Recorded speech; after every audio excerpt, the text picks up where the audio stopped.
Reimagine 2020 is brought to you by Bag Holder. This term has come from Wall Street. It means that the trader kept altcoins in his portfolio for too long and they went down in value.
Coming up next.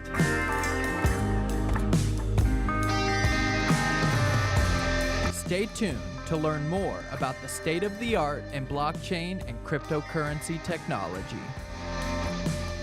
Reimagine 2020.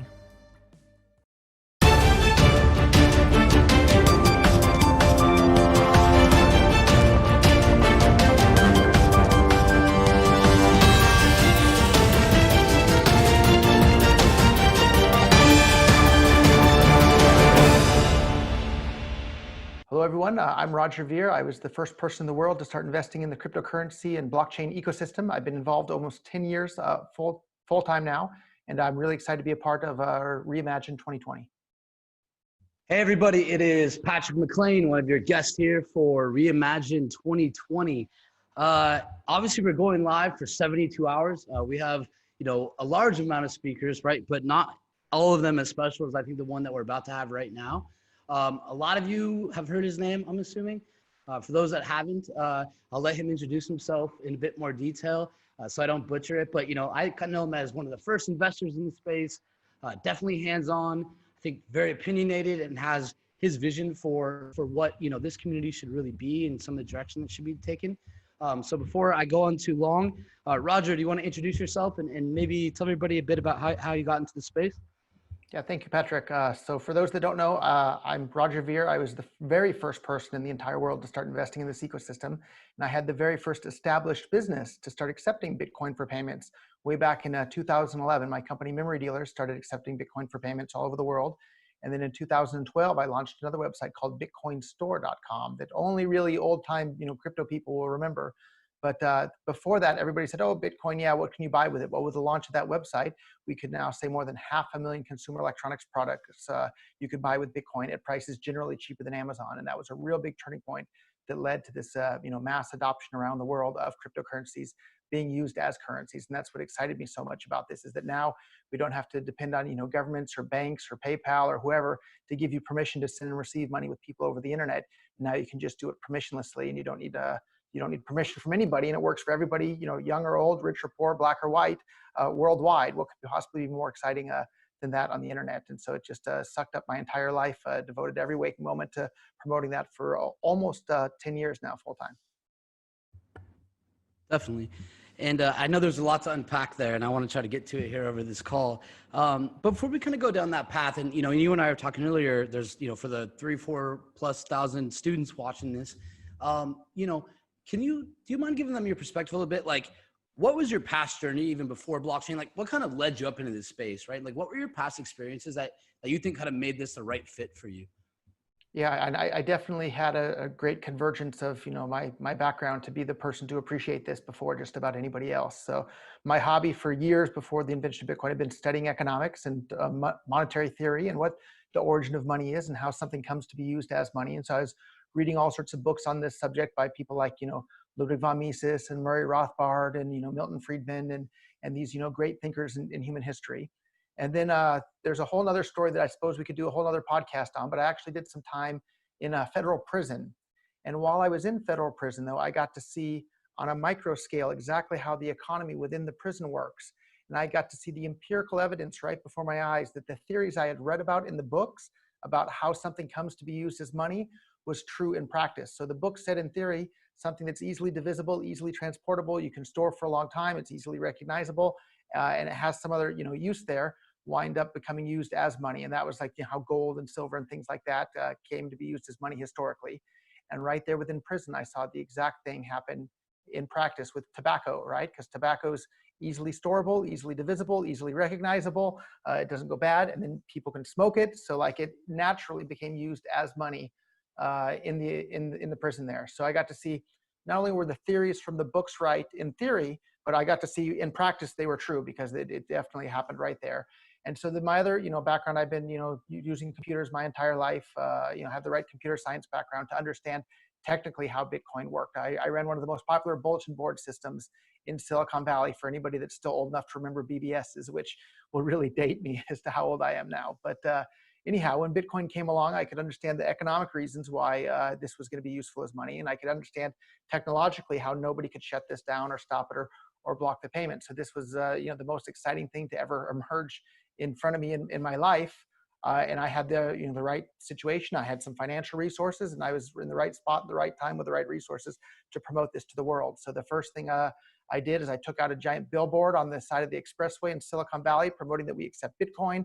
I started paying for radio station ads on more than 100 radio stations across America, promoting Bitcoin and telling people that they can use it as money. This is back in 2011 when the price was like $2 each, just to be clear with the timing on all this. So yeah, it's just been a wild, wild ride. And the part that I think has maybe changed the most, though, is in the early days, everybody knew that Bitcoin was money. It was a peer-to-peer electronic cash system. It said that right there in the title. And everybody's goal was to build the tools and the infrastructure to enable people to actually use it as money. And then today, the narrative has changed, though. The narrative behind Bitcoin is no longer that it's money. They actually, mock people who want to use it for payments and for money. And so for me, the narrative with Bitcoin today is, oh, it's a store of value. Well, if you pick up an economics book, you'll realize that nothing can be solely a store of value without having some additional use case. The reason everybody in the US uses dollars as a store of value is because you can spend them anywhere. The reason people use real estate as a store of value is because you can live in the house or use the building for business. There's nothing ever in the entire history of humankind that's only used as a store of value and doesn't have some additional secondary use case. So if people think that Bitcoin is going to be only used as a store of value without having some secondary use case, you have another thing coming. It's just a Ponzi scheme if that's the case. And that's why today I'm so much more bullish about the cryptocurrencies that actually have secondary use cases. Things like Bitcoin Cash, Ethereum, of course, Dash, Monero, the ones that are actually trying to get people to use them for something other than just being a store of value. Because if you want to use, something as a store of value, it has to have some reason that people would want to use it.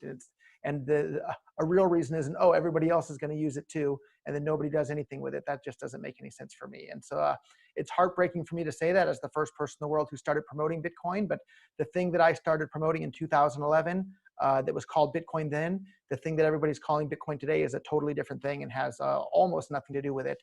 Bitcoin Cash and a bunch of other cryptocurrencies are much more similar and much more exciting to me than what everybody's calling Bitcoin today. But everyone sees the number, oh, Bitcoin's $10,000 each. It's so exciting. And like, okay, go for it. But I think in the long term, utility is what drives mass adoption, and the mass adoption is what will drive the price in the long term. So I'm very, very bullish on the future of Bitcoin Cash. It could easily go up 1,000 times in price from where it is today. Bitcoin, it's never even going to go up 100 times from where it is today. I'd be absolutely stunned if it did that. Got it. All right. So again, a lot to unpack. And just, I want to pivot to some of these points, but I think one thing I want to try to pull out a little bit, because I think it gets lost in people sometimes, like how many nuances, right? How many stories, like people hear so many stories about this little battle over here, or these developers are taking, and kind of how things change direction. Do you mind kind of just walking the audience through a little bit? Like when would you say you first got into blockchain? Like, is there a year that you put a label on it? So there's, I guess, two answers to that question. So I first got involved with Bitcoin in, I think, February of 2011. But I've been aware of cyber cash, or the permissionless cash for the internet. I've been aware of that since like the late 1990s. having read about it in science fiction books like Cryptonomicron, and reading about it in nonfiction books like Future Imperfect by David D. Friedman, which is still a fantastic book to read to this very day. And he was just an amazing visionary as to what sort of things were going to be possible and take place on the internet once the invention of peer-to-peer electronic cash comes into existence. So he predicted, David Friedman predicted all this. He predicted the Silk Road, he predicted Bitcoin, he predicted all these things more than a decade before the actual invention. And so if you go back and read his book today, it still is just so incredibly insightful to this very day. So maybe I heard about it in the 90s. Maybe I heard about it, when it came out. I guess the answer is both of those things. Got it. So take me to 2011, if you don't mind. Can you describe the space in 2011? Just the high level bullet points. And I think we'll just maybe jump around the years after and I want to hear a little bit about specifically what you think kind of evolved. Yeah. So in 2011, the excitement and the euphoria and the enthusiasm, and it felt like Bitcoin was going to become money for the entire world in the course of just a couple of months. Everybody's going to hear about it and they're going to see, oh my gosh, this is so much better than all the government issued currencies.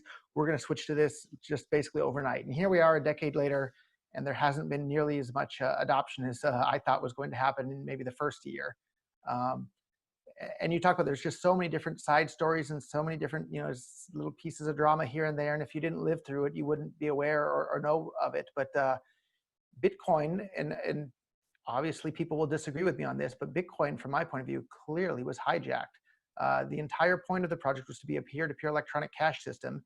And today, nobody's trying to use Bitcoin as cash, but yet they want to claim the Bitcoin name. And so that's probably the biggest piece of drama that went on over the 10 years, is that everybody that's calling Bitcoin today, they don't realize that it's not the same thing that got all the early people excited about Bitcoin to begin with.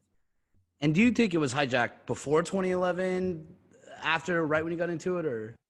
I think it was an ongoing attack. And so here's an example of this, that very, very, very few people, even in crypto today, will have any idea that this has been going on so long. So in 2015 or so, the main Bitcoin discussion platform, our Bitcoin, engaged in a massive censorship thing that's going on to this very day, where you're not even allowed to talk about why Bitcoin Cash might be a good alternative to what everyone's calling Bitcoin today. Almost everybody knows about that. What they won't know about is that in 2011, in June, the price of Bitcoin in the course of just a couple of weeks went from $2 or $3 to $30, right? So it went up about 10x in about 2 weeks or so there.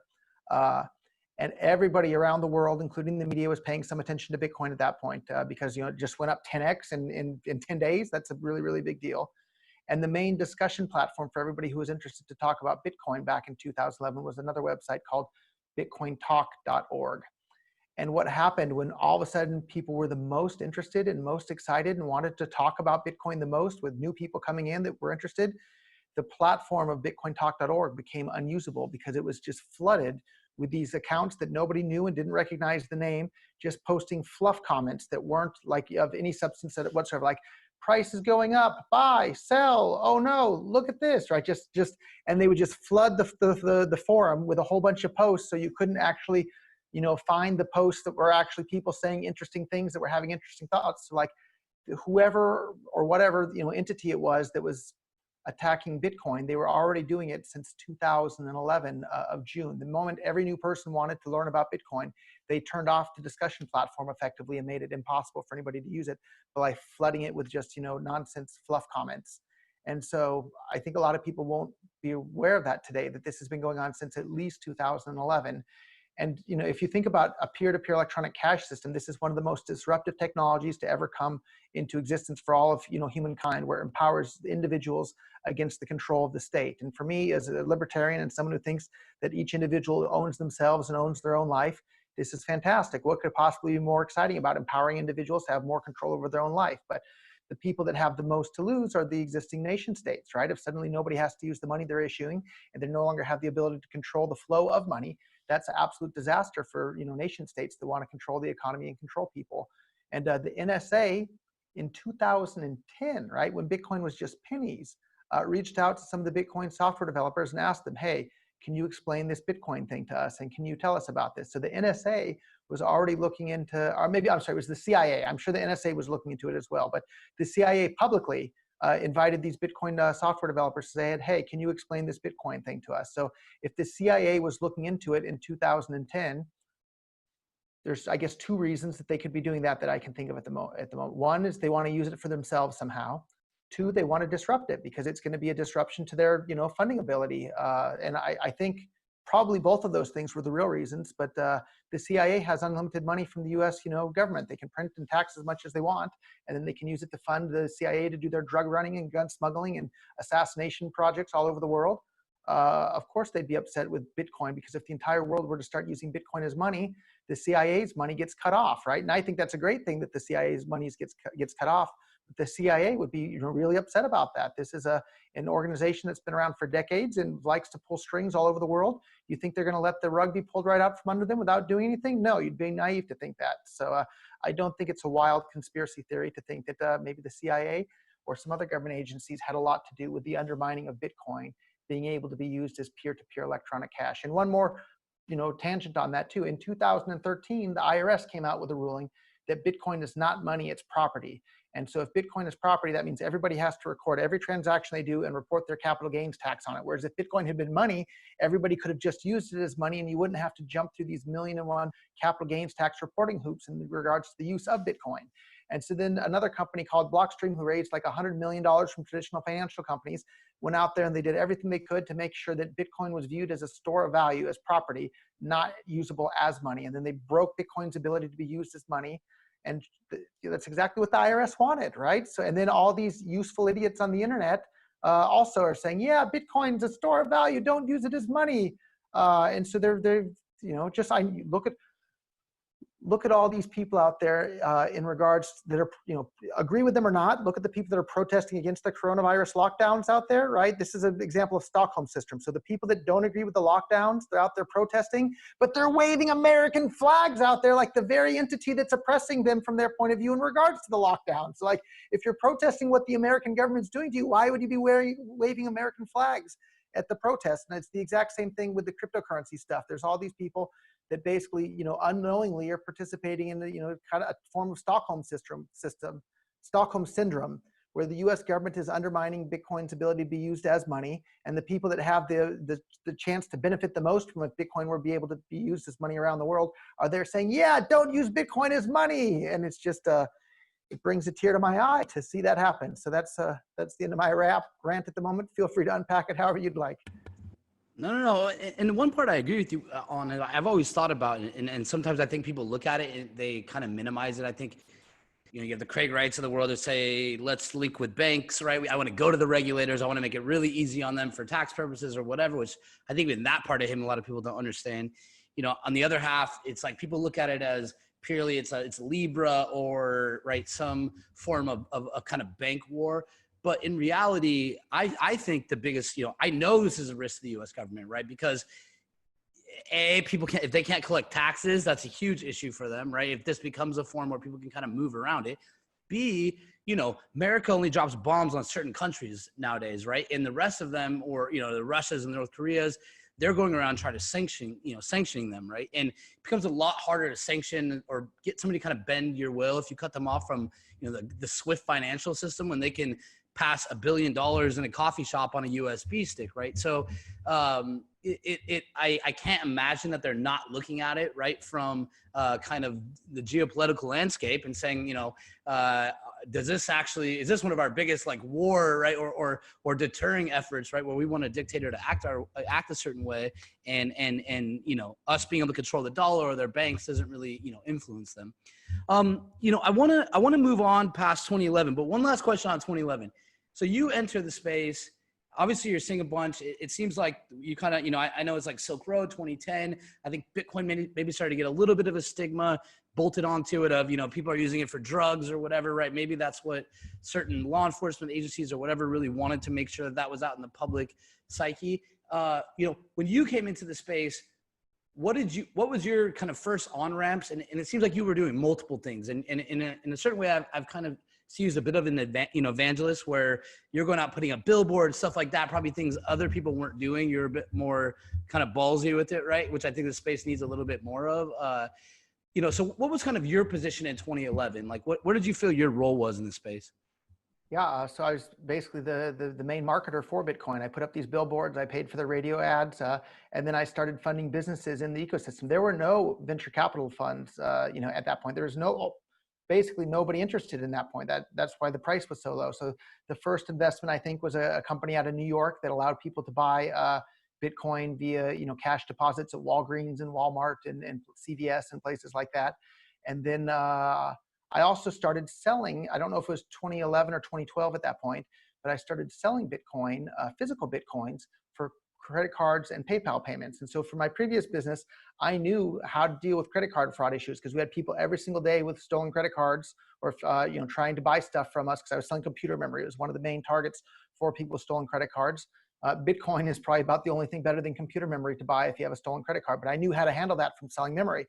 So we sold thousands of Bitcoins to people all over the world and accepted credit cards and PayPal to do that. And this was back in like 2011 and 2012. And so it was a fantastic way for people to be able to get their first Bitcoin because back then, there wasn't Coinbase. The Coinbase, hadn't even started to, become an idea yet with those guys. There weren't any of these websites. There were no mobile wallets on your phone. There wasn't an app you could download. The only wallet there was the full node, desktop. It's called Bitcoin QT back then. The entire full node thing that you'd have to download gigabytes worth of the blockchain to do that. So like my role at that point were two things. One, chief marketer, and then two, like chief or only investor. I was the only person in the world investing in these startups, and there were dozens and dozens of them all over the world that I just sprinkled with seed capital to try and get them going. Well, and I think that's one thing, from the outside, and I only know a little bit about you and the first time talking with you, but that's kind of what I've always seen you as, right? And I'm sure a lot of times it was a thankless job, right? Like most things people do that are.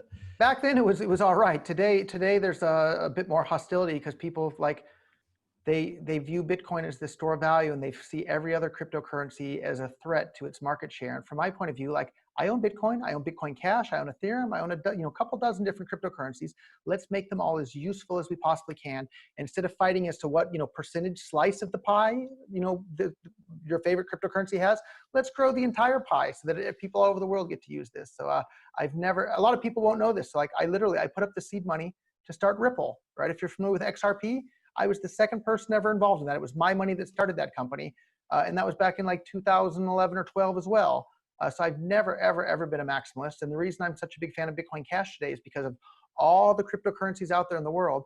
I think Bitcoin Cash has the best chance of becoming cash for the world and bringing more economic freedom to people all over the world and stripping away government's ability to control people all over the world. Tomorrow, if I thought it was XRP, I'd promote that. If I thought it was BTC again, I'd promote that. If I thought it was something else, I'd promote that.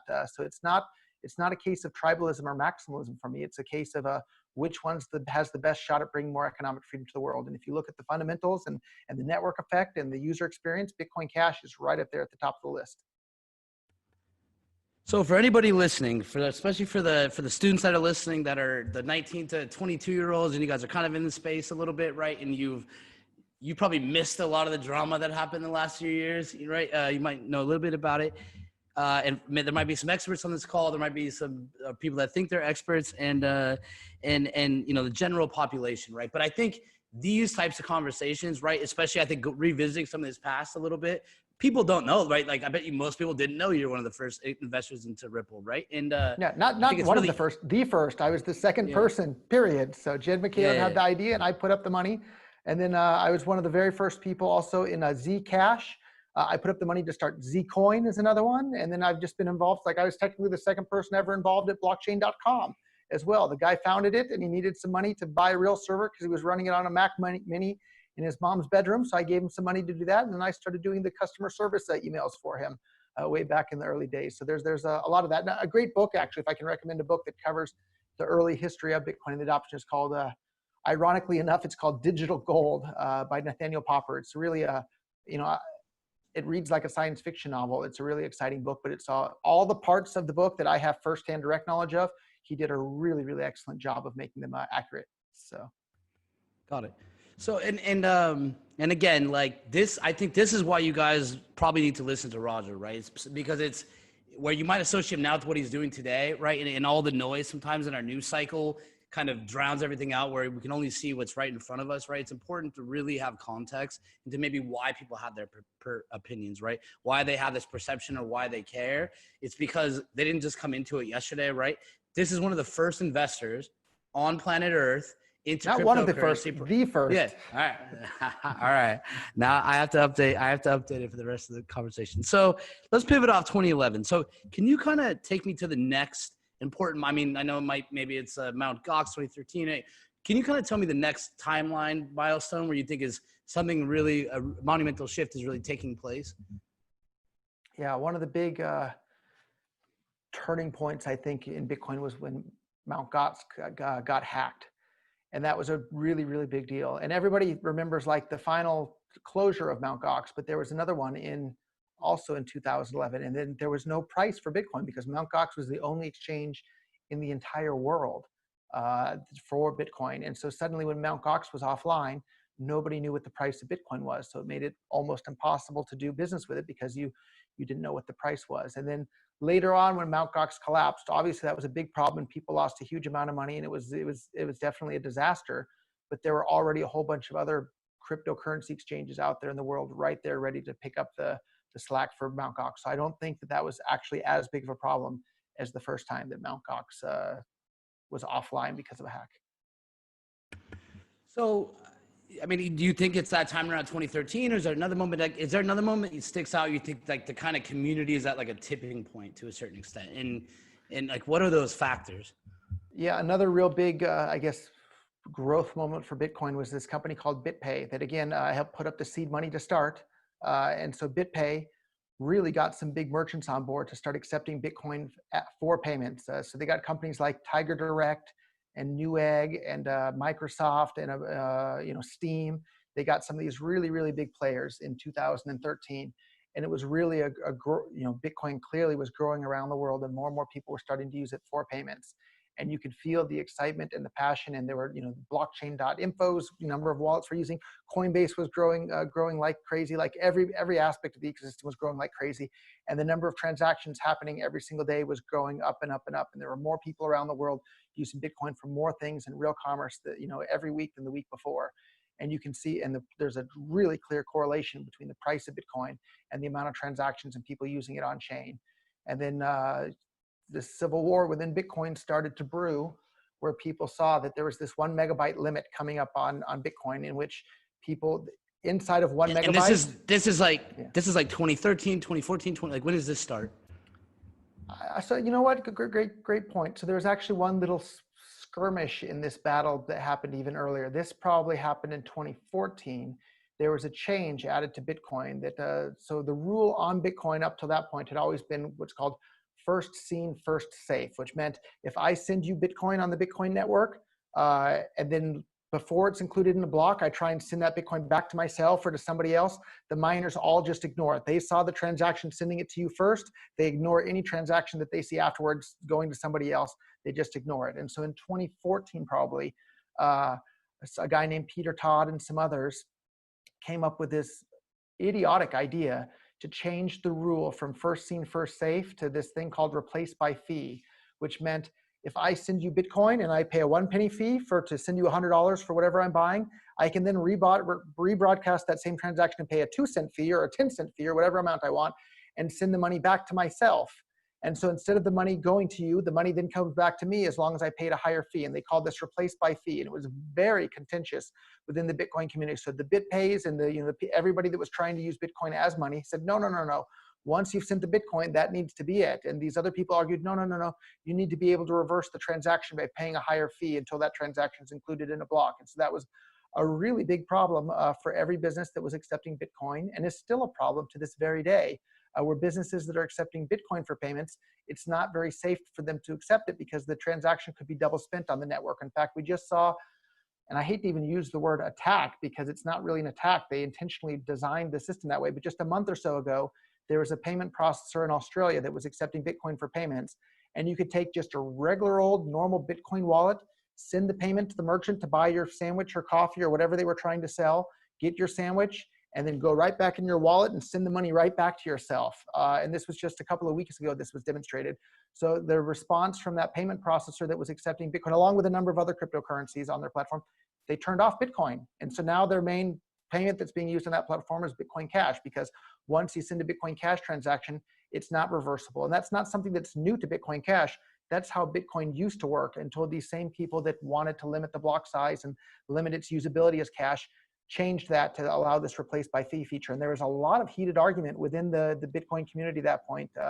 Another guy, Eric Voorhees, wrote an excellent article about how please don't do this. This is really damaging to everybody who's trying to use Bitcoin as money. And so that was one of the first internal arguments. And then later it turned it into the full-on block size, civil war within Bitcoin. And a lot of people today won't realize this. The big blockers, the people that wanted the block size to be increased and Bitcoin to be usable as money for the world, we were the majority. We were the significant majority. And then what happened is that one of the minority position members, though, owned the major discussion platform for this, right? Our Bitcoin on Reddit and bitcointalk.org. And then overnight, when it was clear that the big blockers had the majority, you had almost all the businesses. You had the BitPays, the blockchains, the Coinbases, Bitcoin.com. I don't think it existed yet at that point, but you had everybody that was actually trying to use it as money supported the big blocks. And then the censorship started. And then anybody espousing the big block Bitcoin should be money position would literally have their post deleted. And then all the people that came to Bitcoin afterwards that wound up on these, our Bitcoin or bitcointalk.org, they only were allowed to hear one side of the debate. And now that millions of new people have come to Bitcoin after the censorship started, they only heard the debate. And so everybody in the ecosystem used to, call me Bitcoin Jesus. Now a lot of people claim I'm a scammer, and I'm espousing the exact same thing. But the reason that was able to take root is because millions of, maybe the entire cryptocurrency community was 1 million people. And then since that time, since the censorship started, 10 million people came in, and they only got to hear that one position. So now the people that were influenced by the propaganda and the censorship, they outnumber the original people that knew the truth 10 to 1. And so you can see there's really interesting psychological examples of that, where they basically trick people with peer pressure into doing things, and they have no idea why they're doing it, and they just repeat it. Just like every little kid believes in Santa Claus because everybody around them tells them Santa Claus is real. Now everybody thinks, oh, Bitcoin wasn't supposed to be money, it was supposed to be a store of value, and big blocks are stupid, because that's the only thing that they were allowed to hear because of the censorship when all this was going on. That's still going on to this very day. Like, you can't talk about these things on our Bitcoin, which is the biggest discussion platform by far for Bitcoin related things. So, and I think we can keep hitting on it, right? I've heard you say a few times, like, I bet you people won't remember this, or I bet you people aren't aware of this, right? And this is actually exactly why we want to have this conversation, right? Because for this next generation of CS majors, data science majors, finance majors, law people that want to work in, and really go down the blockchain path, or, however you want to consider that, in a multitude of applications. I have always looked at this space a little bit from the outside. It's just like, yeah, it's a little bit of like a popularity contest, right? It's clearly there's emotions. People probably are not always thinking clearly. There's kind of a mob mentality, I think, at certain moments, right? Same thing with the news cycle nowadays. I just think it's important to kind of take a step back and walk through these processes, right? So I want to jump off kind of the 2013 era. And if I were to summarize it from what I'm hearing from you, it seems like for adoption, it's like a bit of a golden era. It's, the BitPay is kind of the way to actually do transactions with Bitcoin. The Coinbases of the world, et cetera, are really starting to come in play. That infrastructure, we need to really drive adoption in the initial phases, then deploy it after we acquire it, is really starting to shore up. We're hitting some roadblocks with things like Mt. Gox, et cetera. But it sounds like, there's a larger conversation around those. By the way, who are the people that are, for anyone that doesn't know, who are the people that have kind of played with the block size limits that you think have kind of caused some of this internal strife? Are these the core devs, like Blockstream teams? Is this who you're referring to? Yeah, so there isn't really a single main thing that you can point the finger to. So when Bitcoin first launched, there was I think the blocks were there was no block size limit whatsoever, right? And then later they were worried about, people could DDoS the network. So we'll put in a temporary 1 megabyte limit.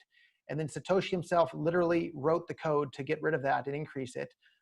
He also said very clearly, I believe the exact quote was, the ultimate solution is to just allow the blocks to get as big as they need to be. And so that was very clearly and in fact, if you can go on the Internet Archive and look at the original Bitcoin.org from 2011, and you can go and look at the FAQ there, and you can see it goes over very clearly how Bitcoin on chain, by allowing the blocks just to become bigger, can scale to be money for the entire world. So it was right there on the original website. And that was one of the very first questions I had when I heard about Bitcoin. I said, well, can this scale for everybody to use it? And they go over the math right there. Of course, it's all been deleted from bitcoin.org now, but you can go and use the Internet Archive at, I think, archive.org, and look at the early 2011, 2012, probably even into 2013. It was still on the bitcoin.org website explaining how Bitcoin could become used as money for the entire world simply by increasing the block size and allowing people to make on-chain transactions. And so a lot of people probably don't realize that either. But who, like in 2013, who would these people be? Like if you were to like put a face on, and I want people like, if some kid today creates some new thing and then it goes live and 5-6 years later, he has some community trying to take it over from him, right? Like what should he want? Like, who are those people? And like, how did they get their influence? I mean, it sounds like they had social channels or access to them, but what are some lessons you think people could take from that era? Yeah, so one of the interesting things, so there's this guy using the screen name Thamos, right? And he's the guy that somehow got the moderatorship position for our Bitcoin and Bitcoin.org. Nobody knows who this guy is. So he's just some anonymous guy. And then I forget which year it was now, but you can find there's like a podcast and some articles about it. But like all of a sudden overnight, there were all these other moderators on our Bitcoin that the community knew. They had real names. One of them was like Jason King, who had this charity that was helping homeless people with Bitcoin in Florida. All of a sudden overnight, he kicked off all of the moderators and put in a whole bunch of new moderators that nobody knew and weren't linked to any real world identities or anything at all. And like, is that the CIA taking over the discussion platforms? Maybe. If you read the CIA's handbook on how to disrupt social movements, that's exactly one of the things from their playbook is to take over the discussion platforms, then cause a bunch of dissent. And that's exactly what happened to Bitcoin. So way wilder conspiracy theories have turned out to be true than that the government intentionally disrupted Bitcoin from within. Like, that's very well within the realm of possibility. So to answer your question, where did most of this come from? There was a company called Blockstream that raised like $100 million plus from traditional banks and finances. One of the founders was this guy named Adam Back, who had literally had an invitation directly from Satoshi, though, to get involved in Bitcoin before the project even launched. Adam Back ignored it and didn't have any interest in it at all. Until Bitcoin had already hit about $1,000 in 2013. And that's when he decided to finally get involved. After I'd already been promoting it full time for almost 3 years. It's real convenient at that point. Yeah, real convenient at that point, exactly. So anyhow, his business came in called Blockstream.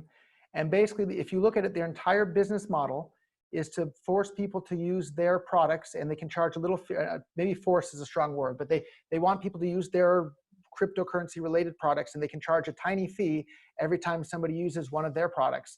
But the key point here is that nobody would need to use any of their products at all if Bitcoin had just been allowed to scale on chain. There would be zero demand or zero need for the products that Blockstream was created. So from a business standpoint, it's very, very clear what they did. They crippled Bitcoin and then are selling a solution to the fact that they already crippled it. It would be just like me if I whacked your legs out with a baseball bat and said, hey, I have a pair of crutches I'll sell you. That's exactly what Blockstream did to Bitcoin, and it's really frustrating to see that have happened. And they raised all their money from the traditional banks and insurance companies. And I don't know much about the Bilderberg Group. Everybody loves to hate on them on the internet. I don't know much about them, but that was one of the entities that they raised money from. So like, all your conspiracy theorists, guys, get ready and figure out what the connection is between the Bilderberg and Blockstream. Like I said, I don't know, but I hear lots of noise about the Bilderbergers doing secret things. Well, they're one of the ones that funded Blockstream as well. So, yeah, it's funny sometimes the trends that we see, and just they're almost laughable. But when you see them enough times in a row, you're almost naive not to put the puzzle pieces together. Hey, so there's a bunch of things I want to get to. Whether it's Bitcoin Cash. I really want your opinion on adoption, because I think that's a critical portion to this whole puzzle that people don't really understand enough, whether it's fiat on-ramps, et cetera, where we're kind of going with government regulation, et cetera. But to kind of pivot off 2013, 2014, I think kind of put a cap here to this timeline, right? Which I think is a good lesson for people. What are so we got 2013, 2014. What are those next? Is it 2016, 2017? You think that's like the real landmark moment? And what do you think it is? Yeah, I think the real landmark moment was at the end of 2017 when the blocks finally did become full. So myself and all these other early adopters have been ringing the alarm bell and saying, please don't let the blocks become full. This will be a disaster for adoption and fewer people will be able to use Bitcoin. And then finally the blocks actually did become full. And we saw for the first time in the entire history of Bitcoin, we saw negative adoption. Companies that used to accept Bitcoin stopped accepting Bitcoin. Microsoft stopped accepting Bitcoin. Steam stopped accepting Bitcoin. And these companies literally put out blog posts explaining, we are stopping to accept Bitcoin because the fees are too high and the network is too unreliable because of the full blocks and the network congestion that it causes. Like, they literally put out blog posts saying that. And then today we're seeing, just earlier this week or last week, we're seeing, these small block BTC guys today are trying to rewrite that history, and they're claiming that these businesses didn't stop accepting Bitcoin because of the fees. Whereas if you go back and look, the businesses literally said openly that they stopped accepting it because of the high fees and the unreliable network congestion caused by the full blocks. And so it's really frustrating to see the rewriting of history that's going on. But anyhow, at the end of 2017, the blocks became full. And a lot of people won't know this again, but the average Bitcoin transaction fee got to be over $50 for a single transaction. And many people were paying more than $1,000 for a single transaction. In fact, there were more than 30,000 transactions in which people paid more than $1,000 for a single transaction. And there's more than 300,000 transactions in which people paid more than $100 in fees just to make their Bitcoin transaction. In fact, not only did the network congestion and fees get so bad that companies like Microsoft and Steam and Newegg and on and on and on had to stop accepting Bitcoin. Even Bitcoin.com had to start promoting something other than Bitcoin. That's how big of a problem it was. And in the meantime, the CTO of this company, Blockstream, that raised the money from all these traditional financial institutions and successfully crippled Bitcoin, the CTO was literally, he wrote an email to this email list saying, this is a great success for Bitcoin. The fees are over $50 each. I'm popping the champagne to celebrate. And every single person that was trying to use Bitcoin as money in their business was just, pulling their hair out with frustration because the network became unusable. And another, I guess, just double standard that you see from a lot of these people, they don't understand. The Bitcoin BTC core developers, they want the fees to be high. They want the on-chain fees to be high. They want it to be $100 or more. And yet you see all these people in the general public saying, oh, well, this week I only had to pay 5 cents for a Bitcoin transaction. And so like, it's one or the other. Either you want the fees to be high or you want the fees to be low. You can't have this double standard, yet that's exactly what we have within the Bitcoin community. There's either a bunch of people that are willfully misconstruing the position there, and on one day they'll say, oh, the fees are low, this is great, and on the next they'll say the fees are high, this is great, or there's just a bunch of people that aren't aware of the fact that they want the fees to be high. So if you want the fees to be low and fast, cheap, reliable transactions all day, every day for years into the future, Bitcoin Cash has that roadmap, and that's why I switched to Bitcoin Cash to be promoting, with my time and effort and energy rather than Bitcoin at this point, because it's the same vision of peer-to-peer cash for the world that I got involved in 2011. The thing everybody's calling Bitcoin today isn't, and stopped working that way, and it's not nearly as useful in commerce. The only thing it has going for it now is the network effect of the Bitcoin name that people like myself built up for it, and this bigger network effect and user base. But don't underestimate a bad user experience driving people to other platforms, just like we saw with the migration from MySpace to Facebook, or even before that from Friendster to MySpace, or even before Friendster to High Five. That just shows how old I am for anybody that remembers that one. I don't even know that one. So, and I usually know most tech, but so, I mean, if I kind of want to ask, like, where do you think it sounds like there's like a war breaking out. It sounds like it's literally leveling or rendering the network almost as kind of grinding to a halt. We kind of hit a new point of fees. Now it's a conversation topic. I find sometimes people kind of blatantly ignore things or blindly ignore things until it hits their wallet, right? Or some other place they care. And then, oh yeah, it cost me a lot of money today to send my Bitcoin. I'm going to go look online and see what that says, right? So maybe there's there's a lot of eyeballs around it. How does your place in that conversation really start to come out? Like, are there some specific actions where you feel like you're kind of drawn out into that fight? Do you feel like you kind of let it? It was, I really believe this and I see what's going on and I think I can change it?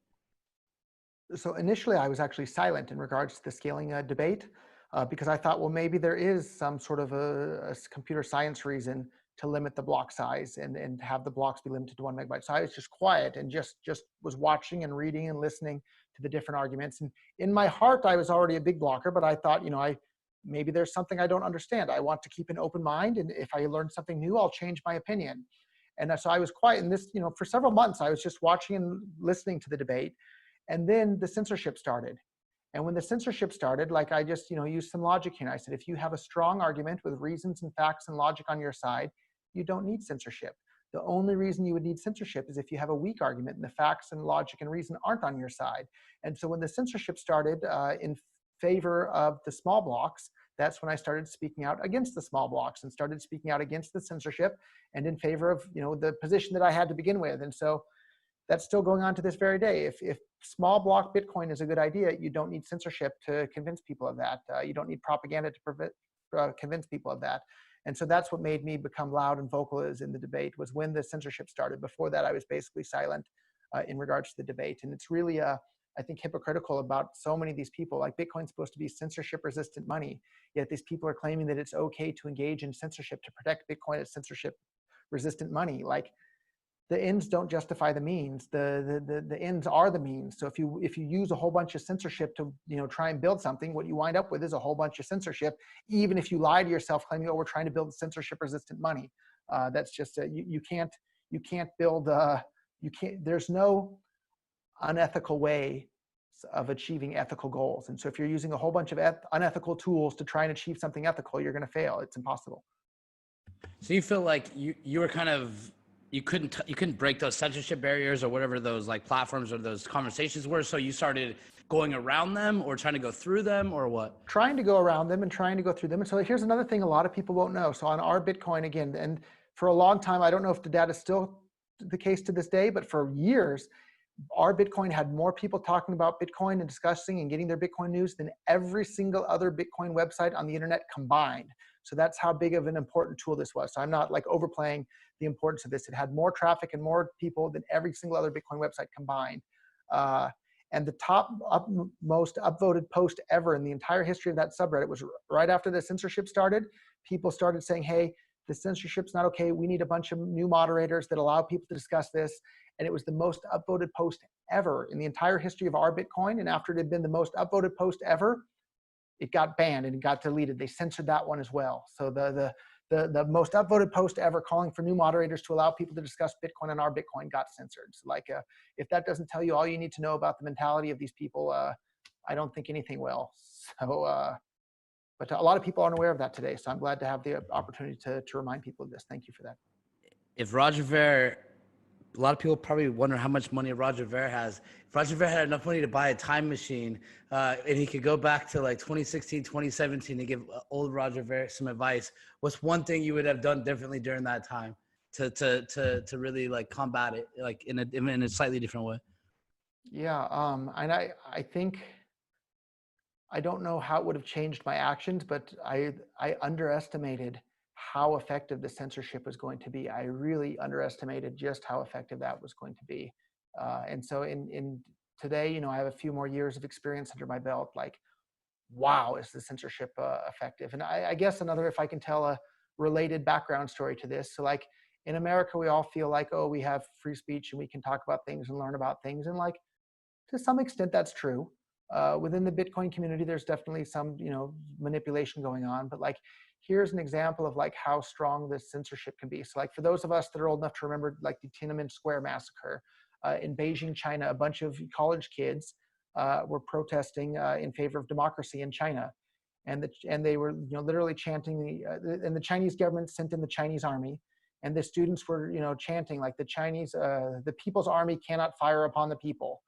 Well, they were wrong about that, right? It wasn't the People's Army to begin with, and boy, did they ever fire upon the people. And a huge number of people were killed, college kids, there in China. And today, nobody's allowed to talk about that in China. There's this huge amount of like censorship on the Chinese internet, and there's the Great Firewall of China that prevents people from even hearing about that. And I remember, it's been a while now, maybe 15 years ago, I was in Japan, and I met a Chinese girl, and we started hanging out, and we both were speaking Japanese to each other because that was the language we had the most in common. And I was complaining about stuff the U.S. government does or something like that. And And she said to me, she's like, yeah, I understand why you complain about the US government. They do a lot of really bad stuff, but like, why would you hate the Chinese government? Like they would never do anything bad to the people. And I looked at her, I said, you think that? And she's like, yeah, they're here to help us. And then so I sat her down in front of YouTube and I showed her some of these Tiananmen Square videos that she had never been allowed to see before because she'd been living in China up to that point. And it literally just shattered her entire worldview to where she started crying and the tears were coming down her face. And she said, oh my God, I didn't know any of this. I can't believe this. I didn't know this. I didn't know this. And so she's forever had her worldview changed. And I think a lot of people, if they knew and fully understood what went on within the scaling debate within Bitcoin and the underhanded, lying, cheating, and stealing and shenanigans that went on there, I think they'd have a really, really different opinion in regards to what's the real Bitcoin today and what sort of things went on there. And so if you're not allowed to be exposed to the information, you can't have an informed opinion on the information. So you should ask yourself, why would these people, to this very day within Bitcoin, BTC, why are they trying to prevent people from being exposed to new information? And I think the answer is clear. They've succeeded in undermining Bitcoin's ability to be peer-to-peer cash for the world, or at the very least delayed it by maybe a decade.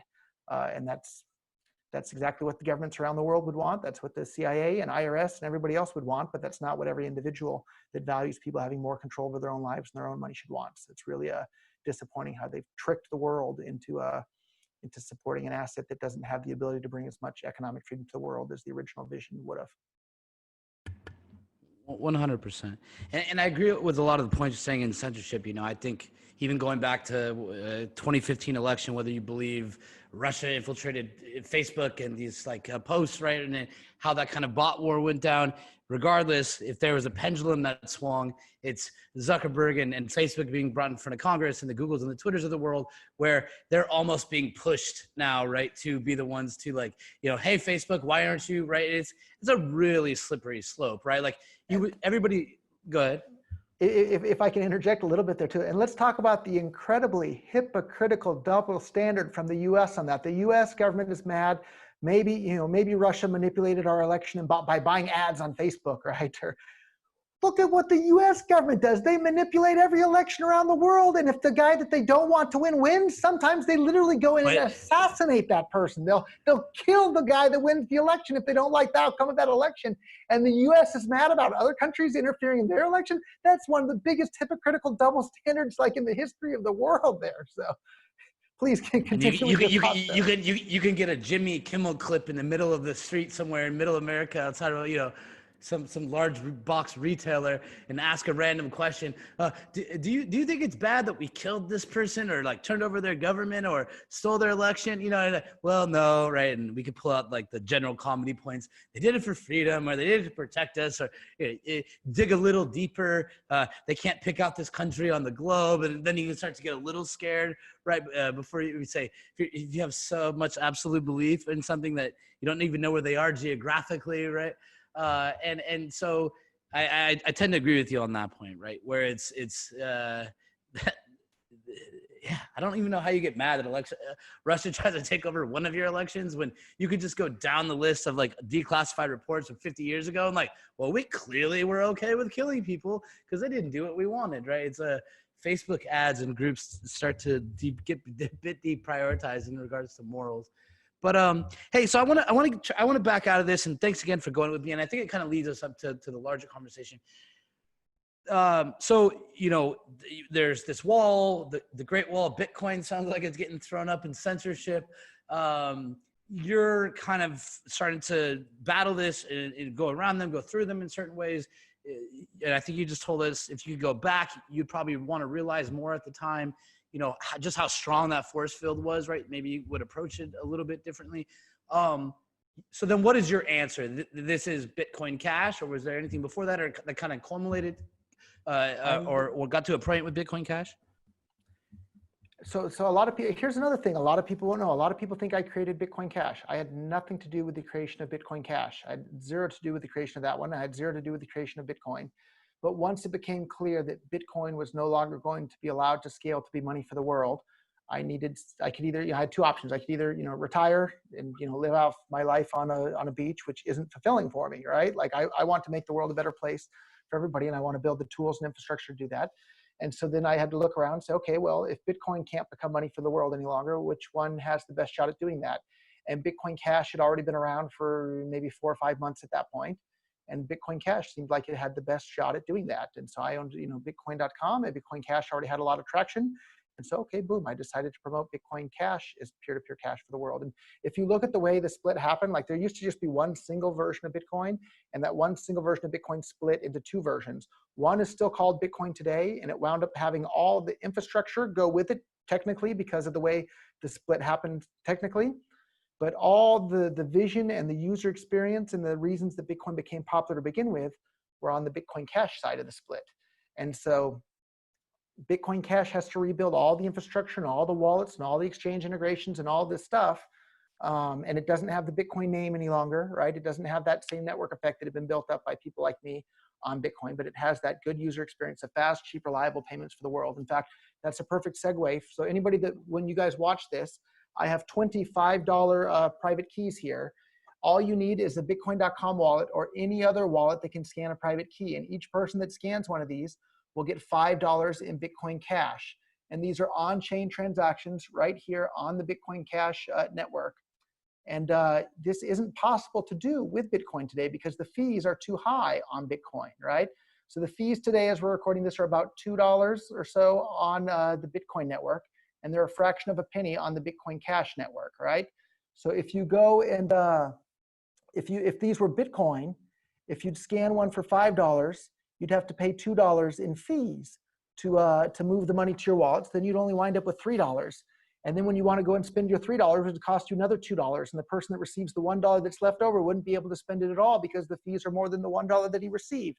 And so that's not usable as peer-to-peer cash for the world. So what I just did there by giving away that money isn't possible on Bitcoin any longer, but it was easily possible in the early days of Bitcoin. And so that thing is now still possible on Bitcoin Cash. And so that's another example of how Bitcoin Cash has all the characteristics that made Bitcoin popular to begin with.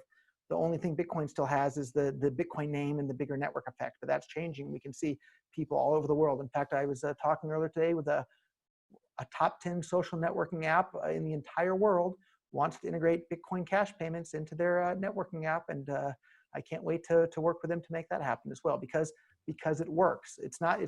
They would rather use Bitcoin, right? But like Bitcoin doesn't work. And so we just saw on Twitter a couple of days too, Brave browser. If you don't have it yet, it's fantastic. I just upgraded from Chrome to Brave.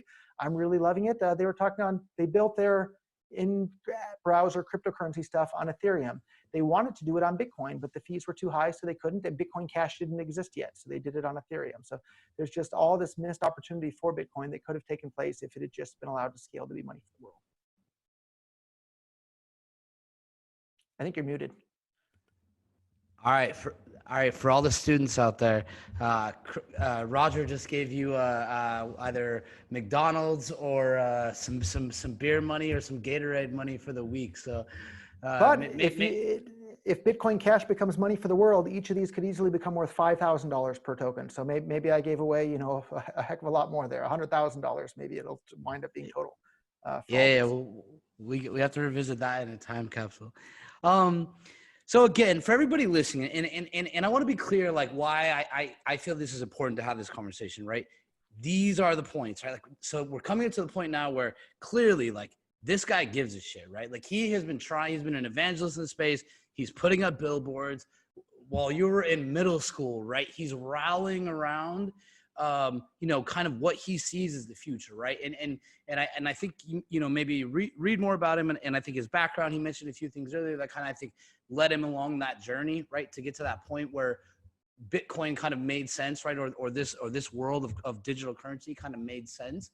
But nonetheless, right, he kind of went through those steps, right? So the last question I'm going to ask in this timeline, and then I want to move on to, I want to hear more about Bitcoin Cash, specifically kind of how that journey is going, how you view adoption. What are some of those, individual components you think going out here, whether it be the next 2 years, 5 years, et cetera, that really is the infrastructure we need, or, are there on both sides of the transactions that really need to be put into place? But, you had mentioned earlier that everybody loved you at one point, and then you, for whatever reason, maybe people were trying to turn people against you, or right, people are getting upset, or there was misinformation. do you feel like you kind of started around the time of Bitcoin Cash? Like, was it because you backed the dog in the fight that wasn't necessarily the one that other people wanted, or? That certainly added to it, but you know, lots of times people that tell the truth aren't popular. And look what happened to Galileo, right? Like they literally, you know, killed him for saying the truth. So the truth isn't always popular, but it's still the truth. And the truth today is that Bitcoin Cash works better as cash than Bitcoin. And that's something that's hurtful to people that are hoping to get rich by holding Bitcoin, because that truth damages Bitcoin's ability to you know, have a whole bunch more people buy into the fake news that Bitcoin is cool.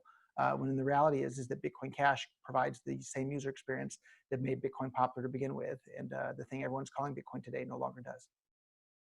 But like, what were those like specifics? Like, I mean, you know, whatever. I mean, many people probably have different perceptions of you, right? Like, this is my first time talking to you. I can see you're a super nice guy and obviously care. Like, what do you want people to know about you that they don't know, basically? Like, where do you think it's kind of being sold improperly or being conflated? I want one of the things that kind of pushes my buttons that I think is not correct is a lot of people say, oh, Roger's just, you know, he's desperately trying to pump Bcash so he can get rich and get a bunch of money. Like, I have more money than I know what to do with for the rest of my life. I'm not here to earn more money. I'm here because I want, for my own personal reasons, to bring more economic freedom to the world. I was a retired multi-millionaire before Bitcoin had even been invented. And then I bought a bunch of Bitcoin. You can do the math and figure out, like, I'm not here because I need to increase the price of Bitcoin Cash so I can, you know, buy a new Lamborghini. I had a Lamborghini before Bitcoin had ever even been invented. And I sold my Lamborghini in 2012 to buy more Bitcoin. A lot of people won't know that. You hear all these people out there saying, oh, I want to get a Lambo when the price goes to the moon. Well, I sold my Lambo in 2012 to buy more Bitcoin. And so the thing, I guess, if I want people to know, it pushes my buttons. Like when you claim, oh, Roger's just trying to pump, you know, Bitcoin Cash to, you know, earn more money. Like, yeah, if Bitcoin Cash does well, I'll earn more money. But like the goal here is I want to undermine government's ability to manipulate the economy and meddle in you know, what people are doing with their own money. I want each individual to be in charge of their own money. That's why I'm giving away free Bitcoin Cash to everybody that I meet, just like I used to do with Bitcoin. And it wasn't exaggeration when I said that each one of these could easily become worth $5,000 someday. In the early days of Bitcoin, I was going around and I would give every single person that I would meet an entire Bitcoin, right? And an entire Bitcoin today is worth you know, around $10,000 when you add up all the different forks that went along the way there as well. So like, it's not hyperbole to say that that could be worth a lot of money someday, but the way it becomes worth a lot of money someday is to build all the infrastructure to allow people to actually use it in their lives as money. And if you don't make it useful, people aren't going to use it. So I'm busy trying to build all those tools to make Bitcoin Cash useful for the world. So I guess that's the thing that I want people to know is if you want somebody to use something, make it useful. And that's what I'm busy trying to do. Got it. All right. So appreciate you kind of taking us through that, right? And we could go to today, but I think it's probably, you know, that conversation I think will kind of be pulled out. So I've heard you talk about adoption multiple times on this call, right? And when I think from my perception, like how you're kind of explaining Bitcoin Cash is, you know, it can actually be used for transactions, right? That maybe that's one of the core points of it. And I tend to agree with you, right? I have tried to be as big a proponent, whether it is gift cards or Bitcoin to gift card to buy an Airbnb instead of just sending like money through it or whatever, is really try to test the technology, like for any single thing I could pay for it, you know, within reason, like really try to use it, right? Same with Bitcoin Cash, etc. Right? So how do you view adoption, right? Like, do you think we've just come nothing but like a really long way in an amazing way the last few years? Do you feel like the promise is kind of sold short?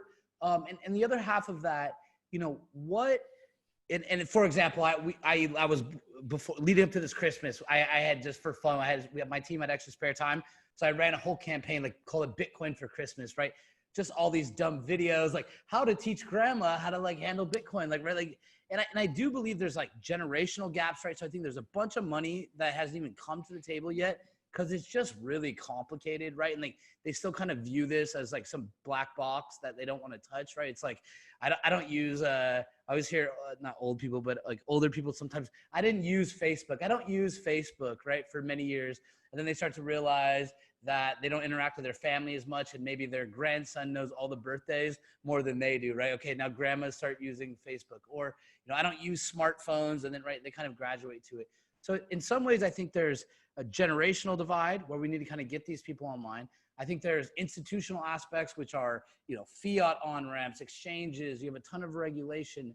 So I know I'm kind of throwing a lot out there, but when you go out the next few years, like what are the 2 to 3 most important key aspects that you think really glue everything together, whether it's even from the merchant side, et cetera, that kind of enable adoption of cryptocurrency? Yeah, I think we have to make cryptocurrency more useful than whatever people are using currently. If it's not significantly more useful than PayPal or Visa or Bank of America, people aren't going to switch, right? So like nobody likes, there's a switching cost, right? It takes time and effort to learn something new. And if it's not significantly better than what you're using now, nobody's going to make that time or effort. And so one of my favorite examples of that is this company called Purse.io. You can buy anything you want off Amazon at like a 25% discount by using Bitcoin Cash. And it's only slightly more work than using Amazon directly with your credit card. And so for 25% savings, you can definitely do significantly more work. And I just recently bought a new drone. I saved almost $400 on the drone by using Bitcoin Cash on Purse.io. It was normally the drone was $2,000. I paid $1,600 by using Bitcoin Cash, right? It was a little bit more work than clicking normally on Amazon, but for $400 savings, you can do a little bit of extra work. So it's a fantastic way for actual real people to start using Bitcoin Cash in their daily lives. And you can still use Bitcoin on that platform, but you'll be paying an extra, couple dollar fees to move your Bitcoin around each time, and it might take longer. Whereas Bitcoin Cash, boom, fast, cheap, and reliable payments. So do you think that there's like a bunch of either online retailer or physical in-store merchant integrations that need to happen? I mean, is that like a big cornerstone? And then on top of that, like, do you think that regulators are going to try to stop it, and that'll be another half of the battle? Well, they already have stopped it to some extent. And in the U.S., like technically every single time you spend some Bitcoin or Bitcoin Cash, you're supposed to keep track of everything for your tax filings and whatnot, because they decided that Bitcoin is property, not money. If they decided Bitcoin is money, then people would be able to spend it as money, and it wouldn't, just like when you spend $1 each time, you don't have to keep track of like, what was the exchange rate fluctuation on the dollar to whatever else. So I think they already have delayed it. But what's the big missing piece? I think the big missing piece that we don't have enough infrastructure yet is for payroll processors, right? Imagine if all the businesses start paying the employees in cryptocurrency. Suddenly then all the employees will have cryptocurrency, and there'll be more people out there in the economy using it, and the rest of the infrastructure will grow in accordance with that. So there's no one single magic bullet. You need all the pieces to work together to really make a big difference. And the last point on that, if you could change anything right now in the space for adoption, whether it be regulation or perception, like what's the one thing you think that would need to be moved right now? I think the biggest one single thing for adoption would be the regulatory environment rule that Bitcoin is money and can be used as money, and that you don't have to keep track of every last little thing for capital gains tax. If Bitcoin's $10,000 today and you buy coffee, and then you buy more coffee tomorrow and it's $11,000, that shouldn't be a capital gains taxable event, and that's the way it is right now, and that's a giant hindrance. So what countries get that right? Well, here in St. Kitts, where I'm recording this from, you can use Bitcoin as money, and there's no capital gains tax nonsense required. And in fact, there's even no income tax here. You don't even have to file a tax return at the end of the year. So, sorry, one noise distracted me. So anyhow, you don't even have to file a tax return at the end of the year. And if you want to become a citizen here, you can pay for the entire thing in Bitcoin Cash. You can email me at roger@bitcoin.com if you want to do that. And so that's a pretty big deal. But if you're in the US, like, you can beg your politician for their permission. I just saw on Twitter earlier today some alleged public servant in California. She literally said on Twitter, "F Elon Musk." And it's just maddening to me. Like, Elon Musk has provided how many jobs and produced how many amazing cars and amazing technologies for the world, and he's mad because and his companies have done a better job. They've been building respirators for the coronavirus stuff too, and his factories in China did a great job of not getting people infected. And this lady, like, they're the U.S., the California state government's trying to prevent Tesla from reopening. And he said, "Okay, we're going to Nevada and Texas." And her reply was, "F Elon Musk." And like, these people have the audacity to call themselves public servants. Like, what would you do if your servant told you, F you? Like, that's not how a servant talks to their employer. That's how the master talks to their servant. And so anyhow, I'm just really fed up with the whole thing. And I see cryptocurrencies as a way to disempower these public servants that tell the public F you or F off. And that's what has me so excited about cryptocurrencies, especially ones that work as cash. Got it. All right. So two last things I want to talk about if you have time. So one is, what excites you today? Like what does your daily workload look like? What really excites you when you think 12, 24 months out? And then just briefly, I want to touch on maybe some advice you have for some of the college students that are listening to this conversation. Yeah, so daily life during the coronavirus lockdown looks like I wake up around 6 or 6:30 and then, work on the computer until around 10 p.m. when I go to bed again. And the last couple of days, I haven't even left the house once, partially because the last couple of days were locked down anyhow. On normal life, it's pretty similar, only I try to fit some Brazilian Jiu-Jitsu in. That's my hobby outside of cryptocurrency and working is I really enjoy that. So, but advice to young people, I think I have some really good advice. Go and pick up books, read these books, right? Reading a book is like having a one-on-one tutoring session from some of the greatest, thinkers in all of human history. So go and pick up books by some of these, great thinkers. Pick up the Milton Friedmans, the Murray Rothbards, the Adam Smiths, the Ray Kurzweils. Read these guys' books because what more could you want? It's like literally having a one-on-one tutoring session with some of the greatest minds to ever live. So go and pick up and read more books, and don't necessarily expect your college professors to know everything about everything or be able to tell you everything about everything. Like, think for yourself, critically evaluate everything that you hear, and reading books is the best.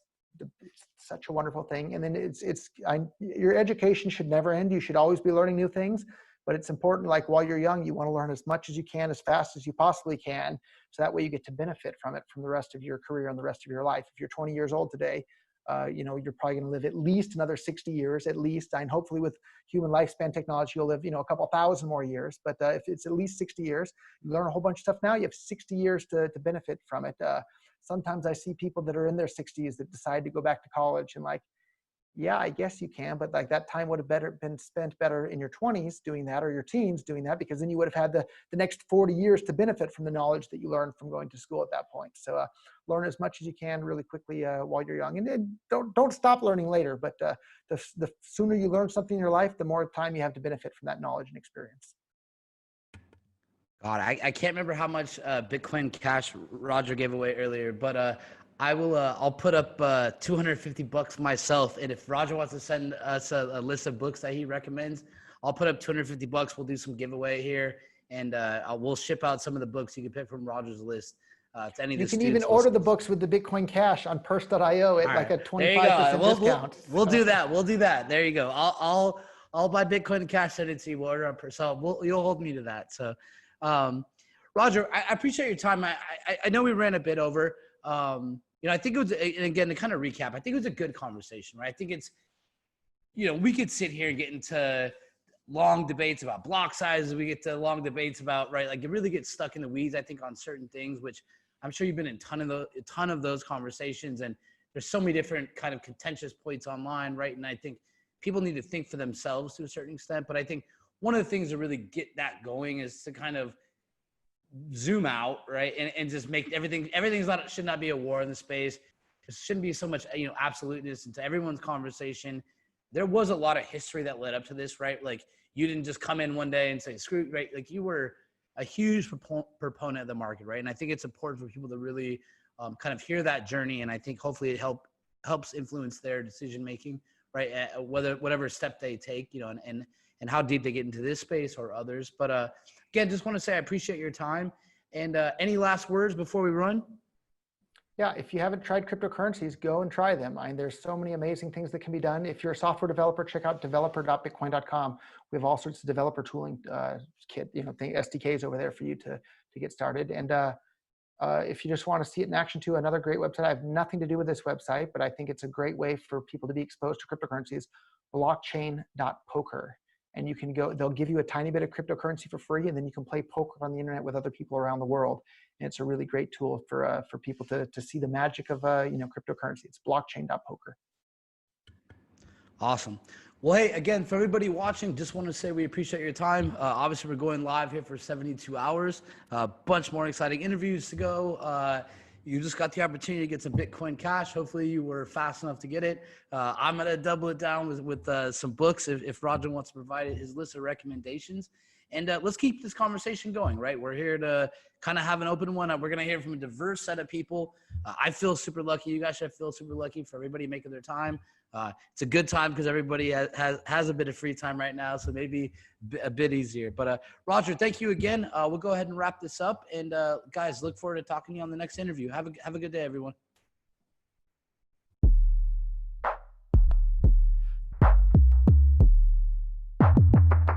Stay tuned to learn more about the state of blockchain education at major universities all around the world. Reimagine 2020.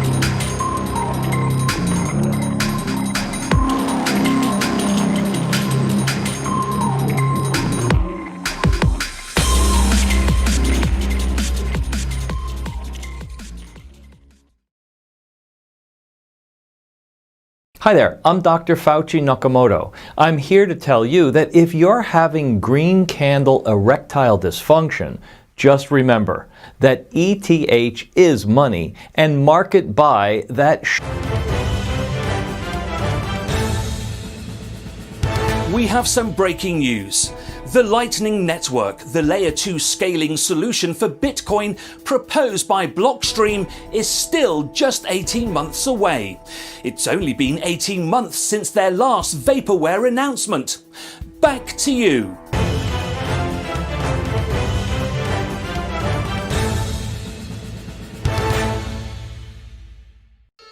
Hi, it's Miss Crypto Cleo here, your favorite futures telling psychic. Are you unsure whether to go long, short, or market buy? Not sure which of your altcoins is going to move next? No problem. Call me at 1-800-555-MOON and Miss Crypto Cleo will tell your futures. Oh, here we have a caller now. Hello, it's Miss Crypto Cleo. How can I tell your future? Hi, Miss Crypto Cleo. First off, I just want to say that I really love your show, and I want to know, is XRP going to 589? Thanks so much.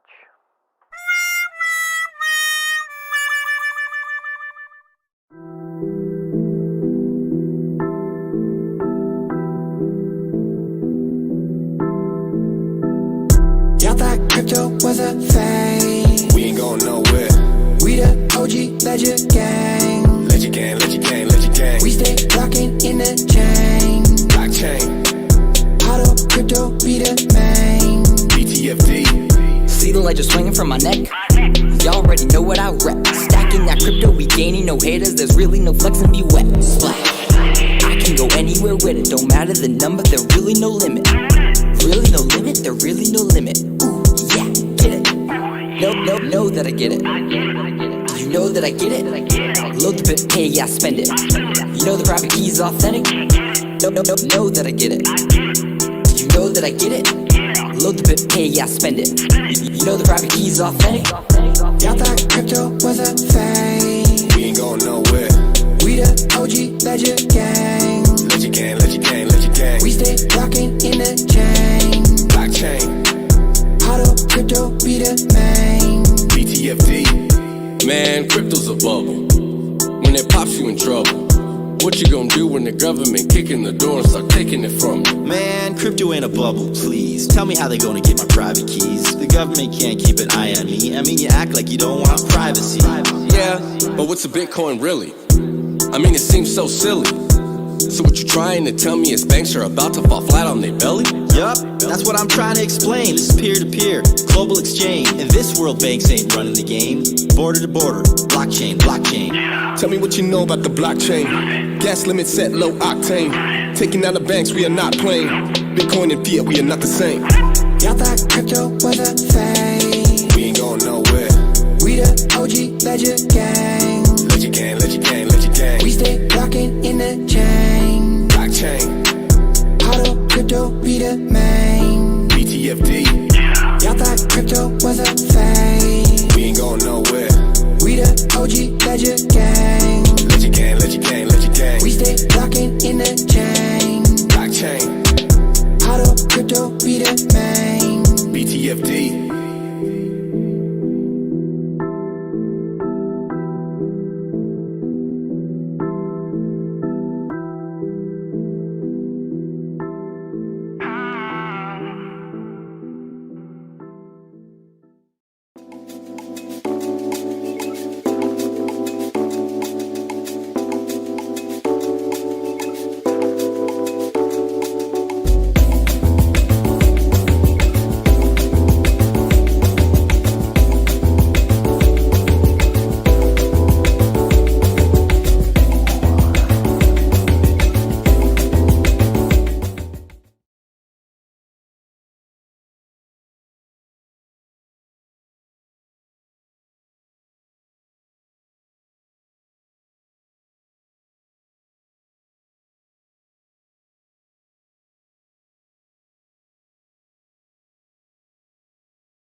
Hey everybody, it is Patrick McLean. Finally back to you guys after Reimagine 2020.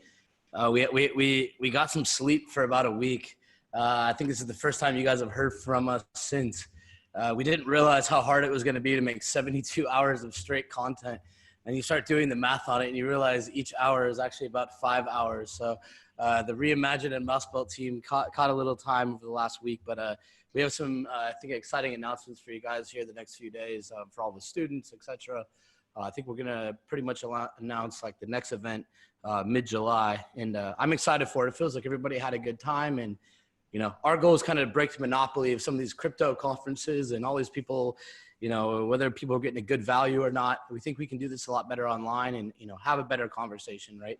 And again, another example of that I think is the conversation we're gonna have right now. So we're very lucky. After we just stole a bit of his time about, I don't know, Craig, 14 days ago or something. He decided to give us a bit more. But we have Craig right here. But a few things I want to talk to him about. And but first off, Craig, how you doing? How's the family? How's the UK? locked down and annoyed with all the stupidity, but other than that, good. What's the stupidity? At least the lockdown? Exactly. It is the most stupid thing ever. I keep pointing out to people, 250,000 people died in at least, probably more if you not recording all the ones in third world countries, in 2008/9. The swine flu at that stage actually became a pandemic, but because we had a global financial meltdown, no one even noticed. Right. Well, like we were just talking briefly before the call. I mean, I woke up just a few days ago, right? And not to correlate it to what we just did during COVID, but there might be some correlation. I mean, the U.S. is burning down right now, right? Like, and we were just talking, like, I'm not sure it's exactly discoordinated, right? Not that people don't have a reason to be angry, but like, what happens after you keep people in their house for many months, right? Like, well, when you destroy the economy, when you destroy their jobs, their future, when you take away anything that they had as hope, the entire sort of problem here is the only thing that really keeps many people going is hope.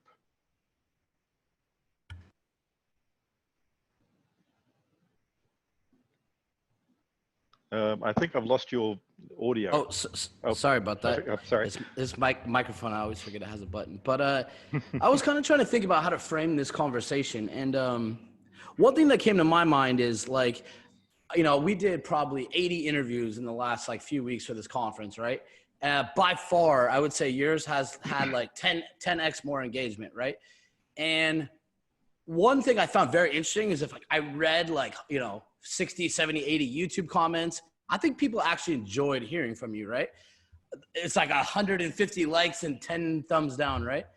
And I started telling like a few of my friends and people in crypto that like, I really enjoy talking to you and I think you're a smart guy in all of this. And like, I feel like some of them kind of gave me the cold shoulder, right? Like, and I always find this in my life, like people don't think clearly when they just start making irrational decisions, you know?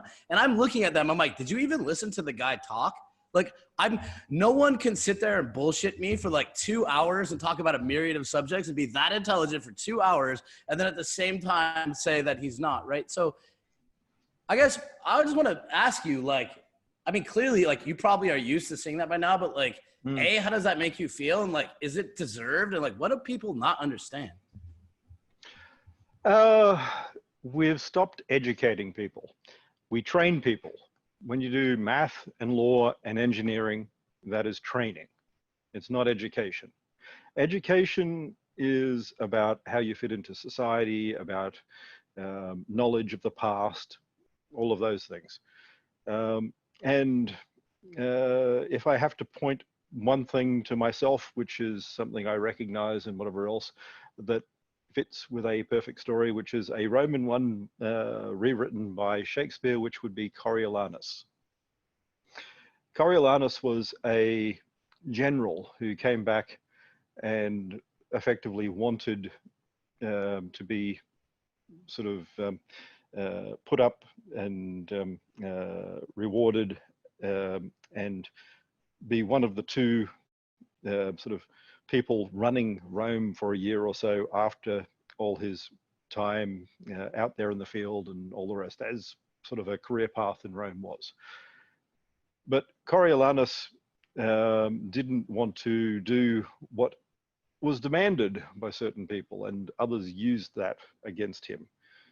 So there's lots of stories that fit reality even now. Nothing here is new. We've got this, it's different because it's crypto, it's different because it's whatever. No, it's not. Nothing's different. Code is not law because code requires people. Code is just a form of program machine. And all we have is people acting and people being hidden. And sometimes code allows us to have the wizard behind the curtain and hide who's doing it. But the reality here is it's still always an individual. So it's an individual making choices and having agency, and it's always a person. And whether that's myself and my mistakes or other people and their mistakes or whatever else, it's always us. So like, the next time one of my friends tells me that you're not Satoshi, what do I tell them? like if you would say anything, and you might not even care, right? But like, I just want to speak in like the abstract, right? Well, what are they trying to force? What is their whole scenario that they're looking at? I mean, they don't even know the history of what they're talking about. People have different agendas. So censorship resistance, that's not a story by me. It's not a Satoshi story. It's not part of Bitcoin. It was started by the Electronic Frontiers Foundation in response to WikiLeaks and other things, something that I actually said was not good. So ironically, some of the things people run around saying the key aspects of crypto are actually not things that I agreed with. They're things that came in 2011 after I left the public spotlight. So do you think that, and this is actually generally my opinion, that like, at least if we just say the crypto space, when I look at it from a blunt like perspective, I think that potentially, and maybe people get mad listening to this, that like 90 to 95% of the noise in the space is not by highly educated people. And I would say like probably 90% of the noise, people that don't even know how to write a line of code, right? And not that that's the end all be all is having, you know, knowing how to write code, but like, do you feel like people it's not actually even necessarily code. It's a lot of people are driven by what they're told. They don't think for themselves. So I picked on a particular Shakespearean play, Coriolanus, and this was an aspect of it. The people actually had said that we'll vote you as consul. And then the tribunes came in there and stirred things up. And the tribunes had an agenda, rather underhanded one. And the people didn't think about it. And this is an aspect of much of history and society. And we're seeing it even now in the US in other aspects. People who are rioting, not because they even really understand what they're rioting about sometimes. And it actually brings me to like one point I wanted to discuss. You know, one of the takeaways that I found like really interesting after our last conversation, and I think I brought it up, was just, I think making trying to connect those dots between, you know, your work in the church. I kind of re-listened to a few conversations the last few days just before we had this conversation. You know, heard you talk about, again, like past interviews, like being the trustee of the church, you know, not to go personal, saying something about like your single mother, charities, making sure that like you really wanted to make sure that money got to the right places, right? And I think when I pulled out from our previous conversation, I didn't realize, I think, how much the statements that you're making in a lot of aspects are kind of the antithesis to at least what a lot of people in the community are in now, right? Which are like, hide money, screw the banks, right? Completely like all this stuff. Make money without working, gambling, get rich quick, pump and dump. Right. So, okay, and I'll lead to my point here, or my question is to say, so it seems like you kind of really want to enforce accountability, both at the government level, the financial markets, right? So how do you kind of perceive, do you understand how different your perspective is there? Is that very clear to you? Very much so. I mean, not just study everything now. I mean, I look at the past. I mean, I'm actually doing a Master of Art in History at the same time we're speaking now. I've just started that. And it's interesting seeing many of the same things reenact themselves throughout history. In particular, what I'm studying is in microhistories in places, not the big events, not wars, not government, not whatever else, but individual lives and how people lived. And you see the same problems over and over throughout history. And it's always because of a lack of education. It's people not taking account for themselves and and learning and training and deciding to know more and wanting everything now. I mean, I understand you can want things now, but there's a difference between wanting and understanding that it's going to take time if you actually want to build something. And there are very few of us. I mean, there are some people who will never be able to. They don't have the ability to sort of take on education at that level, but majority of people can. And the majority of people who aren't doing it because they want some quick, easy fix, well, that's the problem. When you have a quick, easy fix, it just leads into another quick, easy fix. And it never ends. When you put things into it over time, when you demonstrate grit, when you keep working at things, that's when things actually work. When it succeeds. I was on a call the other day with like 10 people and they kept defaulting and being like, this person can't handle this. This person can't handle this. And I'm hearing it across the call. And I just say, okay, how about this? Each time you guys run into an issue that you can't solve, or you say that everybody else, you're the only person that could solve it, let's try to teach everybody. And if they really can't learn, then you message me, right? And like, I'll be like, okay, we can't teach them this.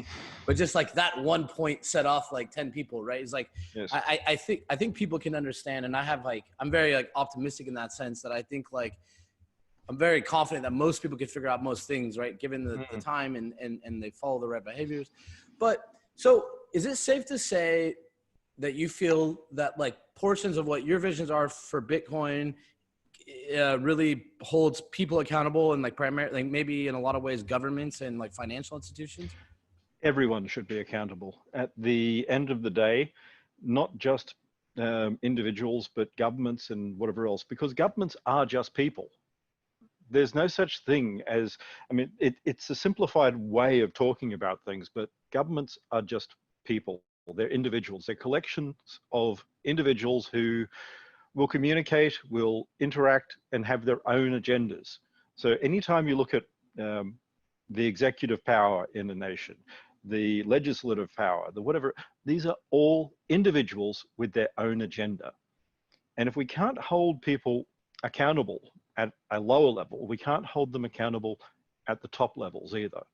So accountability is something that we need to build into society through all levels. So like in current affairs, like what would your advice be, right? Like maybe there's a lot of people waking up in America today that aren't happy and they were just stuck in their house. And like you said, maybe they lost their job and they're watching someone of the same skin color, right? Like die in the streets, right? Like what would you tell them about how to hold the people accountable? Like maybe you don't agree with the tactics they're taking now, but like what might be some tactics they could take to hold people accountable? If you're seeing something that's going wrong, do whatever you can, whether that's taking a video or reporting it or standing up or taking responsibility for your own action or whatever else. But it means actually being involved, not just turning a blind eye, being willing to expose yourself to risk, being willing to take that to make society better. So a lot of us will sit there and say, oh, it's too hard. But if everyone said it's too hard, then nothing would have ever occurred and we would be not in any society, but rather in this primitive state where majority of people still end up being raped and murdered and things like this. I mean, contrary to what the noble savage idea, primitive society wasn't all that nice. If you look at primitive societies right now, the murder rate is something like 70 times what it will be in our society. Practically 1/3 of all sort of adult males would have died from murder. Practically 80% of women would have been suffered rape. So we have to think that if we want a society that has these things that protect us, that make our lives better, it comes with a cost. And we can't just sit there going, someone else will do it. We have to be responsible. And this is really, we're at a turning point. We are at the point where Rome was around the time of Julius Caesar. around Marsyas and Sulla and whatever else, where the sort of change from a republic was really there that could have been something more. When you say weird, you mean like Western civilization, or? I mean Western civilization.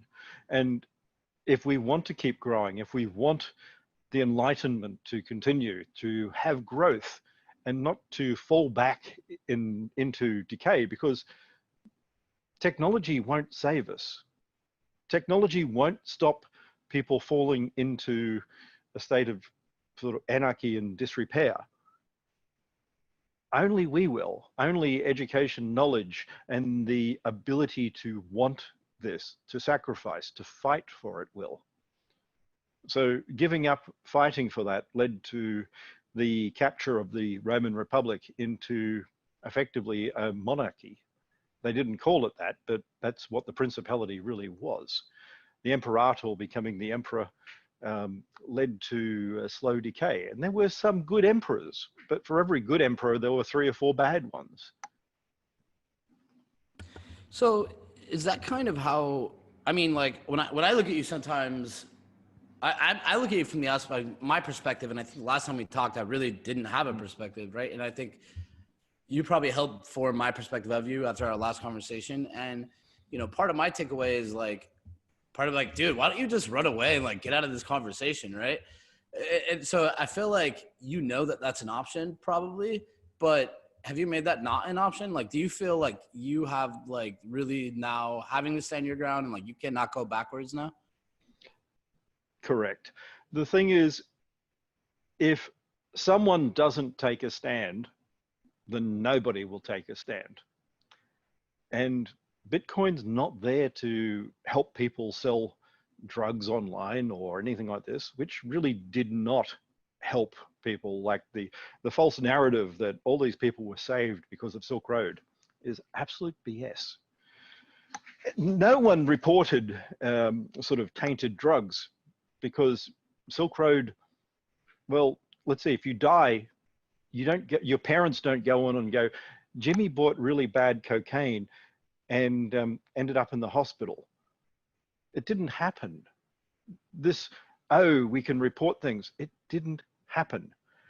There were children who, like teenagers in universities, who had rat poison laced amphetamines and ecstasy, who died.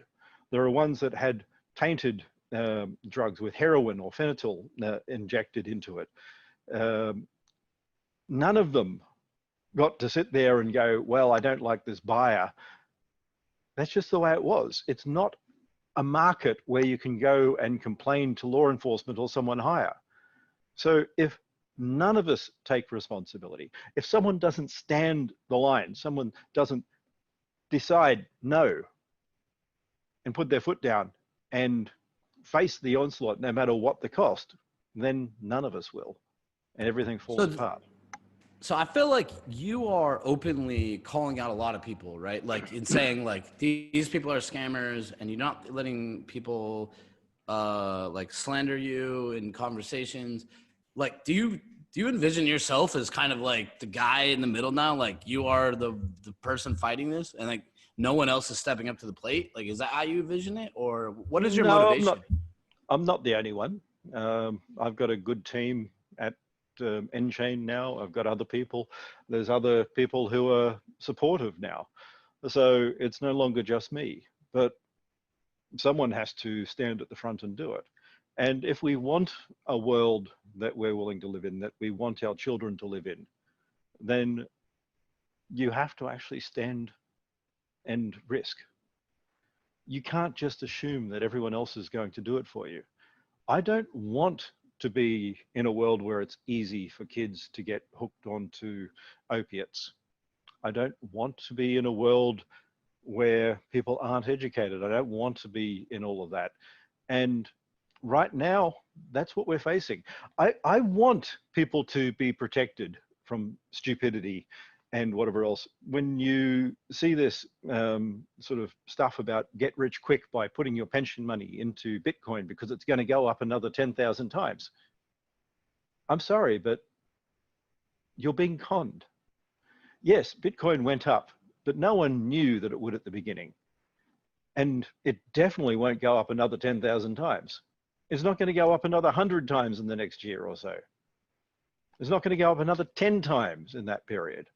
So you've missed it. Get over it. Work hard, build something, and that might go up that many times if you put the time and the effort. Not because you have crypto. It's not going to. It's already where it is. You either build it and people use it, or it's going down.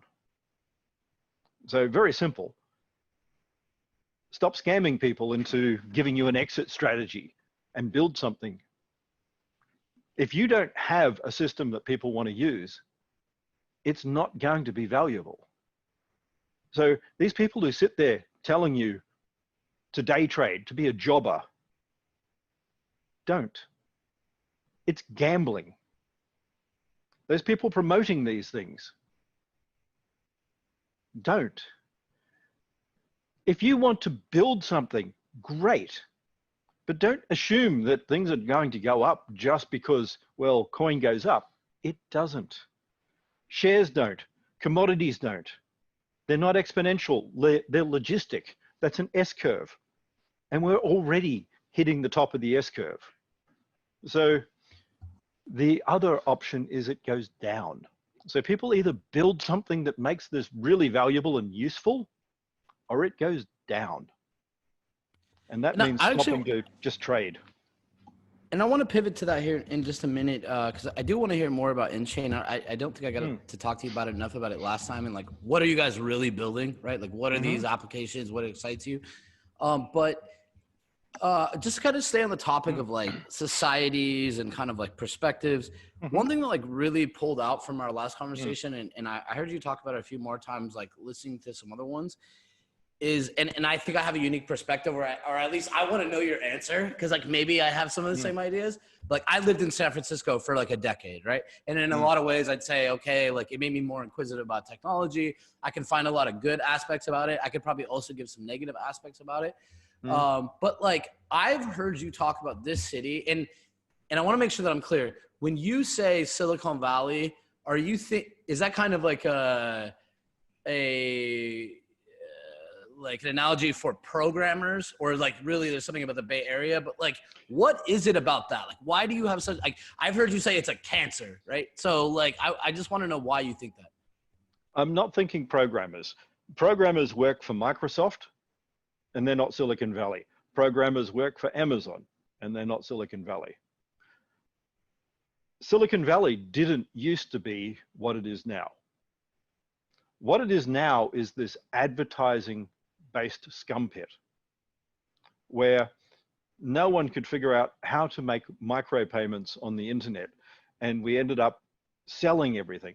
The Googles, the Facebooks, the Twitters have nothing now to make business other than selling your data, your information, your life, your movements, your purchases, your everything, your privacy. So it's not the old school Silicon Valley. It's not the Apples, the Sun Microsystems when they existed, the computer manufacturers, the Intels, the people who actually built something.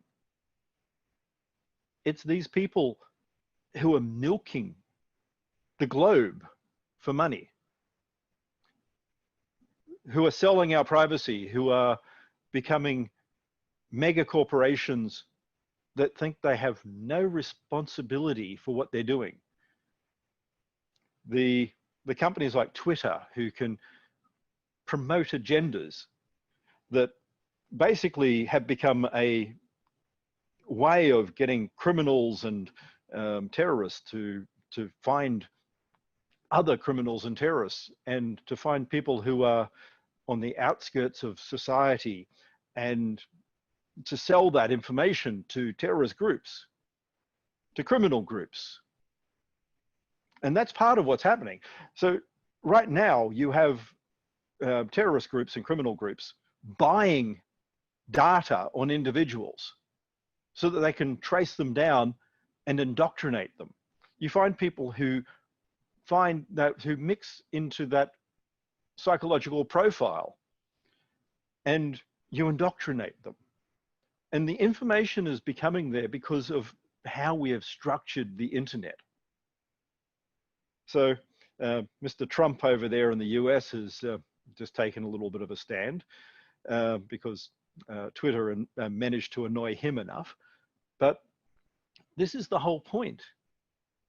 These people have made a system of discord and are calling it free speech, where they actually manipulate what's happening and encourage trolls and encourage not debate, but dissent, where they have the lowest common denominator promoted.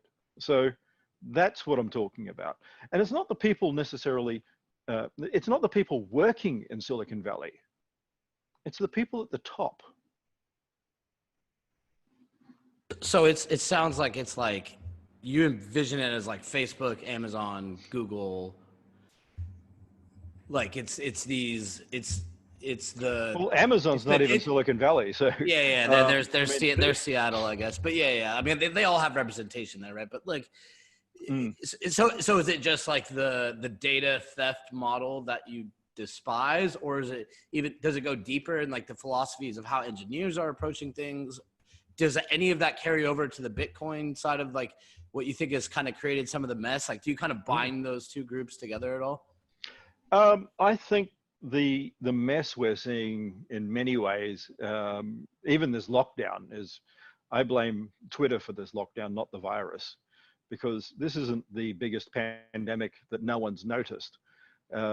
The pandemic 10 years ago, nobody noticed, killed a few 100,000 people without anyone actually realizing it occurred. So it's not a good thing that we have a pandemic, but this is a normal part of every 10 to 20 years. The world goes through this all the time. It's just now that we've got this idea that we can cure everything, solve everything. And you blame Twitter because they're the platform that's connected the most amount of people, or you think that there's actions they should have or should have not taken that you do you hate Twitter, the concept, or you think it should be managed differently? I think basically they actually incentivize people to spread lies, to attack, to have false identities, all of the rest. They are actively out there promoting discord. So I mean, it's not random when you find things popping up on Twitter. It is actually promoted based on the cookies on your machine, based on other information that they want to promote. So Jack Dorsey will be out there with his agendas, and he will promote those, and others in Twitter with their agendas will promote those. And for the record, for anyone listening, for Jack Dorsey listening, and we'll be tweeting this out at you. I think your title on your page says something about Bitcoin or how much you love Bitcoin. And I think many big people during our conference last week, while it was live, were tweeting at you to come join us for a few minutes and tell all these students around the world working on Bitcoin and blockchain. And I didn't see you show up once, Jack, but apparently Craig cares enough to show up twice. Jack doesn't want Bitcoin. Jack wants modified and trying to get Lightning working so that he can have Square. He just wants to redo PayPal and have a different version of PayPal. He wants Square to be able to have a more effective way of doing things, but that's fine. He'll end up just paying me money anyway, because all of the things he wants to do I've already patented. So. Oh, got it. Well, but like, is this inherently then, like, do you believe this news cycle is what contributes? I mean, I guess I'm just gonna ask you straight up. Like, I don't like bullshitting people at some point, right? So I want to like, I would like to talk to you more in the future. I enjoy talking to you, but I want to cross a bridge.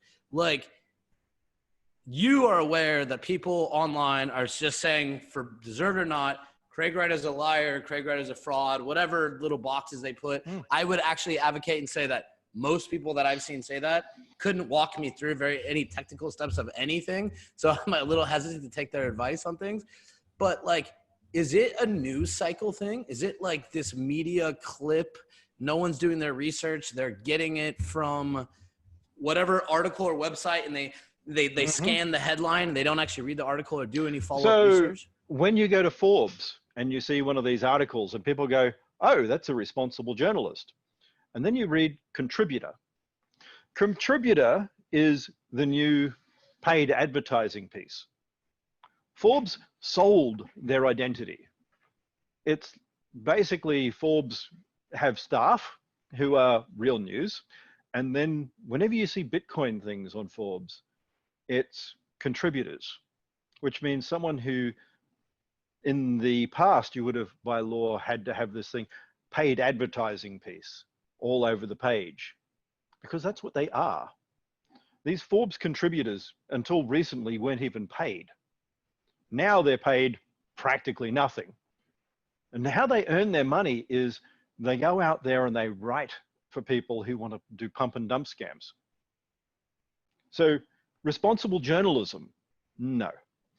So what we have are these things that cause basically a whole lot of false ideas about what Bitcoin is, about what other things are, because they can make money. People like Binance, well, they want to be able to enable the criminals to get their money in and out of the system. It's a money laundering scam for these. So what you need if you want criminals doing drug money is you need a whole lot of dumb people with no idea about what they're doing. You want them to come onto the system and be willing to gamble and lose money. And those people then become a electronic money mule who, without even understanding what they're doing, enable the people smugglers, the drug traffickers, all this stuff to take their money and wash it back and forwards through Tether, through whatever else. And that's what's being enabled right now. And this will disappear. It always disappears very quickly. People don't seem to understand the whole tokenized shares and whatever else. The Wild Wild Web article from 1996 covered all of this. Everyone's forgotten web IPOs. Everyone's forgotten distributed cryptocurrencies. I didn't invent the first distributed cryptocurrency. There were distributed cryptocurrencies 20 years ago. Cryptocurrency 20 years ago was over $1 trillion market. It vanished in weeks. Why? Because it wasn't law abiding. People sit there going, Bitcoin, you can't stop it. Bull. You can stop Bitcoin like that. There are 32 nodes in the last 12 months on BTC. No more, 32. To be a node, you have to create a block. If you don't create a block, you're not a node. It's not a mesh network. You don't help propagate running your Raspberry Pi. It doesn't matter how many Raspberry Pis there are. So there are 3 nodes that control 50%. 3 nodes with over $500 million investment. 3 nodes that will follow court orders like that. 2 of those are registered to American corporations, even though they're Chinese. They will take orders. So stop listening to the BS and think. So is there a vast conspiracy against you, or do you sell the most? Are you like the most headline grabbing person? Like to me, it's like probably one of those 2 things, right? Like, so if we, why do you think you pop up in the news so often? Why do you think you're such a controversial figure? When there are billions at risk, when there are criminals laundering billions, do you think that they're going to sit there and allow people to want to listen? So people think I can be stopped and that Twitter is going to stop my voice getting out there. But remember, I'm with a university in a law program. The people on the, cryptocurrency task force in the UK, I've met some of them. I will be meeting others. It doesn't matter that Twitter and Facebook and all these other things stop me. I've met with a number of people in the House of Lords. I've met with a number of people in other areas. So how can there be such a big disconnect? I guess that's my question, right? Like, I actually believe what you're telling me. Like, I think that you're negotiating stuff. Like, you don't seem like a guy that's shook to me, right? Like I could point out to you people that are scared. Like, and maybe I don't know you, but like, that's my general opinion right now. So it's like, what is the disconnect? Like, how can the conversation be so lopsided on one side, right? You sit here, look at me calmly, and like, what is that disconnect? Is that there are people that are consciously putting out fake information collectively, or that it is just it's a bit of all the above? But I'll quote from 10 years ago, or a little over 10 years ago, the CEO of Citibank, while the music's playing. So at the moment, the music is playing for a lot of these people. They're making money. This whole idea of it's decentralized is not new. The whole idea of Coder's law is not new. And it came crashing down before. So there were groups who said, we are developer groups and we're not a company. You can't stop us. And that all fell apart in the past. The SEC basically just said to them, so you're a partnership. All those controls and protections that you would have had as a shareholder in a company, you've decided not to have. That's fine. We can now go over and go after every individual in your partnership because they are jointly and severally liable. So when you're a partnership, when you have something like this, then the partners are liable in full. Companies are limited liability. So the government's not going to rush to change this because there are already protections for individuals. Companies protect people. They protect the investors. They don't protect the government. It was a hard-won sort of struggle to get company sort of acts in place. It took hundreds of years. Partnerships mean every individual is liable. And when you're out there in this distributed group who are, we're just a bunch of software developers, that's called a partnership, a general partnership, which means if someone rips off someone else, you're liable.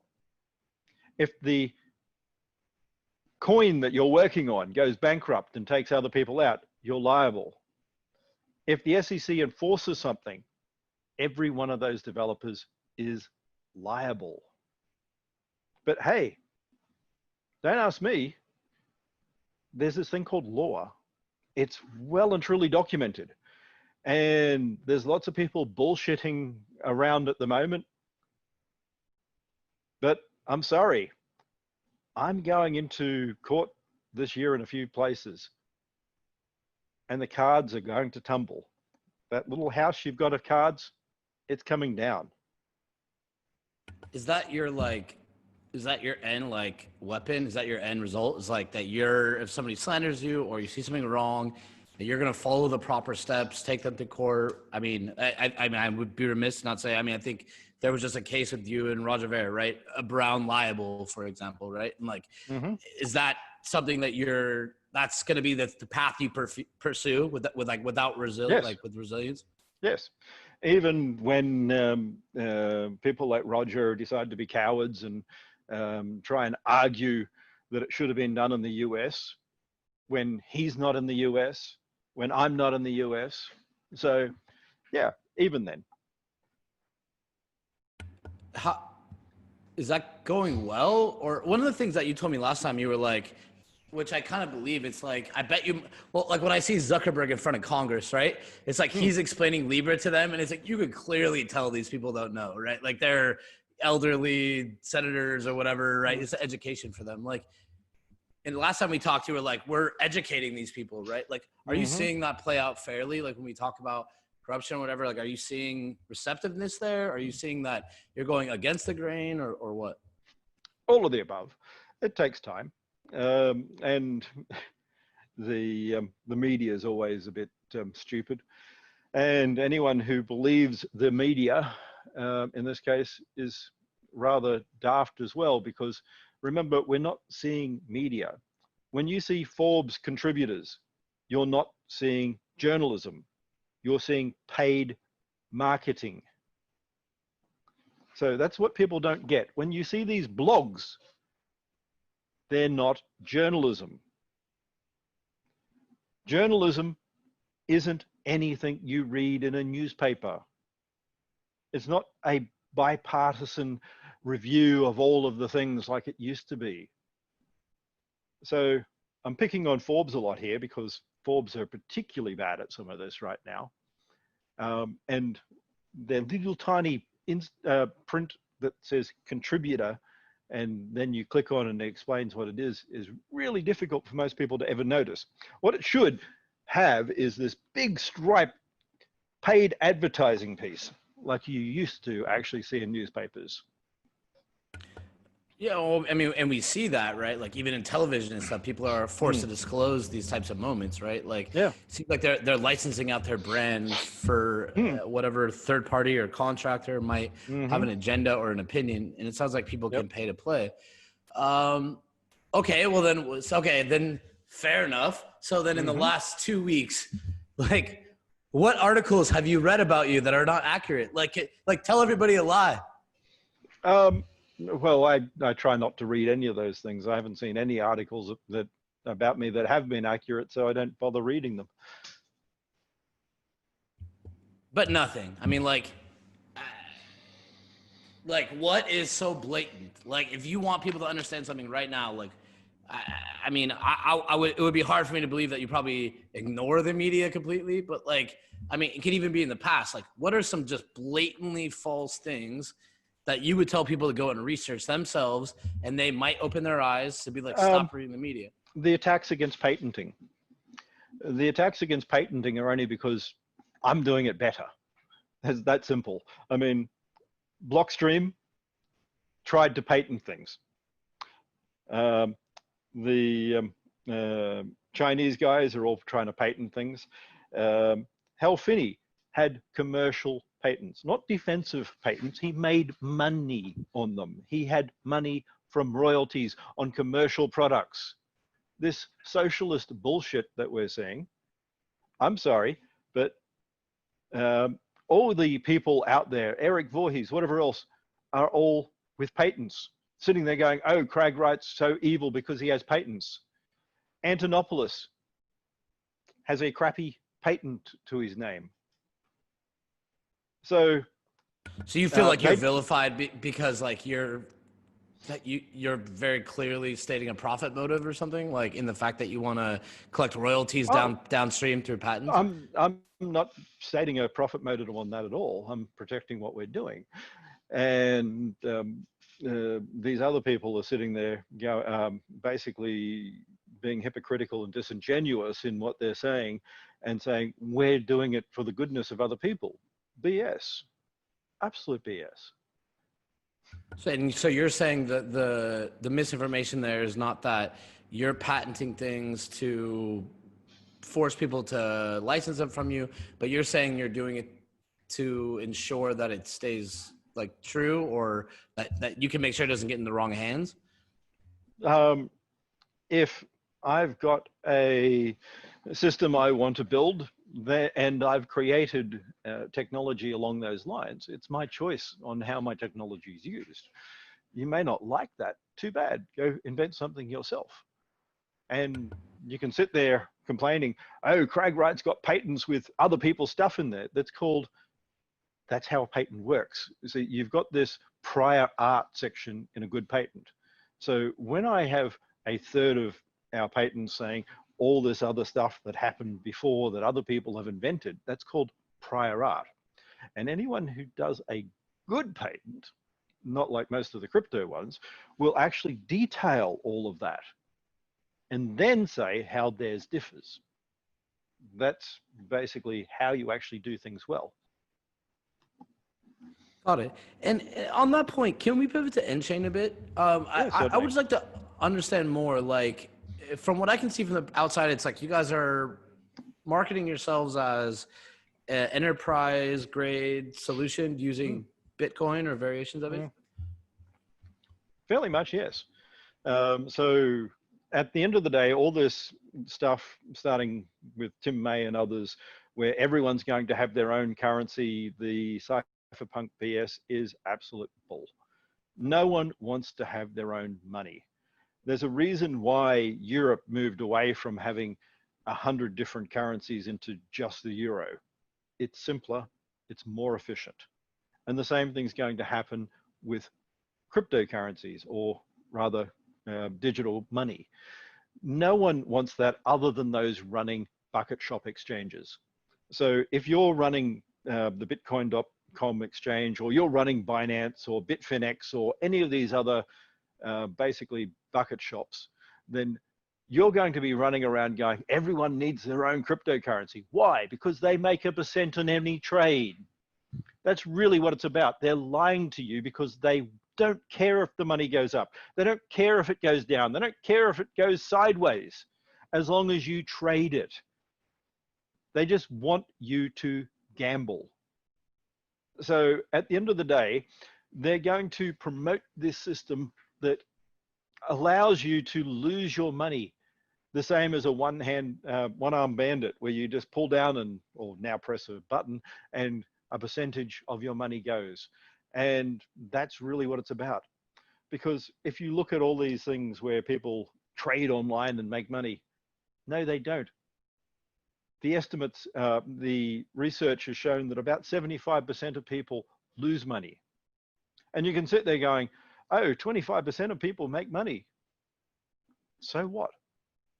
That means more than half of the people lost. It's not even equal. Most people lose. 75% lose.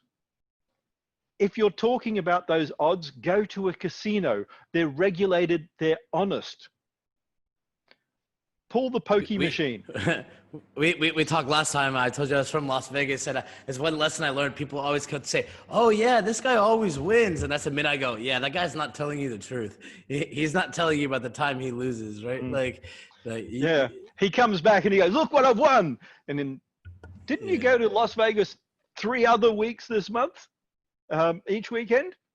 No. No, I didn't spend any money when I went there. I was just going to investigate the desert. The desert is very pretty in Las Vegas. I love walking around looking at property in the desert. People don't tend to advertise their losses. Exactly. So what is Enchain? Like, what excites you most about Enchain? Like, what are you guys building? Why are you going to be the best at it? How is no one going to stop you? Plumbing. I mean, we're building plumbing. So companies like Cisco went and built a whole lot of boring stuff, which is the plumbing for the internet. We're building the plumbing for the accounting network that will be over top of the internet, that will allow the next version of whatever's going to replace the Googles and the Facebooks of the world, the ones that will be there without selling your data. So Google wanted to do something where they didn't have to sell your data and do advertising, you know, do no evil, all that stuff. And then they went, stuff it and we can make money. Facebook, the same. Twitter, I think they were just evil from the start. So basically, those companies will be there and will be able to build and have micropayments. And there'll be companies with logistics and companies with Internet of Things. And all this stuff will be able to start building over the next 20 years. And we want to just be there in the background, being the boring ledger and accounting company that keeps track of it all, that manages it all, that reports it all. Got it. So, and I do a decent amount of like corporate innovation, and I had some really interesting talks in the last few weeks. I mean, we have a lot of big companies we're talking to, and I've been listening to them. I just kind of like laugh at how they've been approaching blockchain for a while. At some point, like I can almost like walk into a room with them and be like, "Let me guess, you did this, and then you joined a consortium, and then that didn't work out, and then you had this other pilot, and like you did one truck of blockchain, and you spent $5 million, like." Right. So, and I think. Go ahead. But they managed to raise money. It's like the guy I went off on in 2018 and in one of the stupid token things in the ICO craze, where he's sitting there going, "Look, I had this great idea. I raised $50 million and my idea didn't work, but it's wonderful. Now I can sit there and not have to work while I think of another idea." What crud. Companies who get too much money too soon fail. People who get too much money too soon fail. If you want to be successful, you need to be hungry. You need to be working hard, thinking that you're going to fail every second day. You need to be dreaming it, thinking it. You need to wake up in a cold sweat every night wondering where the money's going to be coming from, because when you're thinking your business 24/7, when you're putting it first and foremost in everything you're thinking, that's when you have your mind on your business, when it's thinking why you're not going to fail and why you're solving problems before they become problems. When you're just getting a bunch of money and then doing nothing, you become absolutely useless, as all those people did. So they got out there and they got money, and now they're rich. And what are they doing? Are they building anything new? Are they delivering anything new? Are they sitting there creating anything new? I have not seen one of those people who made money in the ICO boom do anything. Well, they didn't really make money in the ICO boom. They just reappropriated investors' money. They didn't actually. That's true. Not many of them actually sold a single thing. And this is actually what kind of inspired me to get into this space. And I think we talked last time. It's one of the things I always hated about Silicon Valley. Like one day, if you have a few minutes, get on a call with my partner. I'm telling you, I met this kid when he was 20. The best person you ever met. He's like 28, 29 now. Complete genius. Like the real technical but like me and him for a decade have worked together and always laughed. Right? We watch companies raise $5 million and then build nothing. And we're just like, dude, like it was just never in our ethos, right? So I definitely totally understand what you're saying. And I guess to kind of pivot off that, like, you know, I think maybe I told you briefly last time, I started my first company 15 years ago when I was 19. So I've never worked for anyone. So like one of the things that I had to figure out, like I didn't come from like money, like my parents didn't give me money. Like one of the things I had to figure out was how to stay motivated. And one of the things I think I did naturally was like people would advise you against it, right? Say, don't work with your friends. But I really like the people I work with and like are my friends before or become my friends, like kind of consider them my family. So it's like, I always tell everybody, it's like my secret weapon. Like I get up each day because I don't want to embarrass them basically. Like I can't ask them to do anything. And then like, I'm just not doing anything. So it's like, that's my motivation. But like, what's yours? Like, how do you wake up with that sense of urgency every day? I've got something to create. I mean, at the end of the day, that's really what it's about. I want to build something. I didn't come into this thinking, how do I get rich? I came in with a goal of building, of creating, of having something there, and I haven't done it yet.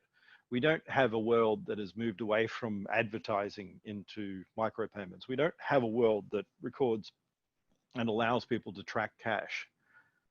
So as an example, everyone sits there saying cash is anonymous. It's not. I'm trying to remember the name of the case. There was a serial killer case here in the UK around 30 years ago now. And it was tracked because of cash.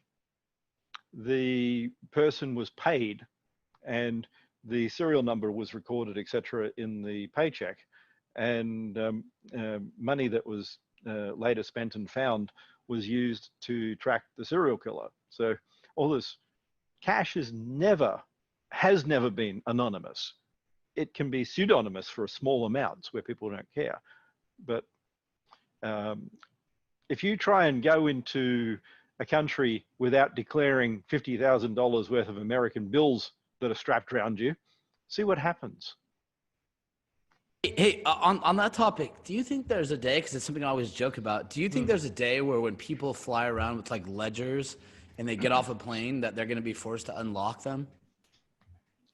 You shouldn't need to unlock them to show things.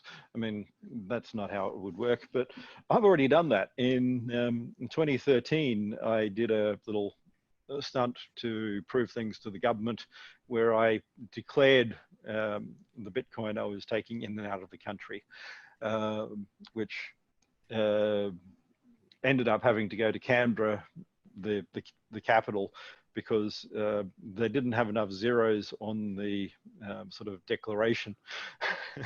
They only went up to 9,999,999.99. And of course, I went out with like 15 million and declared it. And the poor guy in the customs thing sitting there going, I don't know what to do. And he called in his supervisor, and everyone else hated me because like people were waiting to be able to do their GST refunds and all the other things. And I basically screwed all of that up for like 3 hours waiting for the plane. And so, yeah, it's not, it just takes time for people to recognize these things. But anyway. And I'm missing your voice again. Oh, man. But at some point when we sign those forms that say, I'm not bringing a negotiable instrument of over $10,000 into the country, theoretically, anybody that's flying with a ledger who has that on, that private key on there, is lying. I mean, is that fair? Like, potentially, yes. When people are moving money around physically, remember, you can electronically do things as well. So you don't need to declare when you're coming into a country and moving money from bank to bank. That's more automated. So it depends on how you're doing it. But when you're actually physically transmitting the location of Bitcoin, then you should actually be declaring it. But right. I mean, the key is at that point, I mean, it's like a physical representation, or it can be negotiated for whatever, you know. Yeah, value. your Bitcoin doesn't live on the blockchain. It lives with you. Yeah, like if somebody flies to the airport with like $1 million in jewelry, they can run into problems, right? Like carrying that jewelry can be considered like transmitting that wealth, right? But to kind of come back to N-Chain a little bit, because I want to get into a bit more of the specifics, like what are, and I think maybe I wasn't 100% clear what I was saying earlier. What I was saying is that when I talk to corporations, I kind of laugh at how they're approaching blockchain. I think they're kind of trying to figure it out. In some cases, I think they're just trying to figure it out to like stay in the PR news cycle and like have their own blockchain article. I don't know if they're actually trying to figure it out. You're probably, well, too young, but if you go back to the internet in the 1990s, it's really the same sort of thing. You had Novell, you had Banyan, you had DECnet, you had IBM's whatever the hell stupid thing that they had, the internet, of course, and all of this was out there at the same time. And it was the same hype cycle, the same, you can have an intranet or private blockchain now. We're going through the same cycle again. It's the Satriana bit. Those who don't know history are doomed to repeat it. Okay, so and I was on a. Do you know the guy Paul Brody from Ernst & Young? Do you know who he is? I've heard the name. I got to talk to him the last few weeks. I deal with like Anheuser-Busch, Coca-Cola. I got them all on a panel the other day. Paul Brody actually opened my mind a bit, because I sit in a lot of rooms where I think people just kind of exclusively say, enterprises will not adopt public chains. There's no point, right? So like everybody's advocating for this like hyperledger, and I'm looking at it from the outside and I'm like, wow, all of enterprise blockchains just supposed to be hyperledger? Like, is that the answer? Well, here's your first bit. You don't have a blockchain unless it's public. Full stop. Right. Oh, The security model is not hash power or whatever else. It is publishing the root addresses. And that doesn't mean that your whole thing is now public. It only means the hash is public. So basically, this sounds like the same crud that was said about the internet. No one will use the internet because, and I went through that in the 90s, and IBM and some of the big four and Novell and all that ran around with the same bull. And here's the thing. Hyperledger isn't secure, not because it doesn't have hashing or anything like that, but because you can have 1,000 versions of it costlessly. It doesn't solve anything. It is just a slow sort of database that doesn't work properly. It doesn't offer anything more than Oracle. You can have a distributed MySQL database that actually has more security, more controls than every single control on Hyperledger globally. And guess what? No one's telling you that. But it's exactly the same thing. The Hyperledger around the internet and the problems and everything like this, it's the same stuff, the same thing all over again. IBM in there, we can't solve it, so we're going to shit on it. Well, and I think IBM did go through a phase, right, where like they tried open source, and it seems like they pioneered some things, right, and then they kind of lost out on the business model, right? Like other people adopted their tech and they didn't really capitalize. So I feel like in some ways they're kind of overcompensating a bit now, right, with Hyperledger, where they're like, we tried to contribute to something and then we really want to control it, and like they really now want the dollar output from it. They always wanted to control it. I mean, they just IBM are just this sort of behemoth who exists because they have so much money, which they're burning through. I mean, they've been losing a lot of money, but they've got too much money invested and they're earning too much in government bonds and other things to just go away. They're so big. They're a juggernaut that won't stop. But they're not actually doing anything that's really creative. I mean, I know people love to think IBM is doing all X, Y, and Z, but they're not really. I don't think people have looked at IBM as like a creation engine for a while. Like nothing IBM screams like innovation. But like, so what?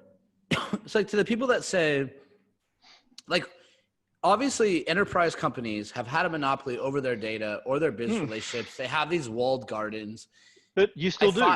That doesn't change because you've got a blockchain. Sure. So data. But here's my question, right?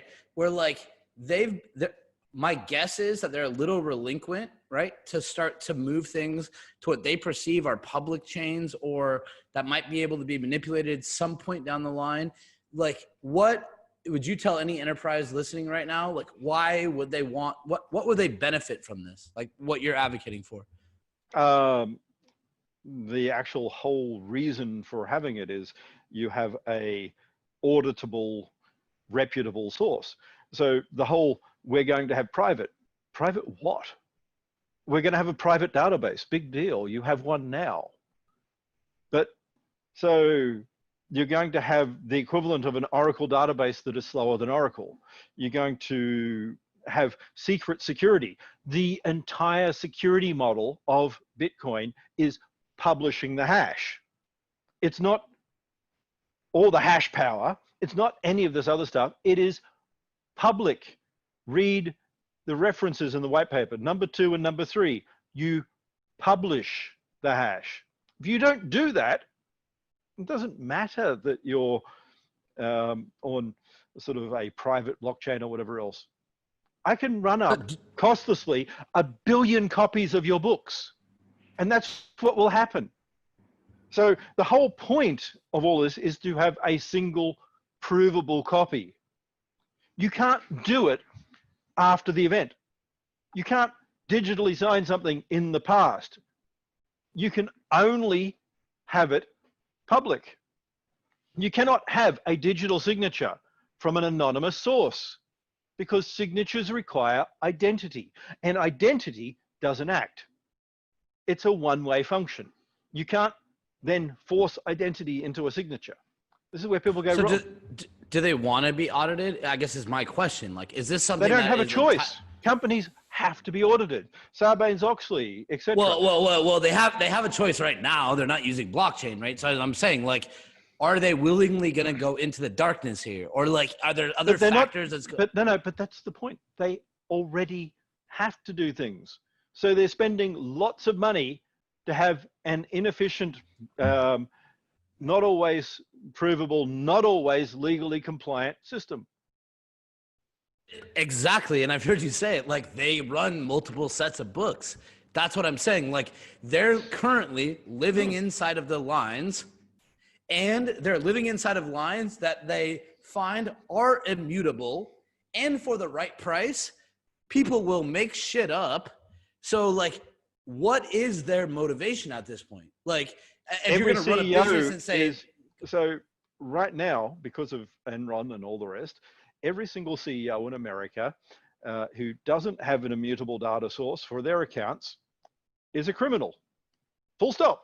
And I can say that very simply because the law from Sarbanes-Oxley on says if a record can be changed, you don't have the controls in place, you're breaking the law.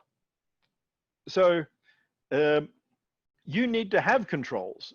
So right now, what happens is people use CDs and expensive processes involving Iron Mountain and locking things away and et cetera, et cetera. So you've got this really expensive methodology to do what Bitcoin can do cheaply. And of course, those people running those things are going to shit all over Bitcoin. Why? Because there's billions and billions at risk. And people shit all over the internet in the 90s. The people running X500 database and protocol systems and networks said cell-based data is better. You don't want to have anything like the internet. Why? Because they made money. And that's going to happen now until it doesn't. So should these companies have any fear? And I want to frame my question carefully here. Like, should they have any fear to put their data, and I have a few points here, but should they have any fear to put their data on public chain where they think it should be anonymized? And I'll pivot to the next point here. And are there any retroactive fears? And I'll give you an example. But you're not putting your data on the chain. Go ahead. Hash is not your data.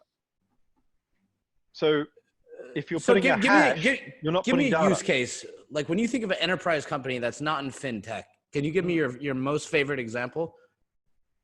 Like what you would think would be a great Bitcoin enterprise solution? That's tracking. So say supply chain, say seed to sale, like what data would they put on chain or transactions? You don't put data on chain. That's wrong. Or sorry, like what would they sign on chain? You just want transaction records. So you want a hash. A hash is an index. So you're just indexing something existed. That's it. That's all you need to do.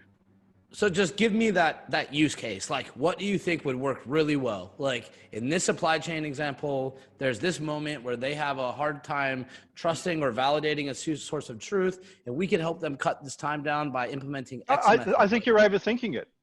I think just the way things are now, it's just cheaper and easier. It's not any new thing or anything like this. It doesn't need to do any of that. It is just a better way of doing accounting. It's just cheaper. That's it. So it's literally the signature it's a signature primarily, like rather than setting a piece of paper in somewhere to be validated. No, none of that.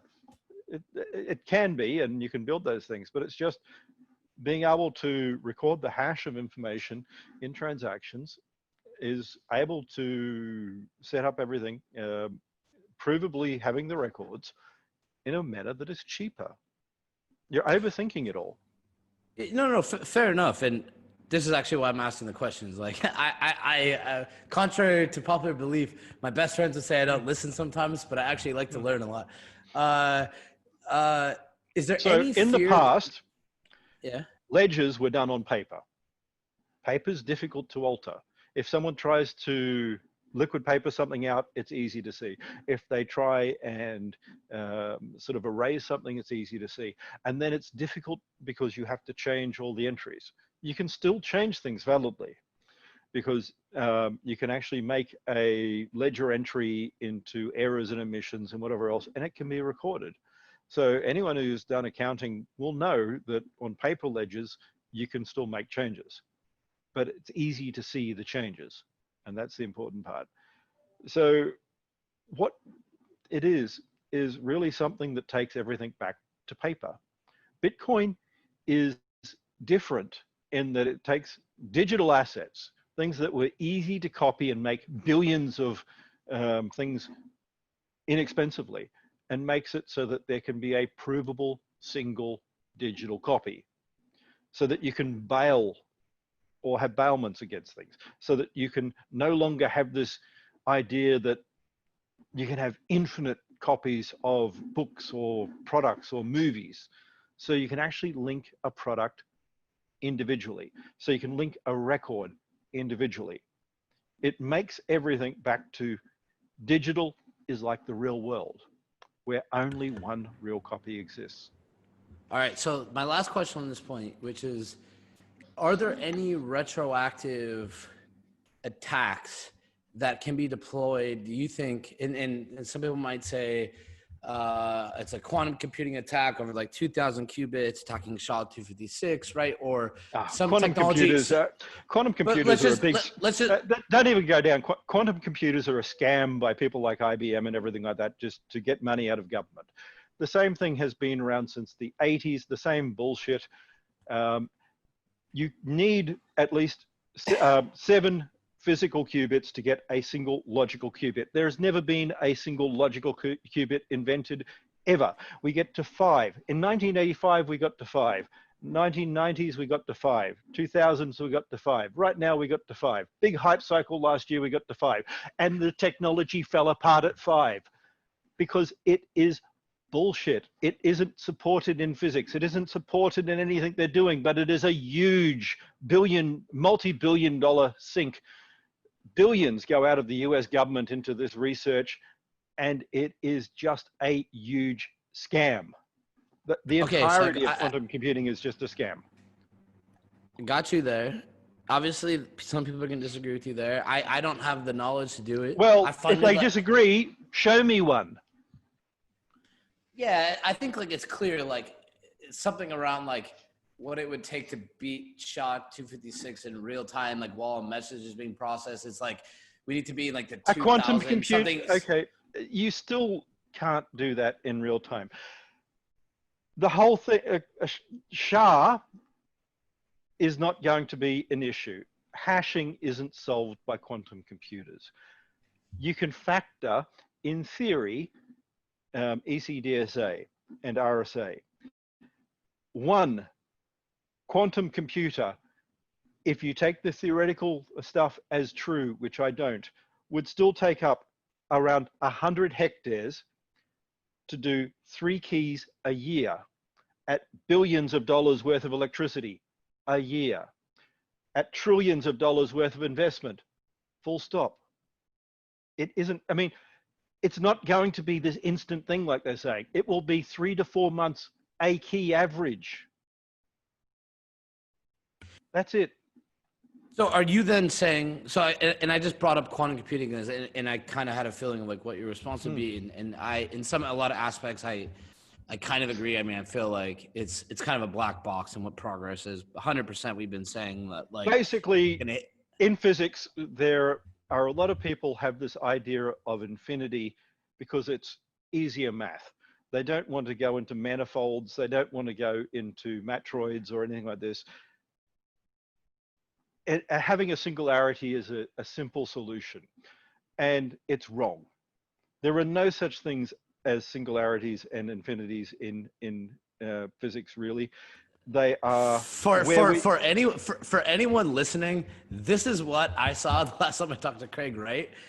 If you don't know a lot about either, if you don't know how to write code or can't even delve into the conversations of quantum physics or like go in 5 other directions, I swear to you, go like bounce around this dude, talk to him for 1 hour. You cannot jump around these types of topics with about millisecond response time and be completely full of shit for an hour straight. Like, it's not possible. So for anyone that ever wants to tell me in the future that Craig Wright is a fraud, liar, or an idiot, I promise you, like, I've been around really smart people for a long time.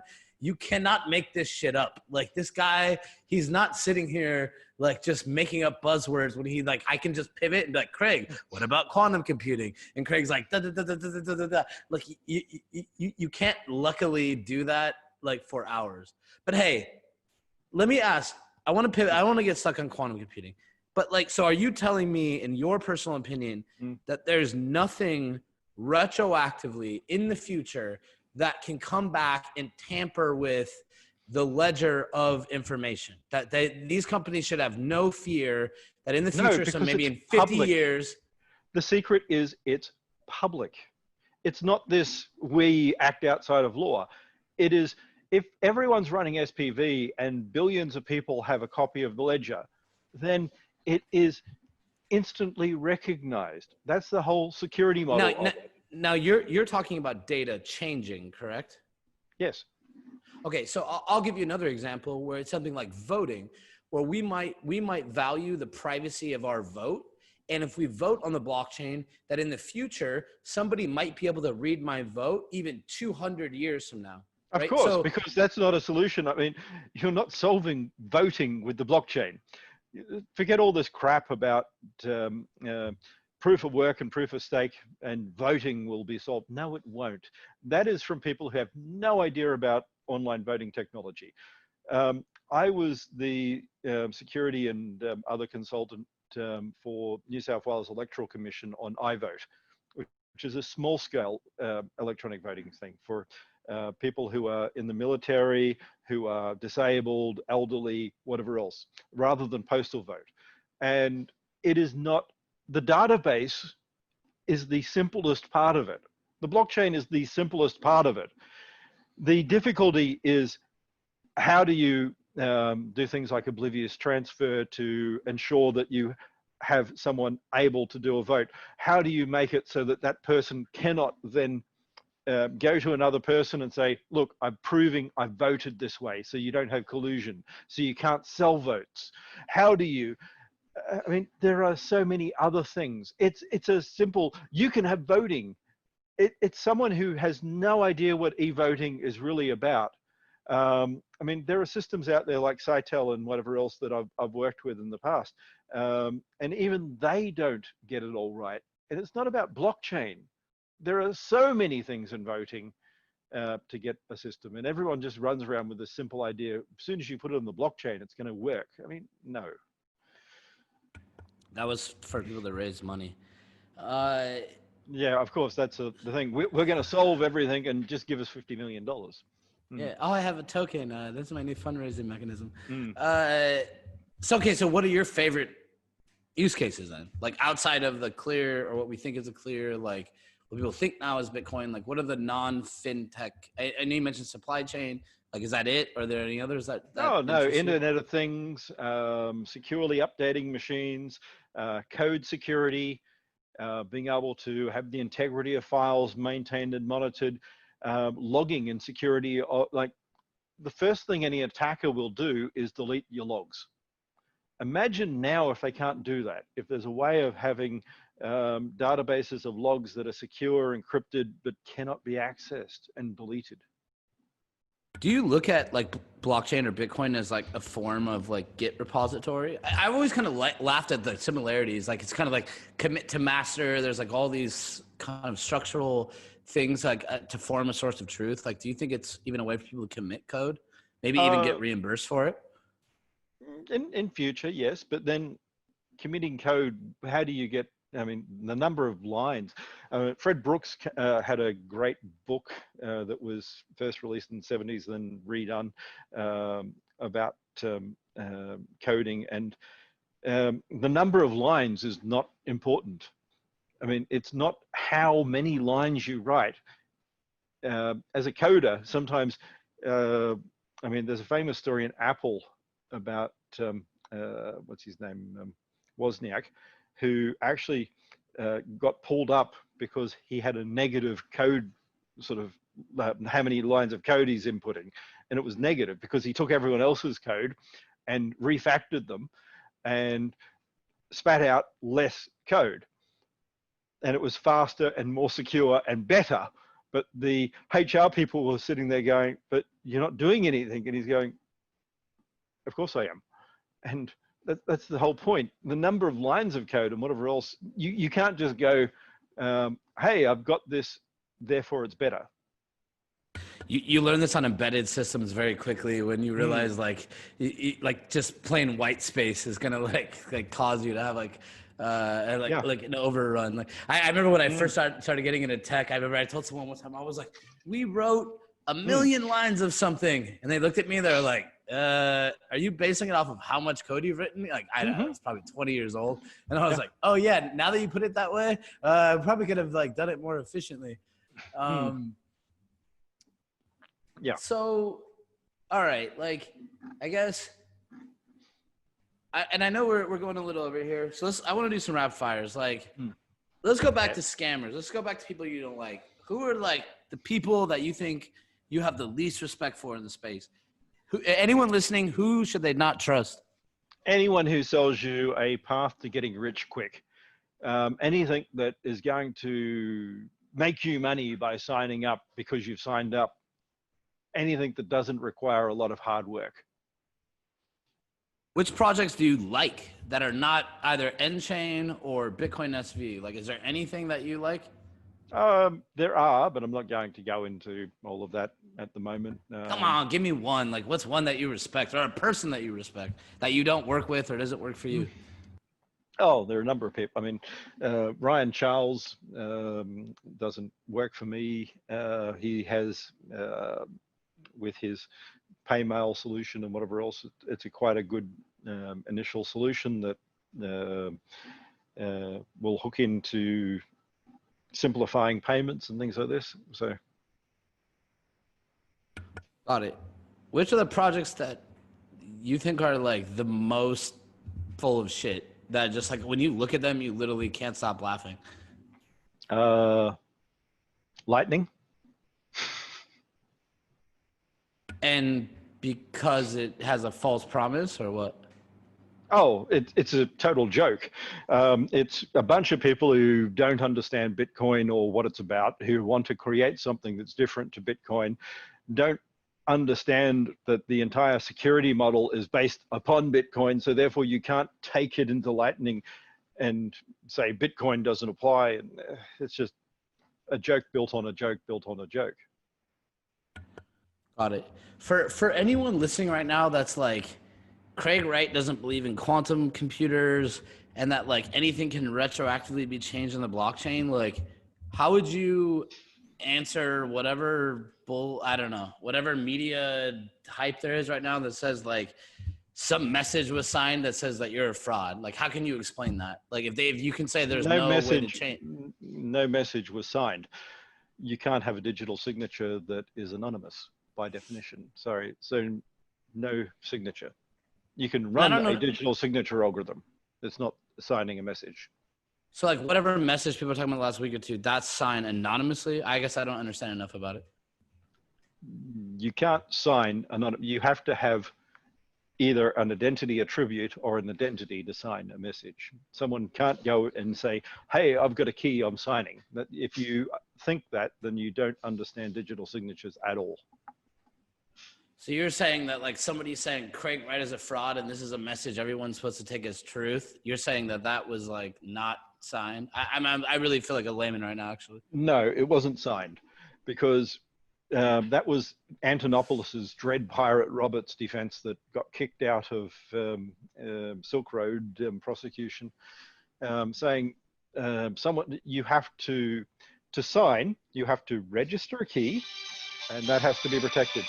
And I'm going to have to end because I'm actually over and I've got another meeting that is right now. I want that ringtone. Whatever that ringtone is, I want that ringtone. I'm sorry about this, but I have to actually take this, and because we've gone over and didn't realize what time. So, Craig, sorry about that. I appreciate your time. It was very nice talking to you. Yeah. Yep. Have a good one. All right. Bye. You too. See ya. Goodbye.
Dear citizens of the world, there is a revolution upon us, you see. The old and outdated ways of indirect representation, where those who parade around as if to have exceptional power, in their all but flattering three-piece costumes, claiming to speak in the voice of your values. The archaic ways of our past where we are separated by entry barriers to knowledge, where we are separated by time, space, and the speed at which information can travel. The days left on those bygone years are counting down and dwindling. The shadow of our past that casts itself upon the present is growing dimmer and dimmer by the day. Those of us here who believe in a brighter future, founded on technological innovation, distributed models of power, the separation of money and state, and, above all else, the free and open exchange of ideas. Those of us who believe in these things know what is to come. Through our collective efforts and through a coordinated strategy to educate others, we can, without permission, reclaim this world from the ground up. So, please, my friends, join us. I hope you are ready to reimagine 2020. Reimagine 2020 is brought to you by Weak Hands. Yard, that hits close to home. Weak hands. People who can't handle the tension and sell their crypto holdings for a cheap USD price. The ultimate coin. When it's going down. Actually making its price even lower. When it's rebounding, they got cut. Strong hands hold their crypto for life, matey. Hey, it's the Crypto Twins. I'm Litecoin Lucy. And I'm Tammy Tezos. Trading can be hard, but we're here to give you some tips. Always remember, buy the top and sell the bottom.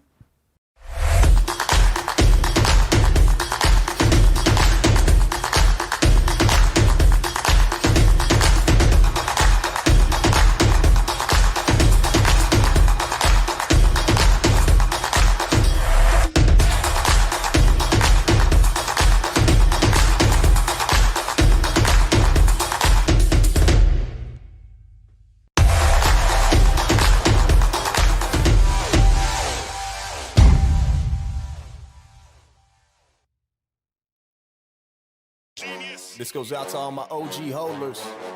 Legend Gang. Coin Bros. I just woke up in the morning, check that market cap. We up. Shout out to my dog, what you barking at? What up, dog? A package at my door, man, I've been waiting. Hope the UPS guy ready for a conversation. We gon' talk about this crypto if you like it or not. Shut up, Jordan Belfort, bitches, shit ain't a stop. I'm that dude reppin' that blockchain on the block. Talking crypto with my neighbors while they taking a walk. And my girl love talking crypto with me. Got my son straight ICO picking with me. Legend gang, man, I keep it with me. Better take a long lunch if you with me. We gon' talk about it, we gon' talk about the dip. John McCaffrey told me Bitcoin to $1 million or he gon' eat his own dick. Ever seen a grown man eat his own dick? What? No, hell no. We talking crypto, we talking crypto, we talking crypto, we talking crypto, we talking crypto, we talking crypto. Ain't no doubt about it, if you come around us, you gon' hear we talking crypto, we talking crypto, we talking crypto, we talking crypto, we talking crypto, we talking crypto. Ain't no doubt about it, if you come around us, you gon' hear about it. I'll be talking crypto when I'm taking a piss. I'll be talking crypto in the Uber or Lyft. Talking crypto when my daughter's making the wish. I'll be talking crypto when I'm taking a seat on the bus, riding to a meetup. I'm talking like-minded people there to greet us. I'm talking Krispy Kremes, endless margaritas, man. I'll be talking crypto to the dude in the mall cleaning sneakers.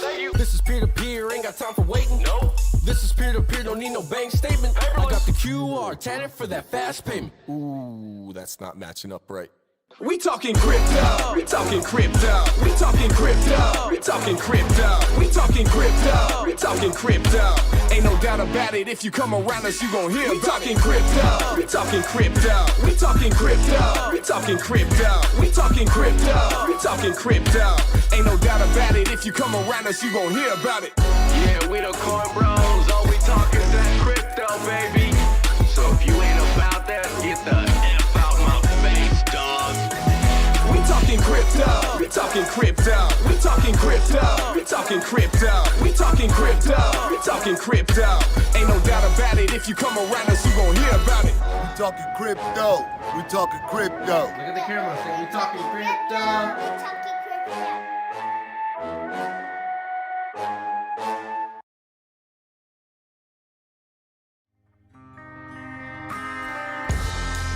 Coming up next.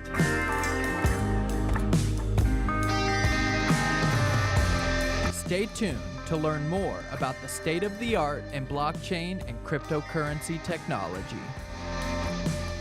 Reimagine 2020.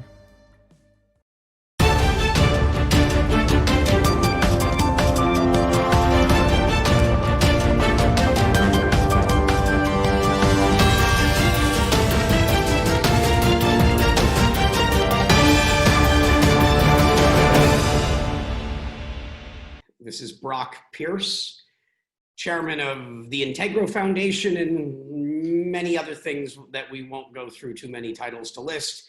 But I'm here with you today to reimagine the year 2020. Hey everybody, it's Patrick McLean, one of your hosts of Reimagine 2020. As you know, we're going 72 hours live for this entire event. We've had many interviews. This one I'm exceptionally excited for, actually. I just had a few minutes to talk to our guest before he got on and kind of reconfirm maybe a few of my thoughts. But I'm gonna introduce Brock Pierce here in a second, and I won't butcher it too much. I'll let him explain for himself. I've heard of him as he had a part of one of the first ICOs, I think Mastercoin. He kind of helped one of the first tokenized funds at Blockchain Capital, maybe parts of Tether, EOS, etc. I don't know how you could have done so many things, but again, before I just butcher it, introduce yourself, tell the kids or anyone else watching like what you do, and maybe a little bit about how you got into the space. Yeah, I guess we'll start from the beginning. And so I grew up, I guess, as a gamer and a card collector, and I was very entrepreneurial. So I guess it all starts with, baseball cards, video games, and eventually things like Magic the Gathering. And so growing up as a kid, I got very into buying and selling and trading baseball. And I'd say that played a core component to this. And then video games as well, buying and selling and trading and playing things like Magic the Gathering. And then in the late 90s, we started to see the first video games become networked. And as games became networked, they became persistent in nature. Think massively multiplayer games like World of Warcraft or Second Life. But in some of the earlier iterations of that, Meridian 59, Ultima Online, EverQuest, Final Fantasy XI, Dark Ages of Camelot, so on and so forth, Asheron's Call, these games allowed you to accumulate digital currency and virtual items. And they were alienable, meaning that you could trade them with other players in the game. And so these virtual economies emerged. And naturally, because some players didn't have enough time to get all of the things they wanted on their own, and some players had too much inventory and maybe lacked, ordinary income, that a market emerged, essentially in time, where people that lacked the discretionary time but had the expendable income would buy items and so on and so forth. And I became the primary market maker for this emerging industry. And that emerging industry became quite big, by, call it the mid-2000s. We built up a supply chain of about 400,000 people, principally in China, that would play video games professionally for us to mine digital currencies that we would then sell by the billions or tens of billions of actual dollars around the world. We were PayPal's largest merchant for over 3 years. Project IGE was the code name for the PayPal credit card processing business that didn't require having an account. We were Google's largest advertiser for a moment. We launched Alipay in China. And so we got very good at understanding cross-border payments, learned all about payment systems. And I'd say that was really the main precursor for me getting into this space. And so it wasn't, though, really until about 2012 where the industry was taking off in a big enough way that I felt the timing was now. And so people would come to me early on and they'd say, hey, what do you think of Bitcoin? With my background in digital currency. My response early on is, this or something like it is the future. I just don't know if the future is now or 25 years from now. And in 2012, that's when I saw the lightning in the bottle. I saw enough critical mass forming, enough traction occurring that I decided the future was now. And I decided to drop everything I was doing and make this a full-time focus. And you named a few of the projects that I've been involved in. And so super entrepreneurial guy. And I guess a little unfocused. People would have focused on one thing. I was so excited by the prospects of this space that I had an insatiable appetite to just keep doing more. And so I just started building company after company after company until I couldn't manage any more companies. And then I started a fund so that I could keep investing in more and more and more companies and supporting all the things that I could. And looking back on it now with the benefit of hindsight, I mean, what an amazing ride it's been. I'm so grateful for this industry, so grateful for the incredible community, because it does take teamwork for this collective dream to work. And so it takes all of us. We're all important. As I like to say, we're all Satoshi. We're all contributing in our unique ways to the development of this ecosystem, which has the potential to truly change the world. I think that this technology is going to be core to the underpinning of reimagining, the world, in building a better world. And I can't think of a better time to be discussing it than in the year 2020. As I like to think, this is the year of, the visionary 20s. where things become clear. I like to think of it as they called the 1920s, the roaring 20s. I like to think of this more like from the perspective of the eagle or the phoenix. This is the soaring 20s. And so thank you again for having me. Glad to connect with all of your audience and the students in particular, because students are our future, right?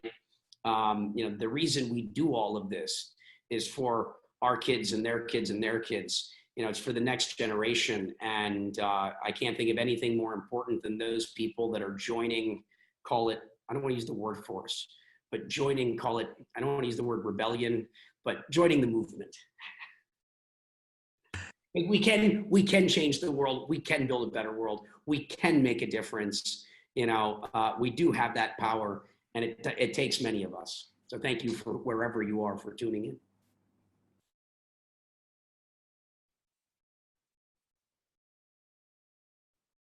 I can't hear you. Wait, all right, I missed the mute. I missed the mute button. First mistake of the interview.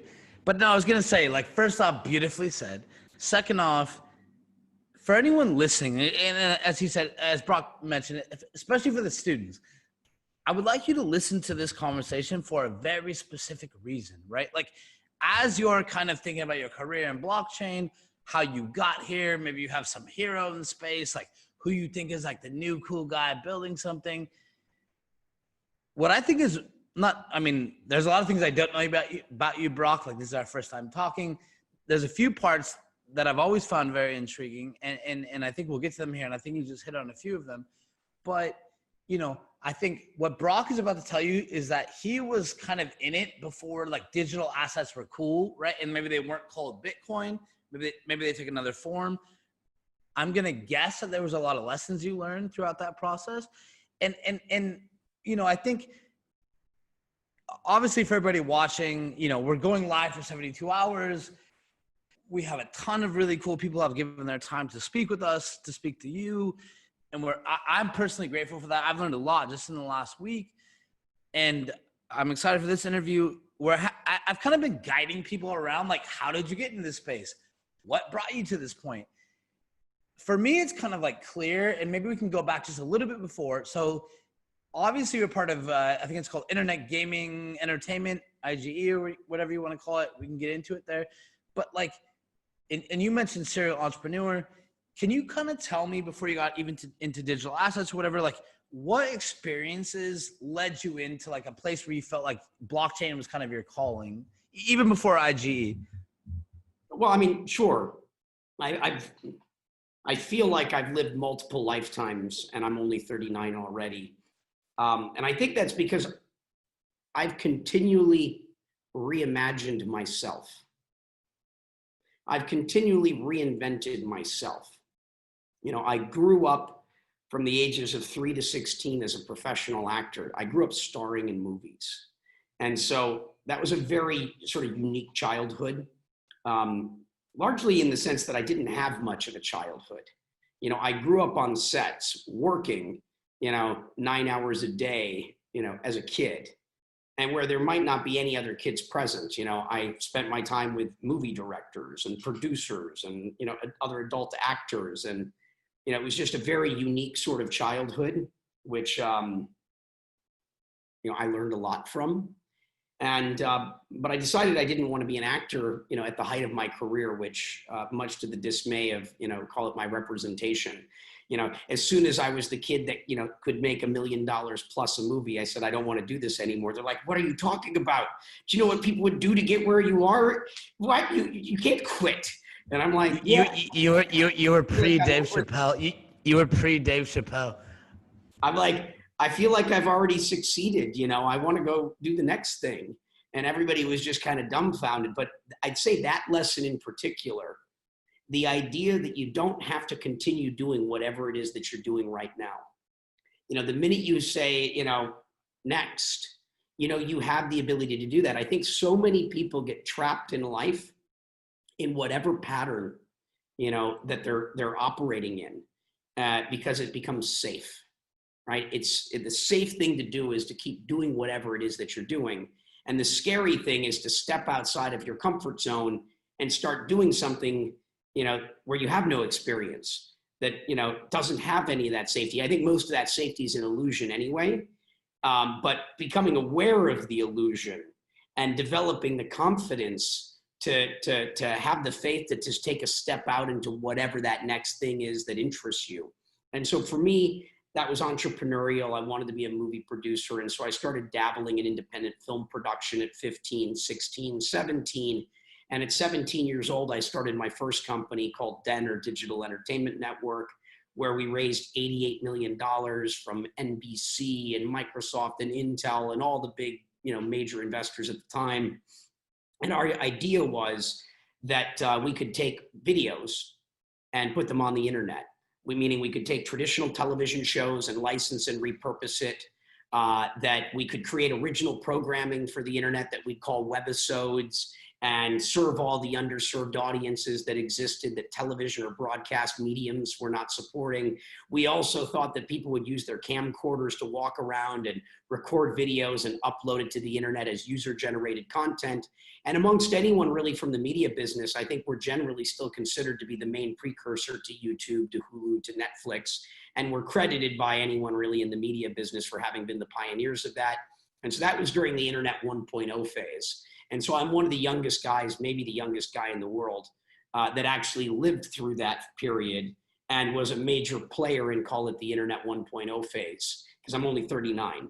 And that's just because there's not many founders back then that were, you know, call it teenagers, you know, raising, you know, $100 million. And so that was my business school. And then fast forward, I got into the IGE stuff, or the gaming stuff, after the internet bubble burst. I went, you know, I'm now a washed up actor because I quit my job, you know, at the height of my career, but you know, I'm not relevant anymore. A few years has gone by. You know, I dropped out of college. I didn't make it through one semester because I had started a business that was doing so at the time conceivably well. We were valued at $1 billion by NBC. So, you know, we were a unicorn back in the day, when unicorns were, I'd say, more rare. And, you know, and I'm an entrepreneur that just lost nearly $100 million of other people's money at a time that no one wants to hear about an internet business. And I'm like, oh God, what am I going to do with my life? I've just messed up everything. And I'm like, well, I guess I could go get a job, or I could try starting and building another business. And that's how IGE happened. I decided the job thing wasn't the mix. And so I used every dollar I had left, because I didn't cash out much during the, call it, first phase of the internet.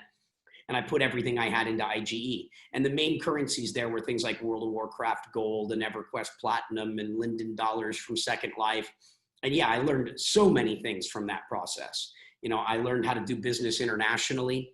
You know, I was living, you know, mostly between Hong Kong, Shanghai, and Seoul. So I spent a lot of my life living in Asia, learning how to do business in Asia. We rolled up, you know, all the major companies in the world. So I rolled up all the major media companies, like the video game websites, all the information tips and tricks and things. And so did 30 or 40 acquisitions to build a top 100 web property in the world called ZAM. I sold that to Tencent, one of the biggest Chinese companies. And so I learned a lot about M&A and deal making and capital raising, and built a, you know, just payment systems, all the things that I think were really relevant to Bitcoin, in the sense that had I not done all of those things previously, there's no possible way I could have done so many things in this space. The reason why I think I was able to do so many things, and some of those things successfully, is because of all the training I had. You know, there were not a lot of people playing around in the Bitcoin space that had raised hundreds of millions of dollars as an entrepreneur, you know, from the Goldman Sachses, and that had done 30 or 40 acquisitions, had done business around the world, new payment systems. I'd say I had a major advantage over most of the entrepreneurs, combined with, you know, just all that experience. And so I think that's what prepared me to be able to do so much. And then being just crazy enough to like not stop at one thing, right? It was like, okay, start at this. And instead of like riding that opportunity, you know, to its conclusion, as soon as I got a business up and off the ground and running, I was off to do the next one. You know, the thing that I take great pleasure in is the process of creation. I like creating businesses. I don't like running businesses.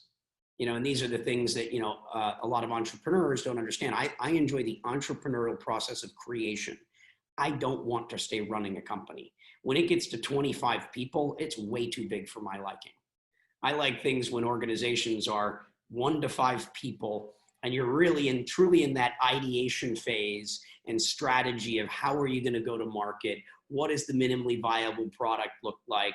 Learning how to storytell and articulate the pitch and getting that product live in the first customer.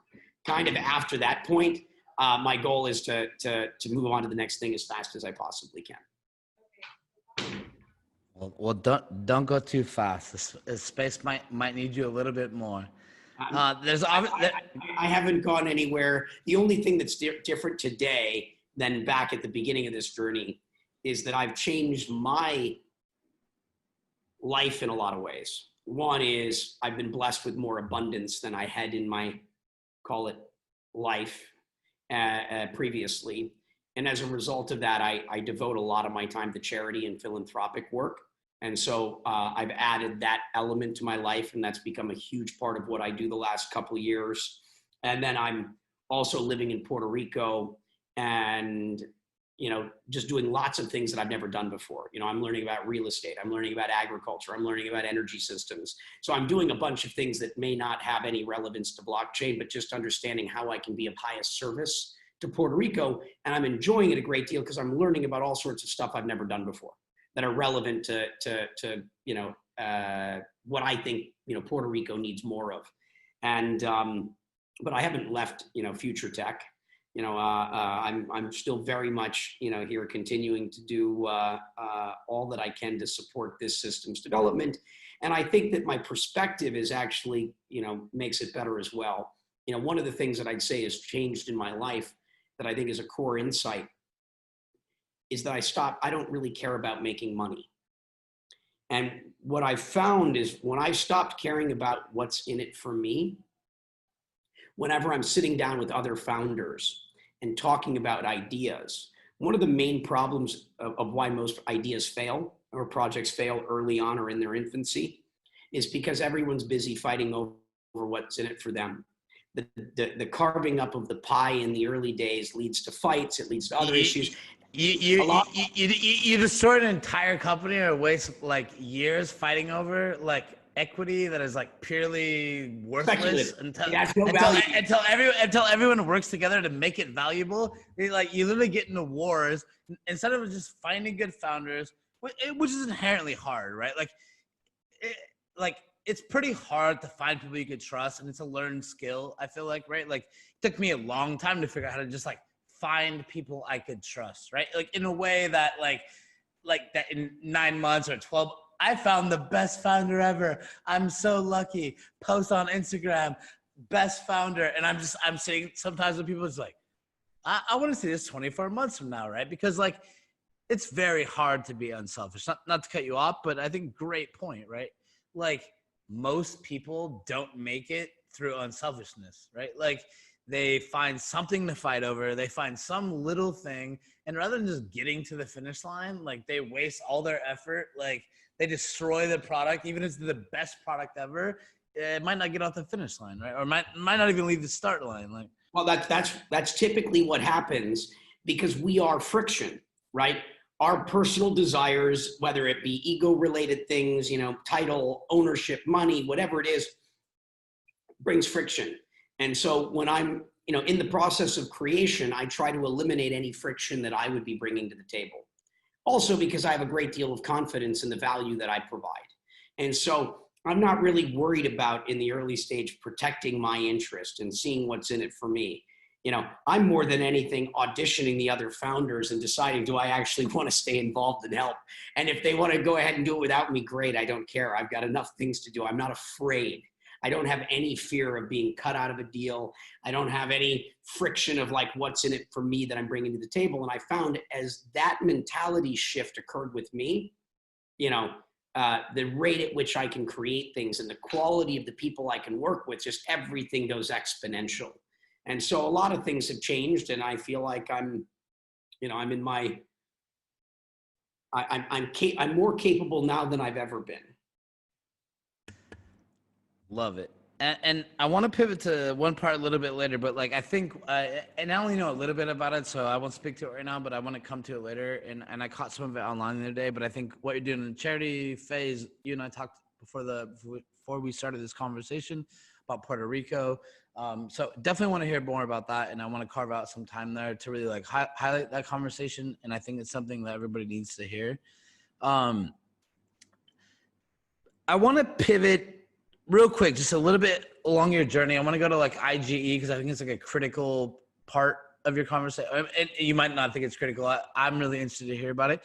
But like really quickly, like in a few sentences, how would you describe yourself? Like, were you a tech nerd?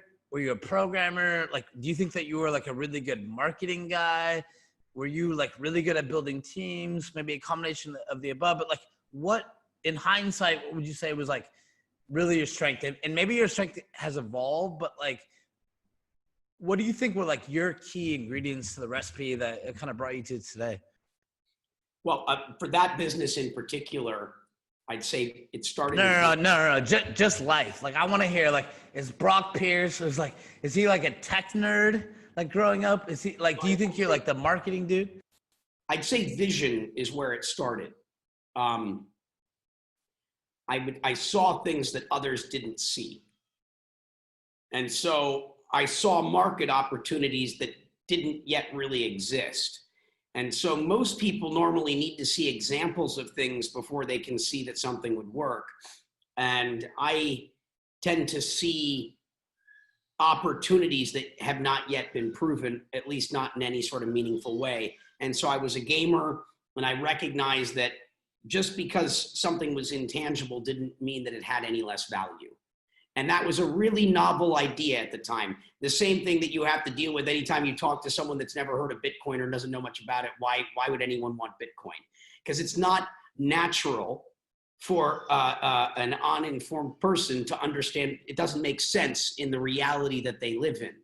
And so I'd say that I kind of live between the present reality and future reality, enough to the point that I can see things that have not yet happened. And I think that that's probably the first piece of what I have that's enabled me to be able to do a lot of these things. And then in terms of like skill sets, I think I've got a sense from a marketing perspective of how to present things well. I know how to take complex ideas and distill it down into simple sound bites, right? I'm a storyteller. I know how to communicate opportunities and ideas. And so that's very helpful in terms of how you create markets.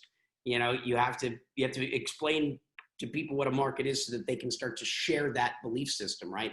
You can start to, take that potential vision of a future reality and make it real. And the only way that happens is as you convince other people that there's a reason for it, whether that be by providing a product or service or just telling the story. It's normally a combination of all of those things. And I put that all into a type of category of marketing. I was also what I'd say pretty good at business development and corporate development. I learned through that IGE business, I did 30 or 40 acquisitions. So I didn't just grow the business organically. I grew the business rapidly by rolling up an entire industry before anyone else even realized it was an industry. I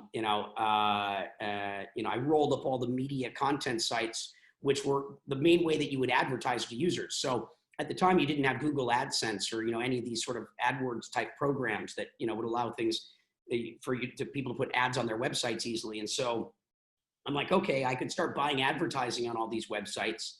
And as I get more and more competitors, then I'm going to compete for that advertising inventory, and I'm just going to have to pay more and more and more.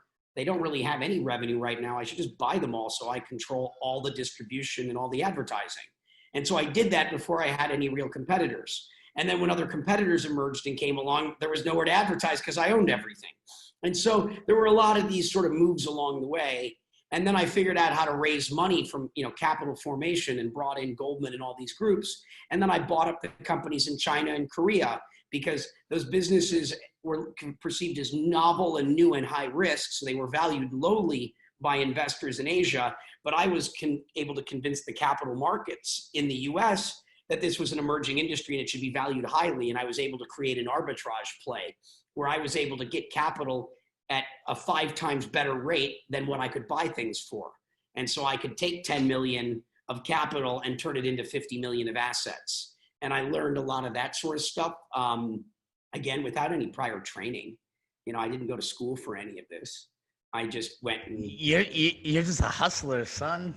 Yes, I'd say hustling might be the another way of describing, you know, it's visionary, storytelling, you know, go-getter.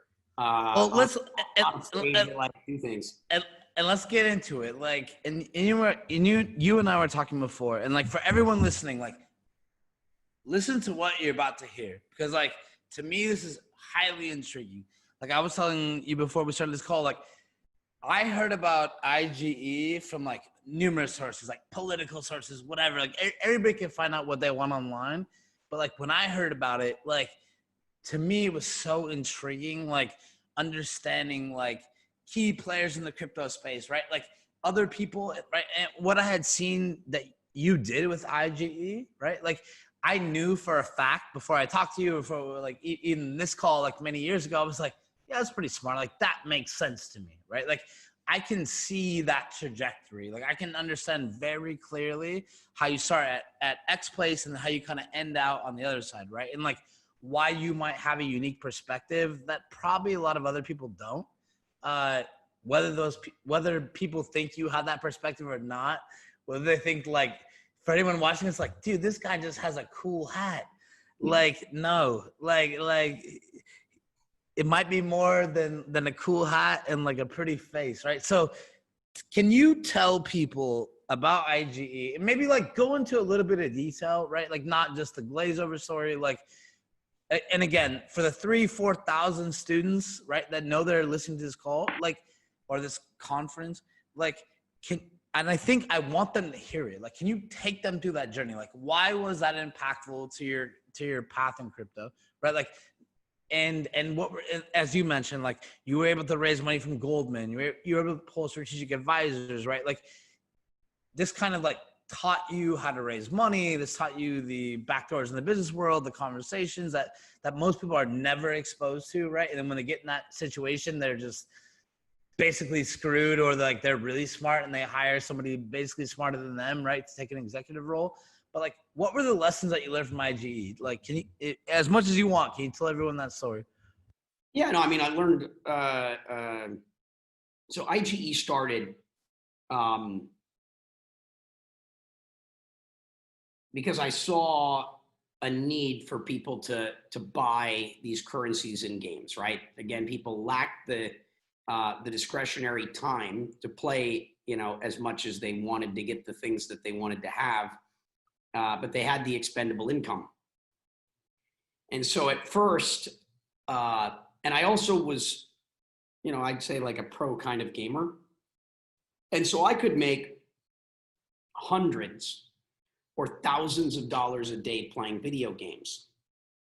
I got to the point that I was able to play 6 computers simultaneously. And this is without bot software, because that stuff didn't exist yet. You know, this is, call it in the year 2000, 2001. I'd play 6 computers simultaneously and I would operate raid groups just as me. I'd go do things that would normally take 12 or 18 people, and I would do it single-handedly. And so I realized that, you know, I could make a fair amount of money playing video games if I had wanted to. And I thought that others, you know, could be taught how to do that. And so the first thing I did is I started teaching people how to play video games professionally. And then I would teach them how to play 1 computer, and then I'd teach them how to play 2 computers. And then I would teach some people, if they were really good, how to play 3 computers. I never really got anyone that could play more than, you know, that could play 4 or more, but I was able to play 6 computers at a time. And so I started teaching people to do this, and we started creating the currency and, you know, mining the games and then selling stuff. And I got up to a team of about, I don't know, 20 or 30 people that could play games. And my sales were vastly exceeding my production capacity. And so I realized really fast there was no way that I was going to have hundreds or thousands or tens of thousands of employees playing video games professionally. I'm like, okay, this will never scale. I guess I'm going to need to be able to buy from other gamers. but there's not enough gamers in the world that want to sell this stuff. I'm like, how am I going to get enough inventory to meet the consumer demands? I'm like, I think I'm going to have to teach people in other parts of the world, in the developing world, how to play games to make money. And so I'm like, well, should I teach people in Latin America? Should I teach people in Brazil, Mexico, Argentina, whatever, to play games? I'm like, maybe it's Eastern Europe. Maybe it's Russia or the Eastern Bloc. And I'm like, India? Or is it Asia? And I eventually realized that China was the ideal place. And that's because the Chinese people just love games. Like in India, I think it's because of the family culture, probably more than anything else. Like the parents are not a big fan, at least historically at this time, of their kids playing video games all the time. But in China, you know, gaming was a huge sort of part of the culture. And so I'm like, wow, the Chinese have a huge population and a very high propensity to appreciate and enjoy and play video games. I said, China's the place. And so I moved to Hong Kong the next day and set up operations in Shanghai. And we started teaching the Chinese how they could make, you know, a couple $100 a day playing video games. They could make more money than doctors and lawyers. And you don't have to work in a factory and, you know, have your hand cut off or your fingers cut off. And like them playing games is like, they're just playing games, or they're like mining items in games, or what is playing games? They're playing games, but with a focus on mining items. So that you, instead of just playing in any random place, you know, you choose the places in the game that has a, you know, call it a high reward. And I would teach gamers where the, you know, where the money was. You know, you still had to get your character up to a high level. So you had to play the game to get to the point that you could produce, you know, an income. You know, so you had to get good at the game. And because they weren't my employees, but instead they were contractors, you know, they only got paid based upon what they produced. You know, I only paid you for your gold. I didn't pay you for your time. And so if you weren't very good at it, you probably would quit pretty quickly.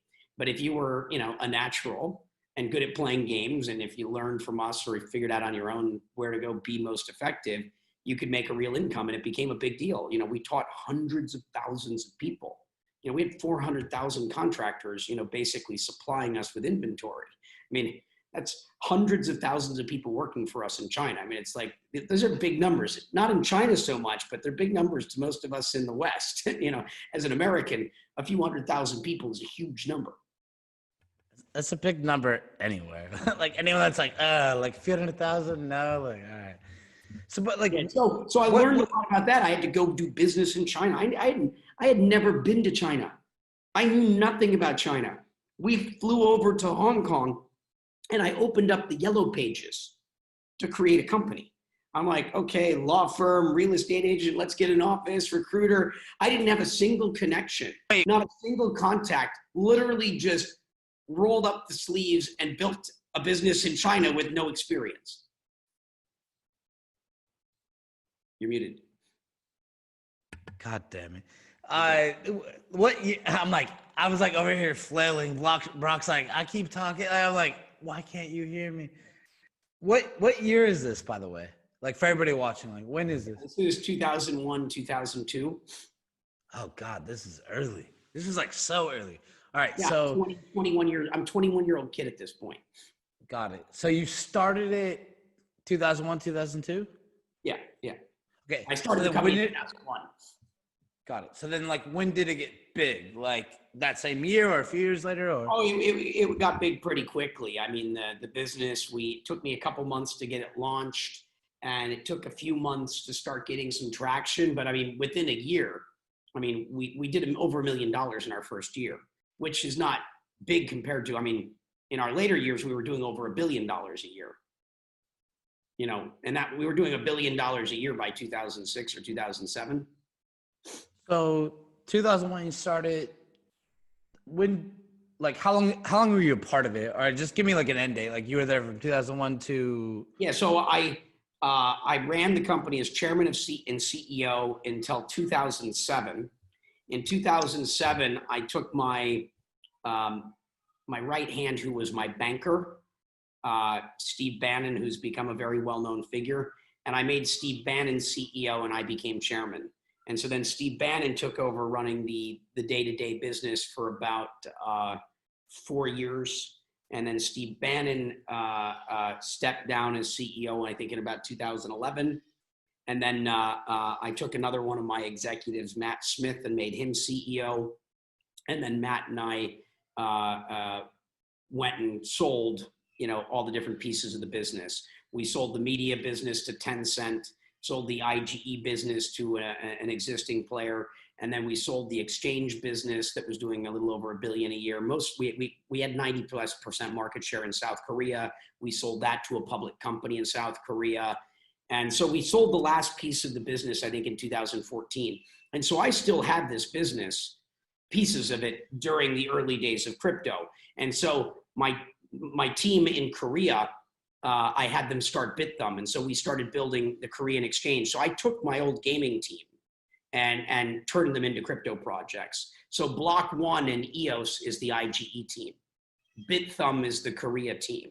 My China team became a bunch of, different businesses in China. And then a lot of other people, like Kraken is founded by Jesse Powell. Jesse was Loot.com, or LEWT. He was one of my smaller competitors. Mt. Gox was Jed McCaleb and trying to be a Magic the Gathering exchange that pivoted into Bitcoin. When you go back and you study the origins, a lot of the people that created this industry early on were all guys like me. We all came out of the video game space and pivoted from gaming and payments in Asia to crypto exchanges and payments and things. And then we marketed all of these services to our users. There's a reason why my biggest markets in video games were China and South Korea. It should not come as a surprise that the largest market for crypto is China and South Korea. There's a huge learning curve for an average person to say, I want to buy Bitcoin.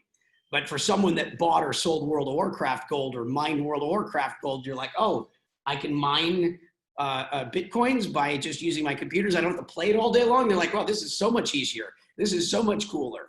And so a lot of the biggest mining players and things all came out of video games. A lot of the exchange founders. I mean, I'd say a majority of the early entrepreneurs in this space all came from gaming. No, that's very interesting as you put it, right? And I don't have that gaming experience, but I've kind of seen it. Like I grew up in Las Vegas, so I kind of understand the gambling space. Not that I got it from there, but gambling is another one. If you understand a chip, I see so many poker players that went around the world and they use Bitcoin in the early days where you couldn't take more than $10,000 on a flight, right? So they were using Bitcoin at the time to go land in Macau, right? And have 500K they could start playing with, right? And so it's they were using Bitcoin, right? And then you go fast forward years later. Before Bitcoin, they were using chips. And so they'd carry $100,000 in chips from Wynn Casino. And then they'd show up in Macau, and Macau would accept the Las Vegas chips. And so in the early days, they used chips. And then when they learned about Bitcoin, they're like, oh, that's digital, that's safer, not fake. And that's why so many early poker players, again, when you look at the early adopters, right, it was people that understood gambling chips, or it was people that understood virtual currency, digital currency in games, or you were, a cypherpunk or something of that nature, or you were a hardcore anarchist or libertarian. You'll notice all the early adopters of crypto come from one of those backgrounds. And the biggest one of them was the gamers, because we just represented sheer mass numbers. There were tens of millions of us. The cypherpunk movement obviously played a critical role. We couldn't have done any of this without them. But in terms of numbers, they're a very small number of people. The gamers were the masses. We were the group that drove mass adoption. Got it. And I want to kind of pivot. I promise I'll pivot to a few other points here. But this one I think is really intriguing. Maybe for me only, but I think the audience watching will really appreciate it. So it sounds like you started in 2001, you were profitable almost immediately. Obviously, the next decade plus, it kind of lingers in your life. Maybe it's less important or less of your time as you go into the end of 2000s. But can we just unpack a little bit? What were the lessons that you learned, right? So 2001, you're profitable immediately. When did it really start catching fire? And maybe a few other things I want to ask. At that point, what are you seeing, right? I think sometimes if we were to explain like cryptocurrency to someone, it's like this foreign object. It's like we could speak alien language and they wouldn't know, right? Like to my grandma, she wouldn't understand Bitcoin, right? Now, on the other end of the world, I feel like if I were to go to a normal citizen and tell them that people are buying or mining World of Warcraft items, this also might seem alien to them, right? So I feel like there are some similarities there. Obviously, it's like a bit of a niche, which in some aspects, I would say like maybe Bitcoin or cryptocurrencies are still a bit of a niche, whether we're going to cross that threshold or not. But like, when did you realize like, oh shit, this is way bigger than I thought? Maybe it was 2001, but was there like another milestone? And was it just like the digital assets, or did the community, like, did you see anything in the community that kind of like forecasted what you would later find in the Bitcoin community as well?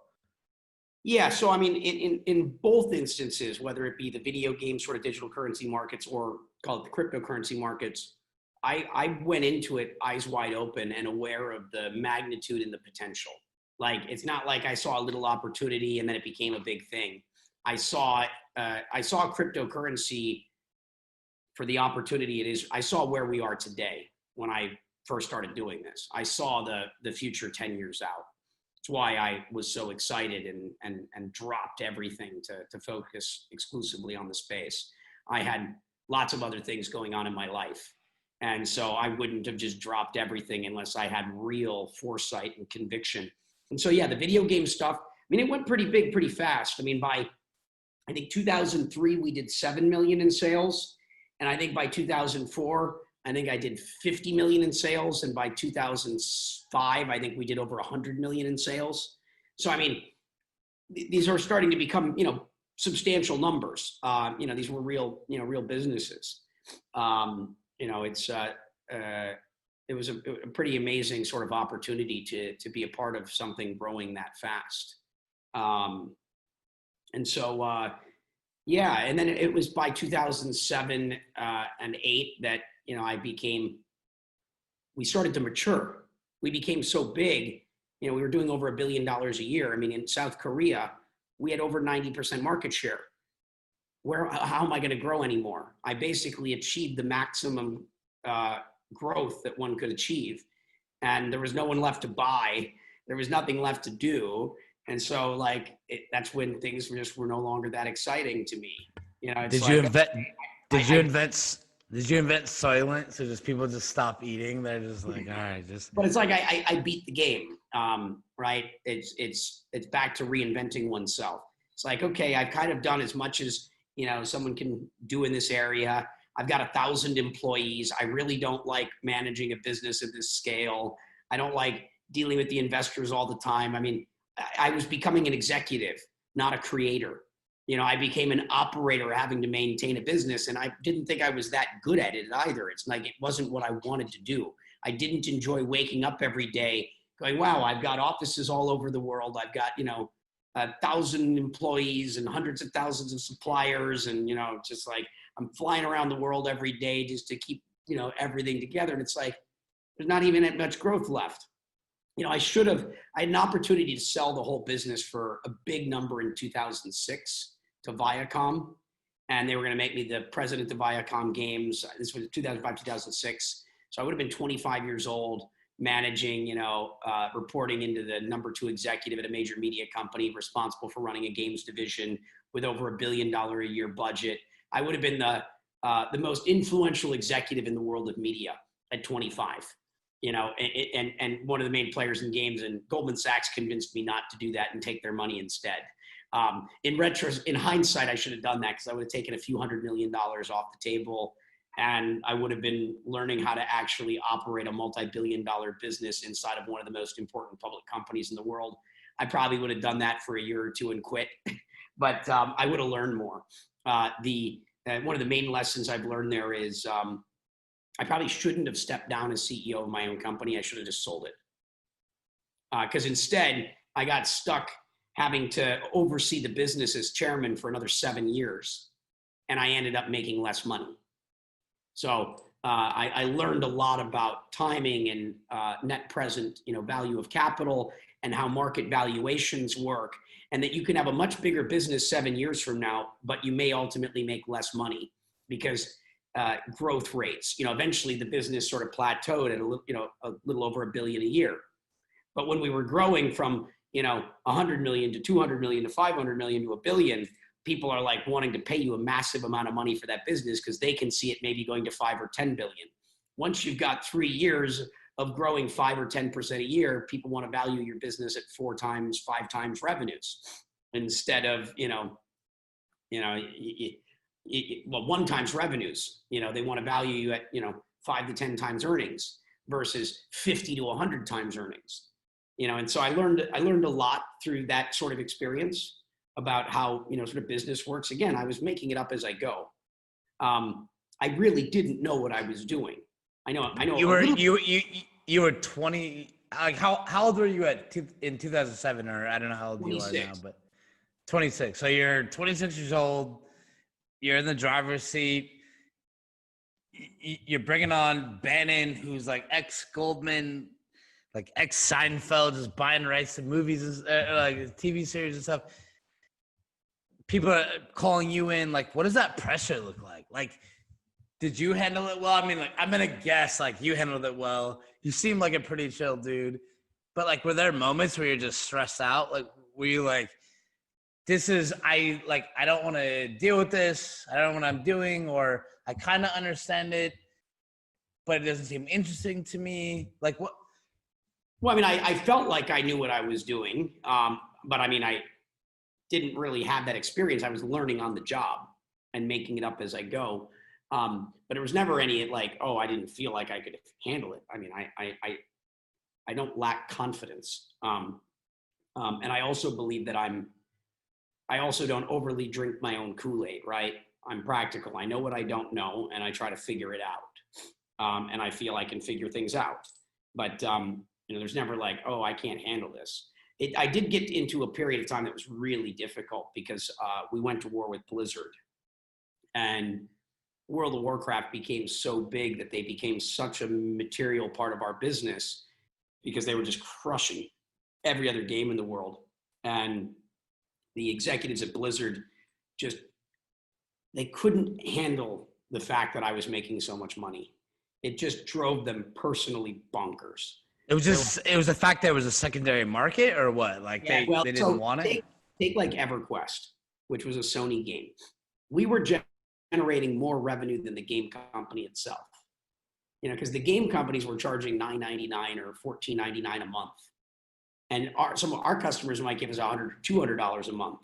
And so we were conceivably making more money than the game companies themselves. And that just, drove people crazy mad. They're like, this guy, it said, because in the end user license agreements, it was against the terms of service. And I just said, I believe that gamers have property rights. I believe that gamers own the fruits of their labor. And I had a fundamental, like, own your data sort of perspective.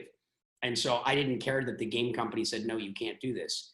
And I went and looked into the legalities of it, and I realized they could never sue me because if they lost, it created too many problems for them. And so it just became a constant standoff.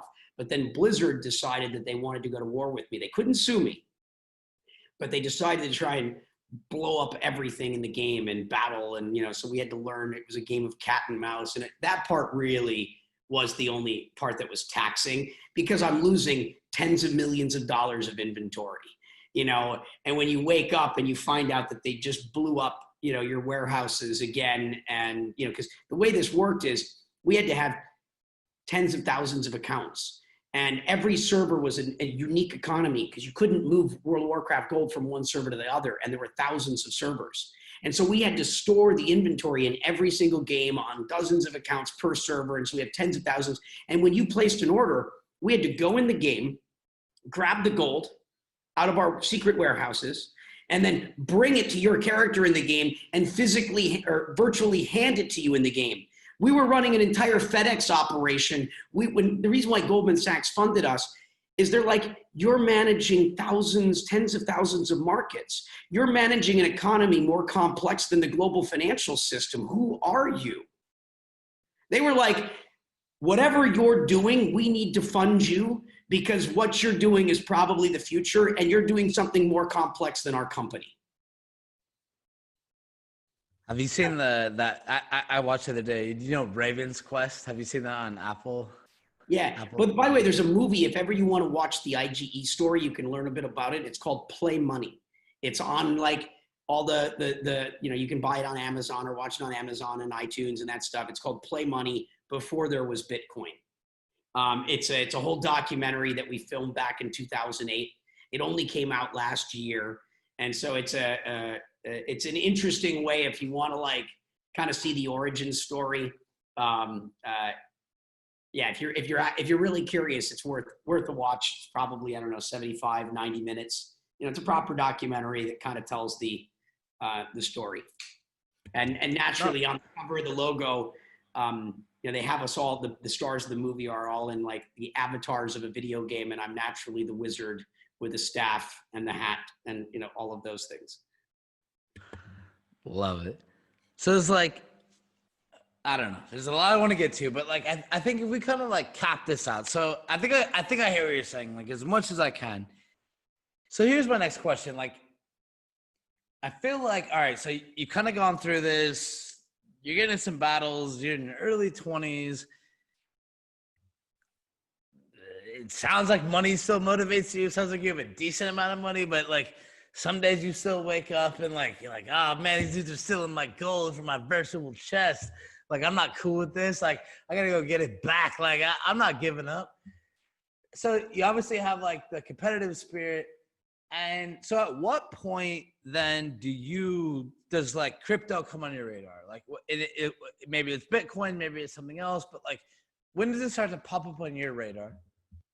Well, because of what I was doing in video games, I also was looking at all the secondary markets for airline miles and credit card points and community currencies. You know, Wired in December 2008, you know, called me the kingpin of Azeroth and the godfather of digital currency a month before Bitcoin launches.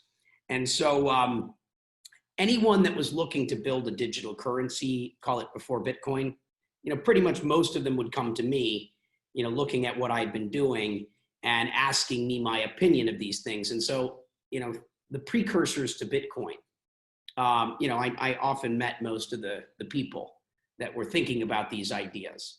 And so I was having constant conversations about this stuff before Bitcoin. And so when Bitcoin comes about. In a way, not to interrupt you, but I think actually, I think everybody will benefit from this. Like, what were those conversations? So you're saying like digital or digital currency before Bitcoin, or Yeah. What were these things that people were coming to you about specifically? Well, a lot of people wanted to reinvent money, right? There's a lot of people that have looked at the monetary system of the world and questioned whether or not this is the ideal system, right? And can we do something different? Can we do something better? And so a lot of the, you know, this has come in many flavors, but the more interesting conversations were around community currencies, local currencies. I mean, take a look at things like M-Pesa in Africa. You know, that's what I call the telco standard, where they use prepaid cell phone minutes as an alternative to fiat money. And so I was looking at all of these types of systems around the world, in the Philippines, because my business, IGE, kind of couldn't grow anymore in the games business. So I was looking at acquiring points.com, and I was looking at rolling up all of the other, because I couldn't grow in gaming anymore. So I started looking at other verticals, you know. So a lot of 2006, 7, and 8 was looking at, you know, how do I keep expanding around this concept of digital currency, and what other markets could I go into? And so I was looking at American Express points and the credit card programs, the American airline miles, and that's what like points.com was doing, looking at the telco standard and prepaid cell phone minutes, looking at sort of community currencies and what are the, you know, other ideas. And so a lot of those conversations were happening, which is why, you know, when, let's say when Bitcoin came on my radar, you know, I got it very quickly. But my opinion, as I said earlier, was, you know, I think Bitcoin is cool. This or something like it is the future. I just don't know if the future is now or 20 years from now. My first company as a teenager, I was too early. It took 10 years for broadband to roll out at the rate that everyone needed for YouTube to work. And so I'm a big fan of future ideas, but I also understand how important timing is, that there's, you know, a time and a place when things can work. And so I didn't make Bitcoin a major focus. I was paying attention. I mined Bitcoin early on, but I didn't make Bitcoin like a major priority until 2012. It was one of those things that I, you know, kind of paid attention to. I'd check on from time to time, but I was waiting for, you know, something to happen. I was waiting for it to achieve the momentum that gave me the confidence to stop the other things I was doing. I was building a bunch of other video game companies. I was building specialty lending and financial companies. I was doing a bunch of other stuff. I had 10 other companies that I had started. You know, I was playing around with all sorts of stuff. And so, you know, I was doing a lot of other things. And so, you know, it's like back in 2010 or 11, you know, what were you going to do in Bitcoin?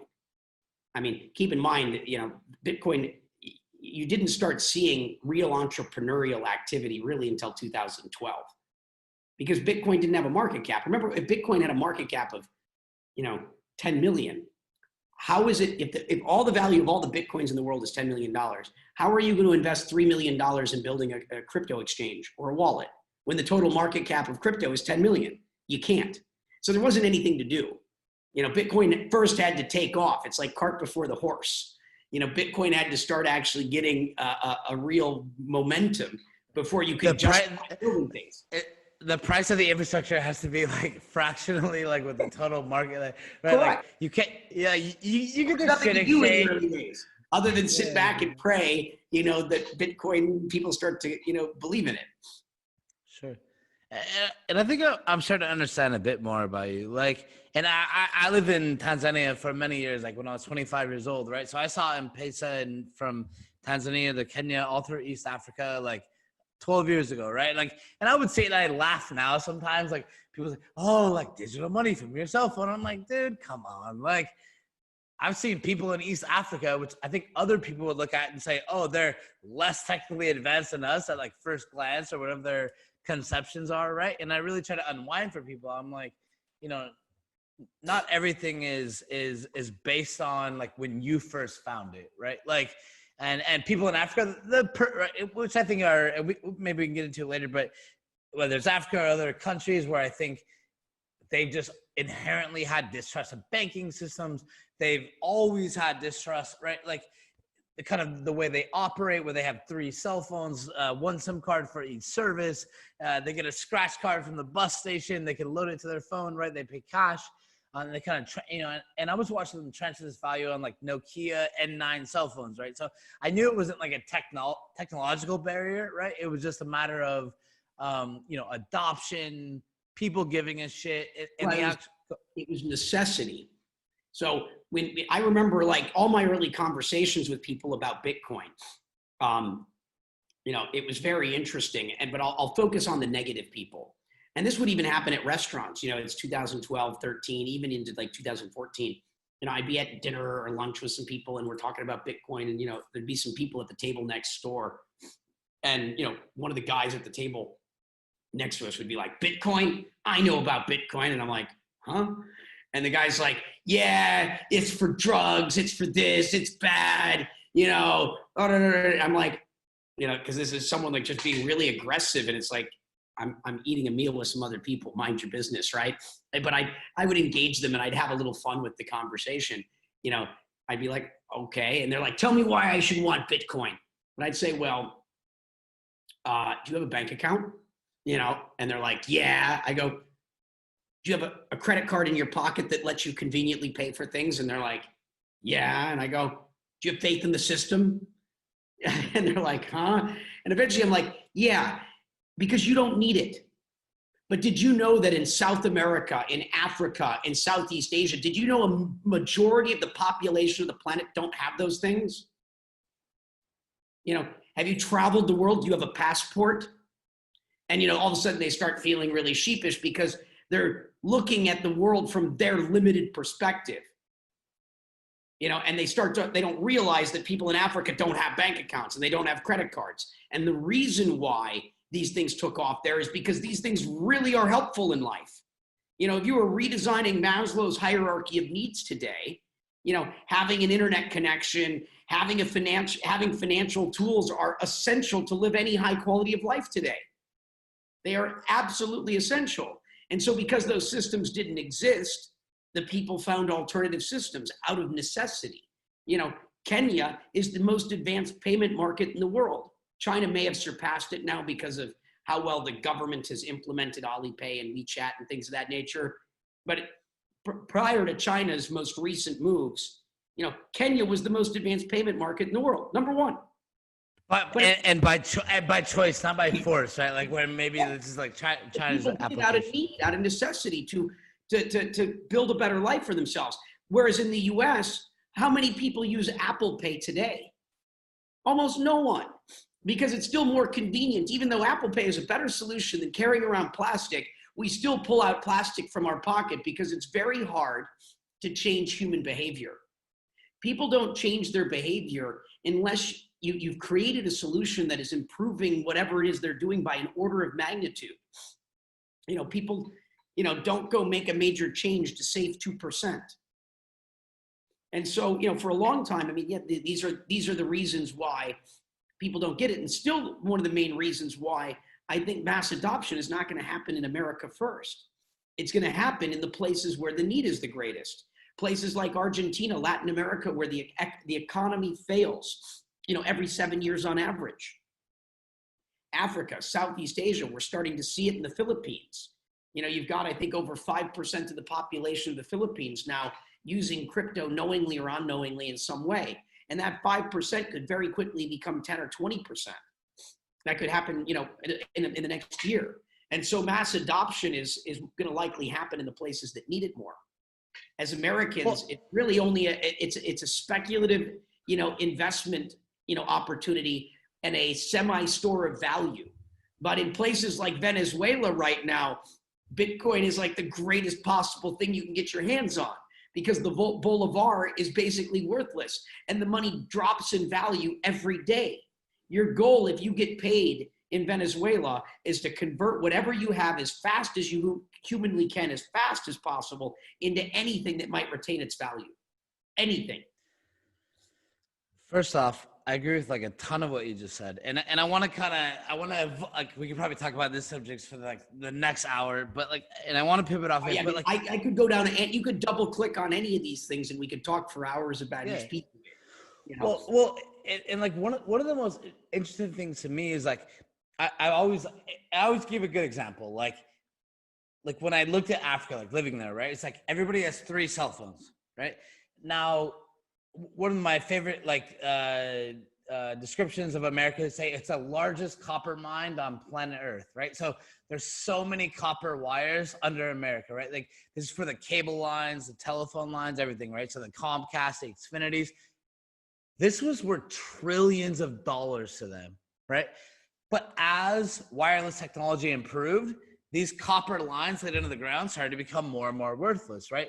So I'd always looked at it and said, okay, like in countries that like maybe they didn't lay the infrastructure down 40, 50 years ago, right? So they didn't have that like precedent, right? So it's like today people are trying to like destroy the copper wires under the ground. Well, guess what? They probably have 100 lobbyists trying to delay that advancement in, let's just say, wireless technology in America, right? Like there's some guy on the opposite end of the spectrum who is trying to protect the asset under the ground, right? Where you go to another country where maybe adoption was a few decades behind, but while they might have lost what we might perceive is that they lost a little bit of time at one point, on the flip side is that they actually don't have to battle, right, as many parties to kind of like innovate going into the future, right? So I think I give that example in regards to like copper wires and wireless technologies, where I think if you look I describe this as leapfrog, right? The rest of the world gets to look at the state of things today, and they've got the opportunity to leapfrog technologies and implement whatever the most efficient system is of today. And that's why, again, like it's unfortunate, but this is how it works. Incumbent systems prevent progress. And if we want to reimagine the future, right? If we want to reimagine a better world, we have to basically, we have to be able to let go of the past. And we have to be able to take a look at the present and understand what tools are available to us today and implement things in the best way possible. You don't want to keep remodeling the old house. At some point, you have to knock the house down and you have to rebuild from the ground up, or it just continues to be this never-ending Band-Aid.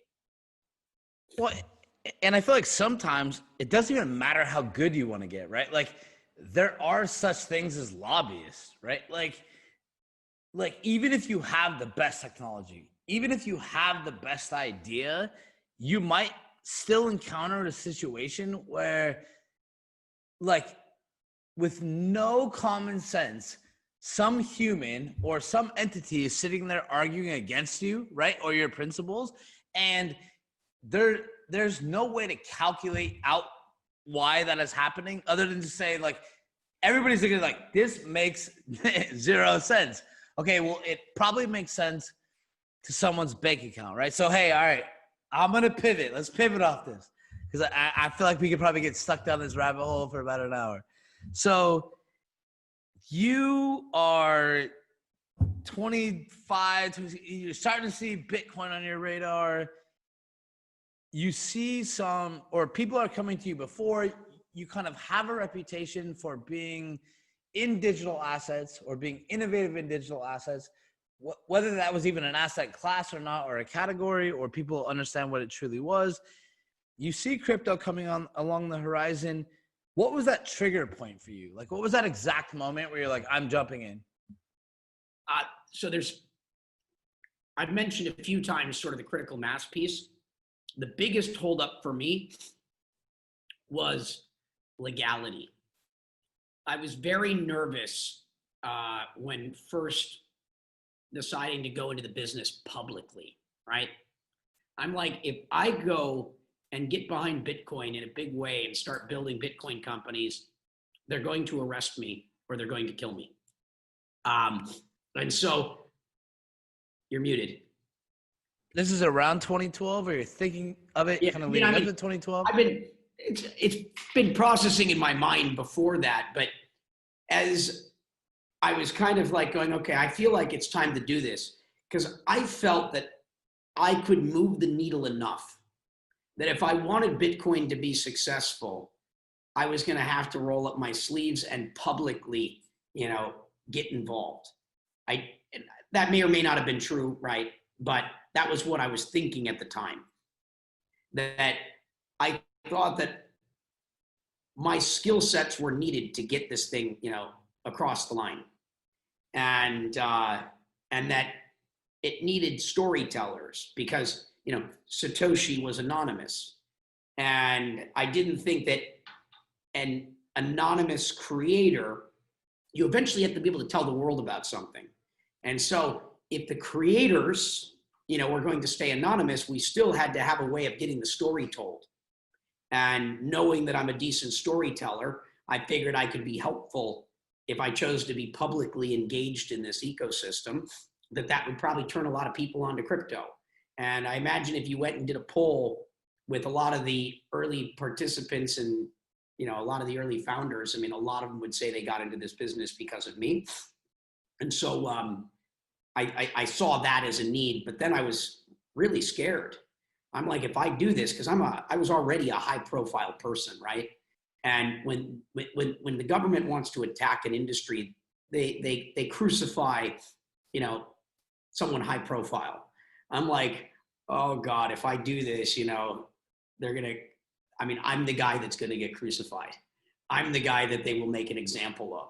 And so I was like, wow, am I gonna do this? Am I gonna do this? I'm gonna do this, I'm gonna do this. And I eventually decided that this was important enough to the world that I was willing to die for the cause.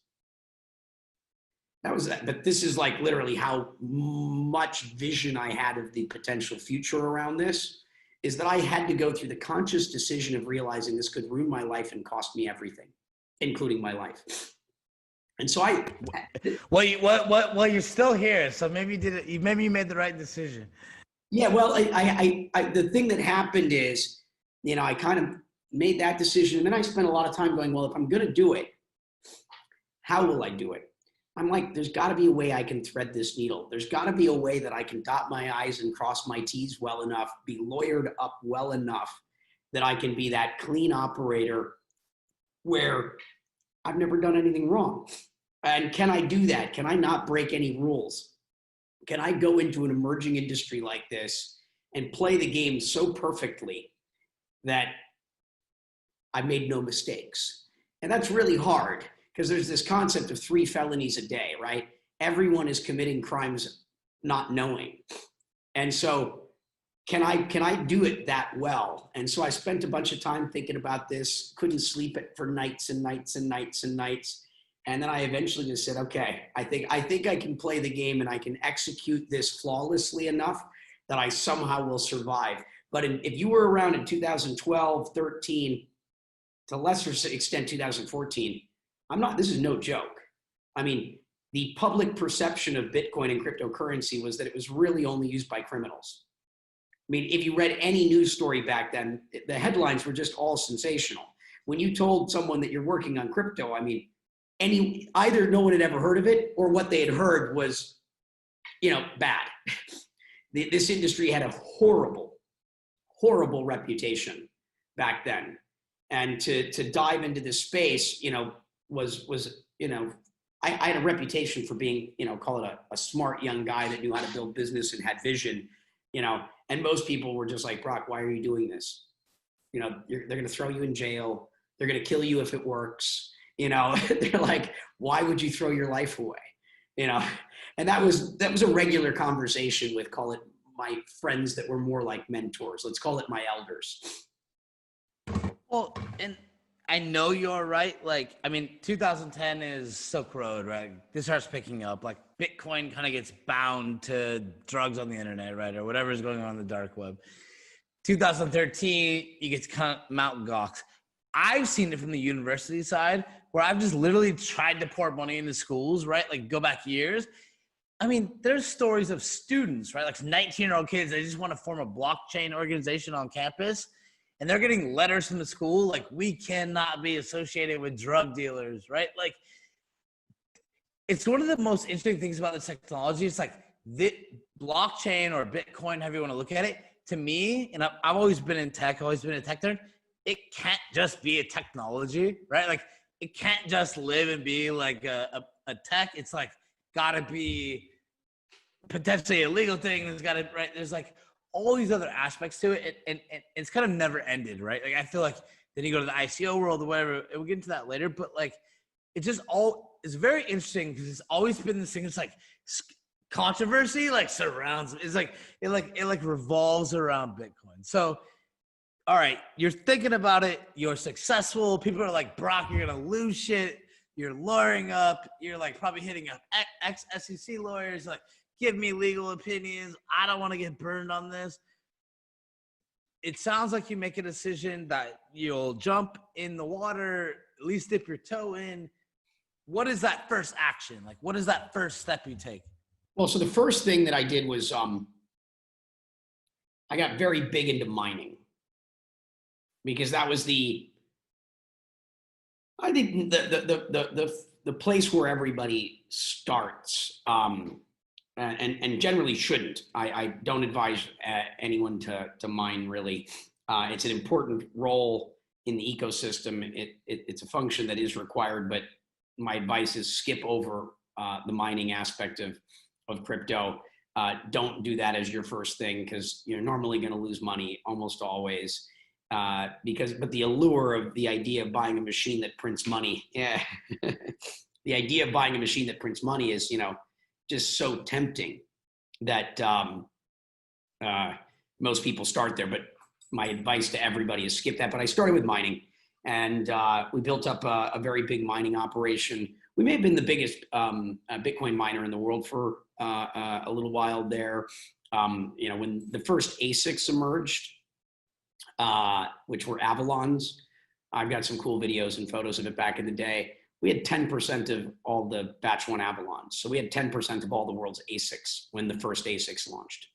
And so, I mean, that made us obviously a very big player. Then I did a deal with KNC Miner, if you remember them back in the day. And so I ran kncminer.cn. So I managed all the distribution of mining into China. Did a similar deal with like Bitfury. So I was the one teaching the Chinese at the time how Bitcoin mining works and kind of brought that concept to China. And at least one of the people that did that in a big way with my network over there. And then as, call it the mining sort of stuff was continuing to ramp up. And the reason why for that too, is back in the day, you couldn't buy $1 million worth of Bitcoin. In 2012 and even early 2013, there was no way to buy $1 million worth of Bitcoin. You know, anyone that tells you they bought a lot of Bitcoin way back in the day is almost certainly full of it, because you really couldn't. The only way to like put $1 million into Bitcoin back in the day is you kind of had to mine it. You know, Mt. Gox was the only thing, and people weren't sending $1 million to Mt. Gox. You know, people ended up with millions of dollars in Mt. Gox because the price of Bitcoin went up a lot. But there were not people wiring $1 million to Mt. Gox to buy crypto. I imagine the total number of people that did that is, you know, could be counted on one hand. And it's probably, you know, very few people, if any, did it. And so after kind of a lot of major stuff in mining, started building companies in the space, started really focusing on building businesses and call it the beginning of 2013. And so started GoCoin and Blockchain Capital and Blade Payments and a bunch of companies in 2013. So, and I want to kind of like take people on trajectory for a minute, and then we'll pivot out of here if you don't mind. Like, and just for everybody listening, like for like, and I have no idea how many students are watching right now. I'm gonna just minimum guess like 4,000, right? If we got lucky over the next week, like maybe we're at 10,000, just like on top of other people. Like the other people, if you're a general crypto enthusiast, yeah, you're cool. I mainly want to talk to students. Like I actually want the students to listen to you, like hear how this happened, right? Like, because I think like what I understand every day that I deal with them is just like the generation is coming up behind, right? And like they're gonna go do what you did. There's gonna be another 25-year-old genius, Brock Pierce, right? And I want them to like hear these stories, right? Because I think as we get to the point where crypto is now, like there's so many wars, right? That we're like, and I keep finding it, people were to go back in time, there's some things they would change or maybe evolve. But just quickly, like, so you're getting through mining Mastercoin. Like when was that? Like, if I'm not mistaken, people consider this the first ICO? Yeah, so Mastercoin also was in 2013. And so Mastercoin, yeah, was the first ICO. We don't call it an ICO, right? It was a crowdfunding campaign. And the team didn't get any tokens. We got nothing for doing the first ICO. And the reason for that is we were really concerned about the legality of doing a utility token offering when you're the first one ever to do it. And so the main thing that we did to mitigate the legal risk is we got nothing as the team. We got nothing. We released an open source project where there was zero economic benefit to the team. And if we had tokens, we had to buy our tokens at the same terms as everybody else. And we're like, hey, if we didn't earn anything, if we didn't benefit in any way, kind of hard to come after us legally. It was like when Lyft launched. It was like they're trying to beat Uber. Like, oh, we're gonna take donations. Like, this isn't actually a car ride that you're paying me for. It's purely a donation based. Yeah, and so we did something along those lines to mitigate the legal risk, because I mean, it was scary. It was scary to pioneer, sort of that market. And clearly, the ICOs have gone on to be, very disruptive to capital formation. Hasn't all worked out yet fully, because there's not enough checks and balances and call it systems of governance in place that ensure that the teams that are doing these token offerings actually deliver on their commitments. But I still believe in the ICO. I still believe in the IEO. I believe in the security token as well. I think I did the first ever security token with BCAP, and which is basically just redoing Mastercoin all over again, but as blockchain capital. Recognizing that not everything needed to be a utility token. The world functions on securities. and the idea of someone actually having ownership and being able to receive royalties and actually contractually having rights to economic participation is not a bad thing, and there's a way to legally do that compliantly. And so I told people for about a year, a little over a year, I kept telling projects where I'm like, no, don't do an ICO. Don't you do a utility token. I think that that's a scam. I don't think that your project is well suited for it. You're really a startup. Offer equity. And they're like, no, but we want, I'm like, no, do a security token. There's this thing and there's a way to do it. And I would explain I did this to dozens of projects. I told them how to do it. But then the greed caused all of them to, some of them made sense as utility tokens, but not all of them. But the idea of being able to raise non-dilutive capital where they basically got to keep all the money was just too tempting, and no one would do the security token when they saw a model which, they didn't have to give anything up for the money. And so I couldn't convince anyone after dozens of attempts to do a security token. So I finally got tired of it and I just did it myself to show people how it's done. And this is blockchain capital, right? Yeah, our third fund, it was called BCAP. And so that was the first ever security token. And blockchain capital is a pretty big fund now, right? Yeah, we were the first dedicated venture fund to crypto because I was building a new startup every 45 to 60 days. And so I eventually got to the point that I had 12 businesses. And, I'm a decent juggler of business, but, I could only handle so many things at once effectively. And so the only way I could keep doing more was to start a fund. And so I went to a couple of my old investors and partners in IGE, Bart and Brad Stevens, and convinced them to get into crypto. Actually, it started with, I was buying Mt. Gox. And so it's I think late 2012, maybe early 2013. And so I was buying Mt. Gox with my old IGE business. And so IGE was buying Mt. Gox. We were negotiating a deal and Goldman Sachs wouldn't let me buy the company. Well, in the end, so I went to my board and I said, hey guys, I want to buy Mt. Gox. And they're like, Bitcoin? And I'm like, yeah, I think that this is the next business that we should get into. Let me go buy Mt. Gox for the biggest exchange in the space, and we will be the top players in Bitcoin overnight. And the board was just like, are you out of your mind? Bitcoin's illegal, all this sort of stuff. And I'm like, all right, guys, I'm going to send you a bunch of information about Bitcoin and tell you all the reasons why I think we should buy Mt. Gox right now. I'm talking to Mark Kirkpellis. I've got the relationship. He's good to go. We can buy this thing. And they're like, no. I go, let me just give you some information, do your homework, and then let's have a conversation about it in a month. So a month later, we jump on the board call. And I'm like, all right, guys, let's buy Mt. Gox.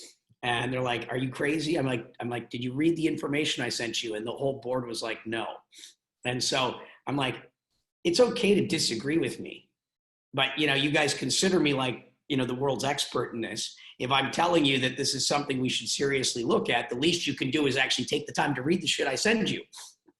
And they were like, we're Goldman, we can't do that. The Federal Reserve, the government would have problems with us. We can't support Bitcoin. That would be a major issue. And so then I called up Bart and Brad Stevens. Brad was on my board. And I said, I understand Goldman's position. I understand the other, institutional perspective. You guys had the hedge fund that was the biggest game investors in the world. You got into this because you played games and became my customers and and you're my friends. I go, the fact that you guys didn't take the time to read up on any of this, I'm really disappointed in you. It's okay to disagree with me, but you didn't do the basic work to even read what I sent you. You're supposed to be my friends. I was hoping that you guys could have backed me up in that board meeting, and you didn't. And they felt so bad after I was kind of giving them a hard time over this, that they decided to take 1 month to do a research project and talk to cryptographers and talk to economists and decide, is there anything to this crazy idea that Brock is supporting of Bitcoin and buying Mt. Gox, which that research project led to them buying Bitcoin, and we started Blockchain Capital. That's a hell of a story. And look, I want to, first off, everything you're saying is amazing. And again, for everyone listening, pay attention to what Brock Page is telling you. You might think of him as a guy in EOS or whatever project you've heard recently, right? But I think these are not that that's the one I want to pin you to. I'm just timeline wise for people who dive into crypto. Yeah, I think these are the stories that actually have built character of people, right? When we look at people why does he care? right? Like, or why is this person have such a strong stance? You know, whether you're a student or a general crypto enthusiast, I think we need to really distill out the noise, right? Like it's not as simple as everything seems, right? Like there's a reason that certain people have had such strong opinions for such a long period of time, right? It's not, at some point, I always find this in my life, when you see somebody like win once, like some haters are gonna be like, luck, or twice luck. Okay, if you go back 20 years, like you can't call it luck, right? After it's happened 100 times, right? And I think this is something I think people miss in business, or how they analyze people in business. They would rather just like glaze over things than really like dig. Then, like you just said about, you know, the Goldman conversation, or what kind of led to blockchain capital. You know, I was and I'll kind of pivot for a second, but I want to frame it up a little bit. You know, I've been in Silicon Valley for a long enough time, right? Like I've seen it. Like I've been in like VC offices. Like it always pissed me off. Like I hate VC sometimes. Like, hey, you're in my office. You have 5 minutes, right? And like impress me. I'm like, dude, fuck you. Like the conversation I have to tell you is like not necessarily a 5-minute conversation. Like I could train my entire life to like box that up for you, but like that's not my goal, right? Like sometimes ideas need more time to breathe. They aren't as simple to explain, right? So I would like to pivot past blockchain capital in a second, but I want to hold on this point for a second. I think you and I were talking earlier. I don't know. I think I got 2 hours with Miko Matsumura the other day, and we talked for a while. Like I still have friends who like have funds in SF or whatever, right? And like I touch on them sometimes, and they're like, I don't do blockchain, right? I don't do blockchain. And I kind of laugh, right? Like, do you see this stigma still where like traditional investors or family offices or VCs or angel investors, and I'm sure there's like some stigma from ICO world or whatever, but like, do you still kind of see that where people aren't giving this industry the time of day? Oh, especially again right now. It goes through phases. Right now, absolutely. We're in another negative cycle. And it's almost a toxic term again. Like I deal with big institutions, and we're in a very negative cycle again right now. You know, where people out of philosophical reasons just refuse to touch it, even though there's now, I think, insurmountable evidence that at least from a blockchain perspective, just as a database architecture perspective, that this thing has merit. Whether you believe in cryptocurrency or not, there's applications for this technology that I think is indisputable. But philosophically, there are just a lot of people that are opposed to what it represents. And have you seen another technology that like resembles this? Like I look at it, I'm like, it would be like an investor being like, I don't touch SaaS, I don't touch AR, I don't touch like, have you seen anything else like this? No, I take it back. Yes, like gambling. It's treated like vice. Gambling, porn, it would be like, it's looked at as like the untoward cycle of life or whatever. Yeah, and well, because it challenges the status quo. It's anti-establishment. And if you're a member of the establishment, you know, you don't ever want to look like you're on the team supporting anti-establishment, you know, liberty, freedom related causes, right? And do you think, I mean, you may lose your position in the world because you're disrupting things. And I want to pivot up, but like, we could probably go now on just this topic, but do you think that there's some elements, like, obviously there was like some fucked up shit that happened in the ICO world, right? So like, are they a little bit credible? Like, and I'm not thinking like the institutional investors, but just like even the smart people I know in Silicon Valley, like there was a little bit where they're like, there's all these ICOs and blah, blah, blah, right? So like. Well, during that period, they were starting to get excited, mostly envious. And then they were like, maybe I should get into this. And then when that market collapsed, they're like, see, I told you so. So glad I never touched it. It was a scam. You know, you have all that sort of stuff. I mean, the reality is some people just don't get it. And where they sit in the adoption curve, most VCs are not that smart about the future or even technology in general. I view most of them as lemmings. I don't have that much respect for most of the venture industry, which is why I did BCAP as a security token. I was a venture capitalist and I wanted to disrupt my own industry. I wanted to put myself out of business because that sounded like fun. So next question. So I think we're kind of bringing up this point, like you have a hell of a career. Like at a very young age, you're at a place where almost no one has ever been, right? Like, especially to cross technology, touch the partners you've touched, right? Like, not only do you get the tech side, you get the global perspective of it, right? Like you're dealing in China, you're sitting in rooms with people that are cutting large checks, and you start to understand like how they operate. You're bringing on like key leaders that are kind of helping you run your company. You understand like the art of, making important hires. I'm sure you learned a lot from them during this process, right? Especially at such a young age. I'm sure some of them kind of became mentors in a lot of aspects.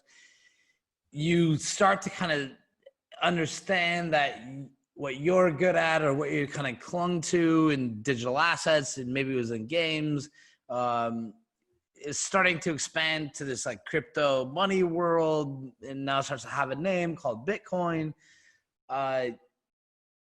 It sounds like you are again ahead of the curve in regards to like regulation, right? Whereas like, I feel like not even until later did people really start caring about regulation and understanding the blowback that could come from maybe what they weren't doing today was illegal, but could be illegal later, right? Which I think a lot of governments kind of kept in limbo just to breed uncertainty, which uncertainty tends to breed like inaction, right? So you're in this place. Now you dip your toe in the water, you kind of come in with Mastercoin, you help kind of inspire blockchain capital, which today I think has really made a name for itself. Well, it started out in the case of blockchain capital. I just went and grabbed a bunch of my friends because it wasn't really Bart and Brad running it at first. I went to like 20 friends, Bobby Lee, founder of BTCC, Charlie Lee, creator of Litecoin, Matt Rozak of Block, Vinny Lingham of Gift. I went to like 20 people and everybody kicked in $50,000 into my hat. And I said, I'm going to charge no fees, just everyone give me 50 grand. And I'm going to go write little checks into the top 20 companies that happen over the next year. And we're going to create a little Keiretsu, a little bridge where all the founders are going to own a little piece of all the other founders. And we're going to understand that we're all on one team trying to change the world together. And so it didn't really start out as a fund. It started out as basically Brock's hat of building a network for everybody to like be connected to each other. I'm noticing a trend here, but hey, let me keep this one down. I think you might like it. Yeah. So now this is like 2012, right? So can you take me to the next milestone? So it's 2012. Can you take me to like the next point in your mind, like the next time milestone where you're like from 2012 and blockchain capital, whatever. What is the next? 2013. So I'll just run through a couple of the other high points because I'm not going to go through all of the things that I did that didn't work or the moderately successful things. I'll stick to the high points because there's probably too many stories than we have time for. Because I've done so much more than anything that we're talking about here. This is this is my job to distill it. So because not everything worked out. I mean, RoboCoin was the first ever Bitcoin ATM. And so I handled all of RoboCoin Asia and the distribution of Bitcoin ATMs. And the guy that we hired to be CEO of RoboCoin Asia was CZ, founder of Binance. We gave him his first job in crypto. I mean, these are just like stories that don't even go on my list because they're so not relevant in terms of their significance. But each one of those you could double click on and you're like, oh, that's interesting. Was a uniform required and a name badge? That's all I want confirmed. Did CZ have to wear, like, I'm imagining like a Best Buy employee or like Geek Squad where like, he's like, hey guys, I'm gonna install the ATM. Yeah, well, part of the problem was CZ did a great job of lining up sales. RoboCoin did a poor job of delivering us product. And so there were, I mean, again, not much of a success story there, but, helped bring some really interesting people into the sector. Also, we built all the ATM network for the most part in the United States back in 2013, 14. And so like lots of little stuff, but the big ones that were interesting through, call it the rest of 2013 and 14 was, you know, I guess Mastercoin, where I wasn't like the main founder, Mastercoin, I was one of the main investors and basically the chairman with David Johnston. And so I don't think, I don't think I deserve credit for like having invented the ICO. I was just one of the biggest contributors and supporters that, and helped lead the project kind of, but I wasn't like the principal founder. Obviously I put together blockchain capital. I would, you know, pretty much anyone would say that I was the main founder, right? And then I brought in 2 friends. In the case of Tether, probably the main founder of that as well, where and just to kind of, again, I want to, my job is to slow this down a little bit because I want everybody to understand it. Like, when does Tether come into play? Like, what year is this? So this is like early 2014.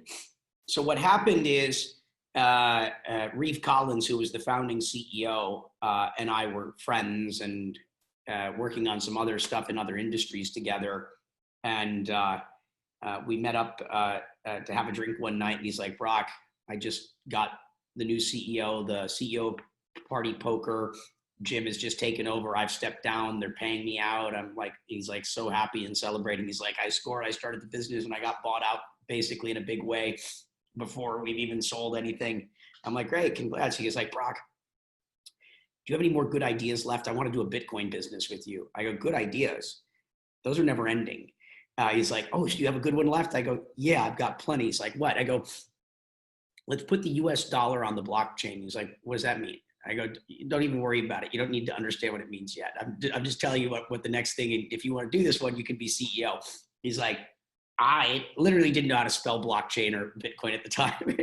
And then I grabbed Craig Sellers, who was the CTO of Mastercoin. And so Craig Sellers, Reeve Collins, and I then put together Tether. So I grabbed my CTO, grabbed Ree to be CEO, said, okay, this is what we're going to do with this. And then fast forward about a month or two, I find out that Bitfinex, the principals of Bitfinex, are working on a similar idea. And so I called up Michael Casey at the Wall Street Journal. And I said, Michael, you told me that you wanted to be able to tell the Wall Street Journal audience like how blockchain can be used. And you told me that you could never think of a good way to simply explain how blockchain could be used to your readers. I said, I think I've got the idea. He's like, what's that? I go, I'm going to put the US dollar on the blockchain so that it has all the same benefits of Bitcoin. I go, is that something simple enough that your audience would understand? He's like, oh my God, yeah. He goes, I go, it's still a secret. This isn't stealth. I go, would you like an exclusive to be able to tell the story? He's like, yes, please. I said, okay, give me a couple of days to come back to you. I'll give you the timeline of when you can announce. I go back to him a couple of days later. And so the Wall Street Journal breaks the story, and we called it Real Coin, which is the original name of the Spanish money in Puerto Rico back in the day. Not real, but real. But people couldn't understand that. And so all of a sudden the Wall Street Journal announces that Brock is building, Tether basically. And so the Bitfinex team, hold on, excuse me. The Bitfinex team freaks out. They're like, oh my God, Brock's feeding us to the market. So I jump on the phone with the Bitfinex guys, who I obviously knew well. And they're like, oh my God, you're doing this too? I go, yeah, and we're first to market. We win. And literally we hadn't written one line of code yet. I just got the Wall Street Journal to basically say we won. And so they're like, okay, I go, let's just do this together. Why compete? And so we decided to join forces. My side kept 60% of the company. Their side kept 40% of the business. And that's how Tether was born. Hell of a story. And the Wall Street Journal was the key, because that just getting that story out there first just allowed me to lay claim. I put a flag in the ground and said, I own this market. It took me many years. I think one of your friends is Jeremy Gardner. Through him, I still Ditto PR company. So shout out to Ditto, Trey. Hopefully good shot. But it took me many years in business to realize how valuable a PR company was, right? Like stories in the press, these are not altruistic people, right? Just waiting for their big break, right? there's a narrative, right? Like either they're going to make it or people are going to feed it to them, right? And right, like yeah, I know. Casey was, so we started kind of these like crypto Illuminati dinners back in the day with Matt Rozak, the original Bitcoin supper club. So everyone that was a CEO or a player in crypto had to come to our dinners at every one of the conferences. I mean, it was the main networking thing. It was the reason people would go to conferences in the early day was for our dinners. And so Casey was at one of the dinners, and he's like, explained to me, he's like, Brock, I need to be able to tell my story, tell my readership of why blockchain matters. And so that one conversation left me knowing that he was waiting for someone to pitch him a good idea. And so if I hadn't known that, I wouldn't have known exactly who to call and what to say to make that happen. It requires being in the right place at the right time to know what the Wall Street Journal was looking for. Well, and it sounds like it takes a killer instinct and like to have like a badass company when you're 25 years old, where you're hiring like Donald Trump's future advisor and just like the dude who like invested like you. This is what I'm saying. Like at some point, it's not luck, right? Like at some point, right? Like you could probably give me 1,000 stories and like you're humble nowadays, right? But like I identify this as smart people, right? Like whether they want to admit it or not, you know what I mean? Like somebody gets lucky once, cool, luck. Twice, less luck, like the odds are getting closer. But like you do it for 10, 15 years or anywhere close to that trajectory, like, it's lessons learned, it's listening to people, it's having connections, it's networking, it is, right? Like reputation is everything. I'm sure if you were an asshole the previous 20 years, right? Like no one would touch you, right? So there's like, anyways, let me pivot this. Ready? Yeah.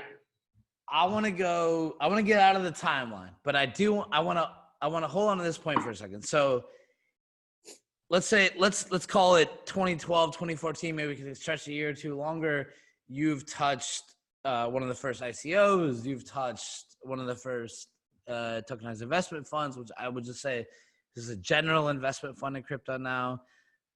You've touched Tether. And again, for everyone listening, like pay attention right now. Like you use Tether to like hold your stuff on the side, right? Like now you're watching one of the dudes who created it. My question is, we were joking earlier, like I've been on with Craig Wright the last few days of this conference. Like it was pretty interesting. Few hours, Roger Ver, whatever. All of these dudes, I feel like have some kind of like inflection point with the community, right? Like the crypto community, like whatever, like elemental differences they had. Like some people say block size, or like they get in all these like, I don't call them stupid fights, but like they have fights over things. Leading up to 2014 or around there, like it sounds like you were winning, but like what did you see in the community at the time? Like, did you see like wars brewing? What was your place in that? Like, did you feel like you had a place to talk? Did you not care? Did you not see any of this? I know enough to know that I don't know. And so I've never taken sides. I've always been chain agnostic. The idea that my coin is better than your coin or my chain is better than your chain, I've never gotten into that argument. I've always said that I don't know what the future holds, and so I'm not going to like limit my options. I'm going to stay open-minded and try to be helpful to everyone. Because I viewed that sort of crypto maximalism very similarly to religious fundamentalism, and we've learned over thousands of years that doesn't really work. And so keep an open mind. If anyone succeeds in making the world a better place, we all win. So keep experimenting. You want to fork something? Awesome. Keep forking. And if enough people get behind it, maybe it'll matter. I encourage people to innovate. And so I've never taken sides through any of it, which is why Craig Wright and I get, I think, along. Roger Ver and I are good friends. So I get along with everybody because I don't take sides. I want to see everyone win. And then ultimately through meritocracy, we'll eventually, you win through merit. But I'm not going to, just because you disagree with me or just because you want to do something differently than how I saw it, I'm not going to say you're the enemy. It's like, good luck. Keep innovating. Awesome. Sounds cool. And if it works, awesome, I'll join the bandwagon. And so I've always maintained that mentality.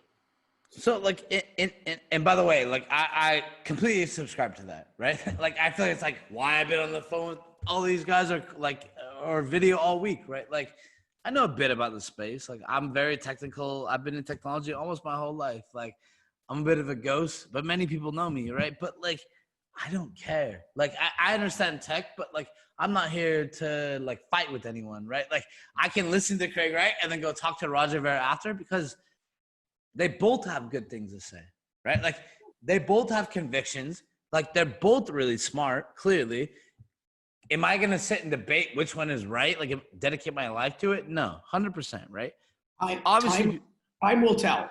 Let's just wait and see the results. Exactly. But before we go past 2014, were you witnessing it? Like, were you watching this go down? Like, oh yeah. I've been watching all of the fights. I mean, I was one of the largest Ethereum supporters. We put 500 Bitcoin into the Ethereum crowd sale, so we had 1 million Ether. I think that made us certainly top 5, probably top 3 Ether investor. And so I've been continually supporting, the ecosystem. I've watched all the fights. I've watched most of the projects emerge, and I've been a supporter, from Mastercoin on. I'm a fan of innovation. And so I got elected to the Bitcoin Foundation board. I was made chairman of the Bitcoin Foundation. And, the Bitcoin Foundation never took sides. Now, the Bitcoin Foundation has become a lot less relevant as a result of that. One of the mistakes that we made is, well, I wouldn't call it a mistake, is we didn't take sides. When Bitcoin forked, Bitcoin broke into different camps, right? And so there's multiple different Bitcoin camps, and they generally don't like each other. And, as board members, we kind of chose the position of not taking sides because we didn't think it was appropriate for us to give validation to anyone and instead let time sort itself out. And that definitely made us a lot less relevant. I stayed friends with everyone, but because we didn't take a position, our relevancy, was diminished. It's actually like an interesting thread, and I want to pivot up, but like in the last 2 days, like I just mentioned, like talking to Craig, like ask him, what's one thing you could change? I would have been more vocal during certain times. Just talking to Roger Ver, what's one thing you could change? Oh, well, I wish I identified what I believe to be like some block or like wall of communications, right? Like when I thought there was censorship, I wish I would have identified it sooner, right? So it's actually a trend I've heard the last few days. Like if I ask people to go back, like if you could invent a time machine and go back a few years and like fix something, right? It's almost becoming like what I've heard from everyone is like, it sounds like everyone would have kicked and punched a bit more than they thought. And like, maybe that was because they didn't realize what they had in their hands. Maybe they thought the other side couldn't win as quickly as possible. But, for anyone listening, like what Brock just said, and for any of the other interviews you've just listened to, like notice trends, like listen to these points, right? Like if you're a 20-year-old student, like CS major at some top university, like you're a genius, you have the best idea ever. Well, there's a chance that you can create something really well one day that someone comes in and tries to take from you, and they might try to take it from you in the form of social group, right? Or like some kind of censorship, or right? Like there's many different forms, I think, in which people kind of like reflect back and say like they could control like whatever was going on. But let's pivot. So let's go past 2014. So tell me like the next milestone that sticks out in your brain. Like if you go, is it EOS? Is it? No, I think creating the first crypto bank. And so in 2014, banking became very apparent as a problem that crypto companies in the United States could not get bank accounts with disclosing the nature of their business. And I saw that as a systemic risk to the entire industry. Silicon Valley banked Coinbase, Zappo, and Circle. Everybody else was getting bank accounts without really telling the banks the nature of their business, which is technically a felony. And so they didn't know that because they just thought, oh, I'll use my personal account and process payments, but it's actually a crime. And the crypto community didn't realize this. Again, I studied regulation because I was always looking at risks and threats. And so I'm like, well, if the banks won't bank us, why don't I just become a bank? I don't know anything about creating banks and buying banks, but I can figure it out. I've figured out everything else in my life so far. And so I started looking at buying state chartered banks, federally chartered banks. I started looking at credit unions and co-ops and all the things. And it was going to take a lot of money and take a while. And I eventually said, wow, this is hard. But then all of a sudden I'm like, wait, I'm a hacker. What is the back door into the United States? I'm like, oh, what about the US Virgin Islands, Guam, Samoa, Puerto Rico? And so then I got a hold of the most important person in kind of evangelizing stuff happening in Puerto Rico, heard all about kind of the tax stuff. And I'm like, wait, I thank you for sharing all that, but I really wanted to just talk to you about banking. Is there a way to buy or start a bank in Puerto Rico that could bank crypto companies? And he's like, as a matter of fact, there is. When they passed the laws in 2012, they created this thing called the Act 273. Act 273 allows you to create an IFE, which is an international financial entity, which is the equivalent of a bank. And I'm like, wow, has anyone done that before? He's like, no one has actually used this law yet to create a bank. I said, I'm on a plane. And so I jumped on a plane, flew down to Puerto Rico, and started the first crypto bank called Noble Bank. We banked about $3-4 billion of assets within the first year of operating, and became the bank for all the early exchanges. Wait, what year is this again? This is 2014 and 15. Okay, so like we're getting to the end of 2015? Yeah, now we're into the 2014-15 vintage, yeah. Got it. So like, that's how Puerto Rico started. Yeah. Yeah. Like everybody thinks it's like 27. That's what brought me to Puerto Rico, was starting a bank. I never knew that. Like, I never knew that. Now I know. See, I'm learning. I'm the luckiest dude. Like, I've been learning more. I'm like, I don't even care about this conference anymore, guys. Love you all. But like, I've been learning a lot this week. This is one point. So anyways, I didn't mean to interrupt you. So you go there, like, that's you view that in your mind, like in the whole timeline of your experience in crypto, that's like one that sticks out. Like that's a big one. Well, I mean, anytime you did something first and you pioneered another, call it fundamental core pillar of the ecosystem, I enjoy being the first person to do something successfully. That's, by the way, if you'll notice a trend, this is what, I mentioned earlier, the process of creation is my favorite part. I don't care about really much else. And so I love to create, and I prefer to create things that have never been done before. Eventually, it's kind of boring to do something that's already been done, because more importantly, the world doesn't need it. If someone else has already done the first time of something, it's like, okay, I don't need to go do that. I'm not trying to be a copycat. Other people can, great. I'm not saying ideas are meant to be proprietary. It doesn't interest me. What I get off on, what excites me is like, pioneering industries.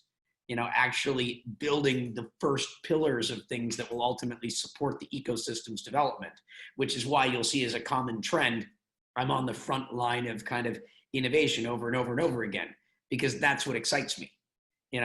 That's what I'm always looking for. I'm trying to see the future and go, what's the next big thing that the industry needs in the sequence of its development? And then I try to run ahead of the crowd and go build it first. All right, so you get to the bank space, and by the way, just for clarification, like who are the customers of this? Lots of exchanges, but clearly Bitfinex and Tether. Got it. And this is because they are looking for Western banks and they can't find it in the States. Very hard to find a bank that'll take $100 million or $500 million of crypto money. Back then, it was basically impossible. Got it. All right, so, and we're going to get out of this. Maybe we never will. But like, either way, I love it. Like, so, banks. I feel like I'm just going to like say buzzwords. I'm like, banks, planes, spaceships. Before we get to spaceships, like, so, what's the next thing? Like, what's the next milestone? I'll fast forward a little bit just to skip over a bunch of the little stuff. In 2016 and 17, my living room kind of became the main place where all the big ICOs and all the things were getting kind of created. Everybody would like come to my house to eventually, sit and kind of pitch, and, people would travel wherever I was in the world. There was this perception that I kind of had the Midas touch, and that if you wanted your project to succeed, I had to kind of bless it. Now that's true, but, people sought my counsel, enough that was the case. And so this company DNA was created. DNA was involved in a lot of things. Block One, the CEO of Block One, Brendan Bloomer, I bought his company at IGE when he turned 18, told him not to go to Stanford. I said, instead, come move to Hong Kong and run my game account division, which he did. And so a lot of the Block One employees, the company's in Hong Kong because it was part of IGE. And a lot of the Block One founding employees were all IGE people. And so we got very involved in the creation of Block One, or EOS. That one was obviously super interesting because that token sale, we designed it to be 1 year, all this sort of stuff, and it took in $4.2 billion, which kind of, in the world of ICOs, stands out as, kind of massive. It was the biggest ever, right? That one is absolutely luck. Not the project itself, not Dan Larimer and all these things, but the amount of capital that was taken into that ICO was hitting the market timing at just the perfect moment. And that you can never that you do kind of just have to get a little lucky. We had all I get, oh wait, hang on. I don't know if I can mute someone on Zoom. I just said before, at some point, you cannot go 100 times and call luck. Now, I haven't heard you say luck on this call yet, so I'll believe you on this. But still, even in luck, I bet you it wasn't all luck. Oh no! Also too, I mean, if you talk to Crystal, or you talk to any of the people that were around the table in the beginning, I said this thing is going to take in more than $1 billion, and so I wasn't completely wrong. And everyone's like, "There's no possible way." I go, "This will do over $1 billion." And then I eventually said, this thing's going to do over $2 billion. So I did see that we were going to be the biggest token offering ever done. And I did believe that from the beginning. It just, it beat my expectations, substantially. I wasn't being ambitious or thinking big enough. So it actually brings me to an interesting point.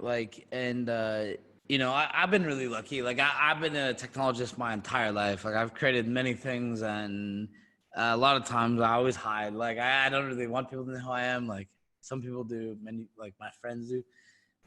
But I've been really lucky in the crypto space. I think I kind of came late to the game, and I came in with an engineering mentality, where when I came in, I was like, fuck it. I'm going to have many developers, and I just actually want to see if this technology is real, right? But I got to meet a lot of people that kind of were in the space, big investors, part of our core founders, our close circle.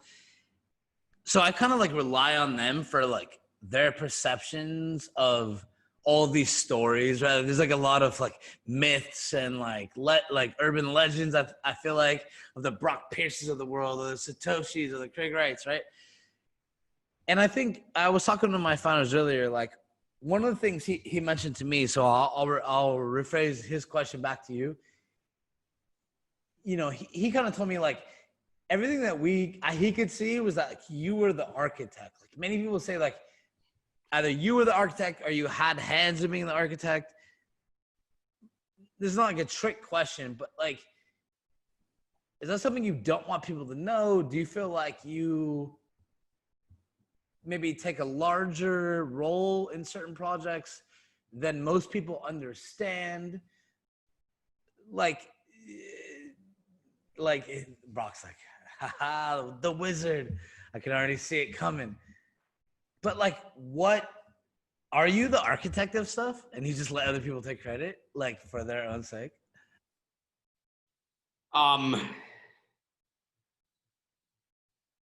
I'm not seeking credit. This is actually a very rare interview, because if you've ever seen my talks, I don't talk about, when I give speeches, about who I am and what I've done.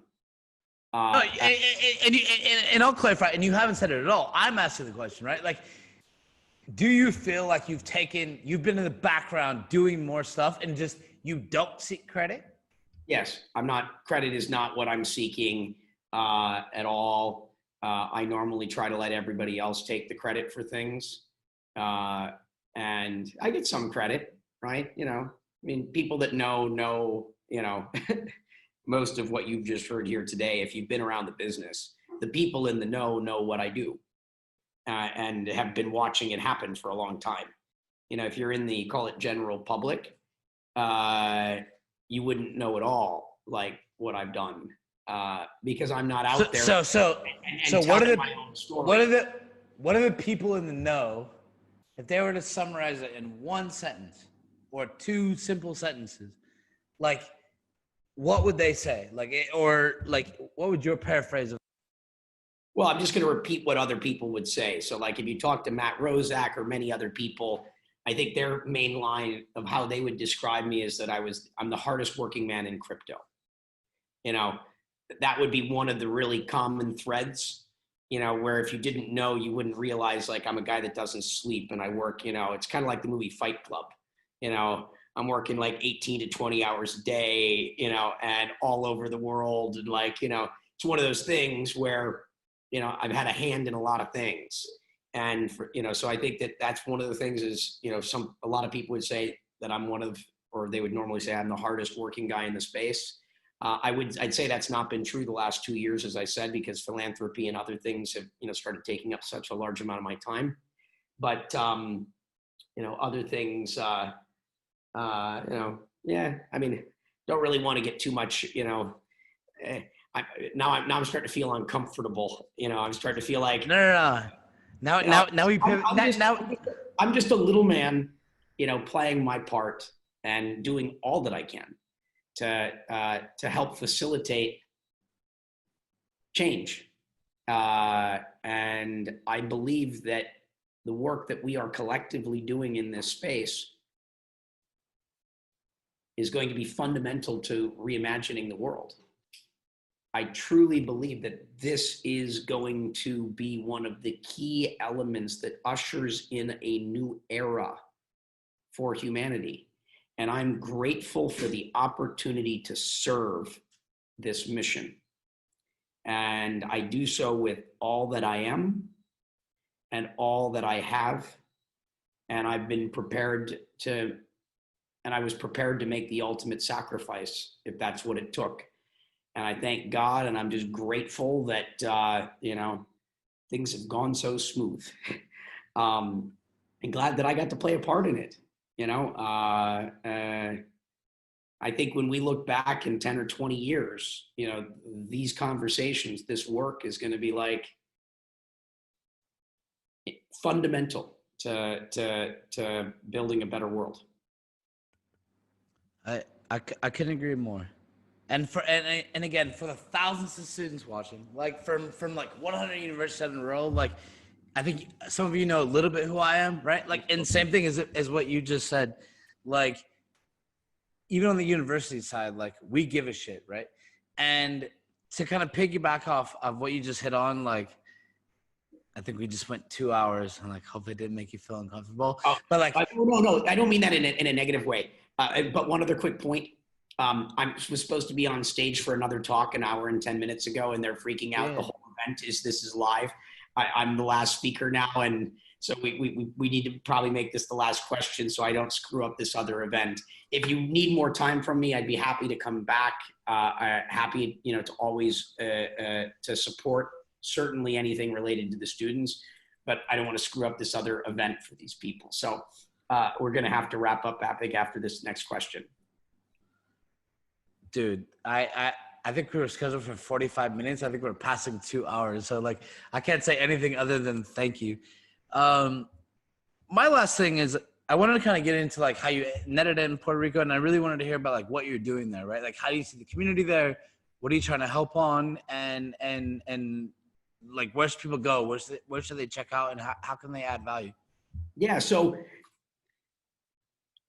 just a couple of things happen. You know, as I said, in 2016, 17, 18, everybody, a lot of people, let's just say, wanted to seek my counsel. You know, there's this perception that, you know, if I, you know, that I just was associated with a lot of success amongst the, call it the inner circles. And I noticed that people would kind of follow me anywhere. You know, everyone's like, Brock, when are you going to be in Europe? When are you going to be in Europe? What city are you going to be in? And people just fly in by the dozens. And it was like, you know, just mobbed everywhere. And so I started realizing that when I'm in London, 50% of the people show up. When I'm in Berlin or Barcelona, 50% of the people show up. When I'm in other cities, it might be 30, 40, 10. And I started seeing conversion rates. And I'm like, wow, if people that are this smart, this successful, doing this interesting stuff, kind of are always willing to go anywhere and everywhere to see me, I'm like, wow, this is interesting. I'm like, this is probably a, you know, I'm curious if I went somewhere where people were like, it would actually make a positive impact and help with, you know, would I be able to be helpful? Could I make the world a better place? And then I'm like, well, you know, because LA, New York, San Francisco, London, Hong Kong, these places don't need me. There's a lot of really talented people there, right? I'm not moving the needle. And I'm like, I wonder where I could go and maybe see if I could bring hundreds of people to move there with me, and where it might actually make the world a better place, or at least help somewhere. And then I quickly like go, oh, it's got to be Puerto Rico. I go, it's in the US, that's easy. The tax benefits will make it easy to encourage, you know, to convince people to come. I'm like, oh, it's got to be Puerto Rico. And then Hurricane Maria hit. And when Hurricane Maria hit, I'm like, well, if my reason for doing this is to help Puerto Rico, they just got hit by a major hurricane. I wasn't planning to do it for another year or two, but I'm like, if my intention is to go help, I guess the time is now. I can't wait. I'm going to have to go. And so I got on a plane and I moved to Puerto Rico before there was reliable power and internet, and started fixing people's roofs. And so fast forward, you know, 2.5 years later, lots of people have moved down here, and doing everything I can to be helpful. You know, our foundation, Integro, Integro in Spanish means integration and integrity. And so the idea is to integrate into the Puerto Rican culture with integrity. You can go to feedpuertorico.org right now if you wish. We're raising money to buy food from farmers to give to families in need because of COVID right now. People haven't been able to work for a couple of months. We just announced $1 million donation in partnership with Binance. We're giving away masks to the Puerto Rican first responders and all the Caribbean sort of islands. We're doing tons of philanthropic stuff. We support 37 grassroots organizations. Also, I mean, I could go on and on and on. So we're doing crazy amounts of stuff around philanthropy. And I'd never really done this in my life before. I've always given money to charity, but I've never rolled up my sleeves and built a charitable organization. And it's really good to have hands-on experience in understanding all the issues. Like, I'm understanding what people need and how to help people, because I care a great deal about it. The thing that makes me happiest at this point in my life is helping others. Nothing brings me more joy. I don't measure my success in life by the money that I make or even the cool projects I can create anymore. I measure my success by the positive impact I have in the world. I measure my success that way, which is why I say a billionaire isn't someone with $1 billion. A billionaire is someone that's positively impacting the lives of 1 billion people. I view life like a game, and I measure my success by the positive impact. And so I'm also like looking at funding startups in Puerto Rico and helping university students and throwing hackathons and figuring out how to solve food supply issues. I'm looking at what I consider to be the biggest problems in the world beyond just crypto and blockchain, and saying, how can I learn to solve the biggest problems that we face as a species? How can we build a better world? And so I've just kind of moved a little bit beyond the stuff that we're doing with blockchain, and I'm doing it on an island with 3 million people, because this is like university for me. I'm learning how to do this stuff so that I can try to do it on a global scale next. And blockchain is a tool in making this happen, but now I'm trying to learn how to like make the biggest positive impact on the earth I possibly can. I know when I meet my maker, I'm going to be able to stand before God, whatever your beliefs are, and be like, I did everything I could with the time that I've been given. I cannot complain to that. I would say I subscribe to the same method, right? Like, we're probably lucky. Not everybody is lucky. I feel very blessed. Yeah. And a lot of people can talk a big game, less can actually execute on it, right? Like, real quick, Calibra or Vieques? Culebra, if you're coming, it would be my first choice. Vieques is also beautiful, but Culebra has just got kind of, I think, I haven't spent enough time in Vieques, to be honest. Culebra is like my go-to. I want to go spend more time in Vieques, but Puerto Rico is like the most underappreciated part of the United States. It's as amazing as Hawaii. It's incredible. Come down here. It's paradise, all this sort of stuff. And if you make it, you've got the time, go to like the deeper part of Puerto Rico, which is going to the islands of Culebra and Vieques. I highly encourage everyone to come down here. If you come down here, come check out Crypto Mondays. That's the next talk I have to go to right now. You come down here. I'm happy to connect with everyone in the space. Please visit me in Puerto Rico. I look forward to being your personal guides and showing you around and showing you all the reasons why people should be here and how you can help. You got to run. So tell any student, 19, 20, 21-year-old, thinking about their career, how they want to get into blockchain, how they want to enter it. Like, what advice would you give to them before you got to run? And thank you again for making the time. Yeah. So, the last piece of advice is just have faith in yourself. Don't have doubt. Don't question yourself. You don't know very much. You might not know all the things you need to know. You just put the left foot in front of the right and the right in front of the left, and you just start moving forward. That might be buying your first $10 in cryptocurrencies. It might be reading some white papers. It might be just making a game out of following stuff. What you focus on expands. And so if this is something of interest to you and this is something that you're feeling you're called to, just take the first step. That's how it starts. That's how I've accomplished everything I've done in my life, is by just believing in myself and believing that I can do things. And guess what? It's going to work sometimes. And if it doesn't, you learn wonderful things along the way anyway. And so thank you for tuning in. Thank you for the opportunity to share all of this information with you. Look forward to the next time. Reimagine 2020. Reimagine 2020. Reimagine that better world. Teamwork makes this collective dream work. Thank you so much. God bless. Brock, thank you very much. If you got to run, don't worry about me. I'm just going to sign off to everybody. And for everybody listening, that is a really interesting conversation, right? Like, you could say first ICO. You could say first, digital asset gaming company. You could say part of one of the first tokenized funds. You could say Tether. You could say EOS, right? Like, at what point do you say, like, how did this guy do everything, right? Like, probably didn't do it alone. And I think if you just heard him, like, he knows he didn't do it alone, right? Like, he had a lot of people help out, yeah? So, again, we have a lot of talks going on. We're going 72 hours live, right? Like, that is a good one. Go listen to it. Patrick McLean, host, Reimagine 2020. Let's go kill it, guys. Let's keep it going.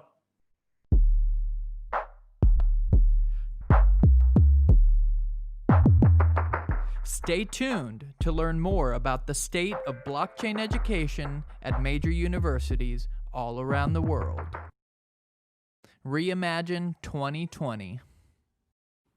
Hey, what's up? We're just Lucas from San Francisco, California. We're hosting a special DJ set for Reimagine 2020. We have our first guest, Paul Hemming, and later on, you guys are going to have Nikki and Mel from Lux Entertainment. Enjoy the show.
Smoking this, drinking that, hitting it hoes.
get high. Let's get high. All my ladies, let's get high. High. Let's get high. Come on, let's get high. What? I'm a hustler, bitch.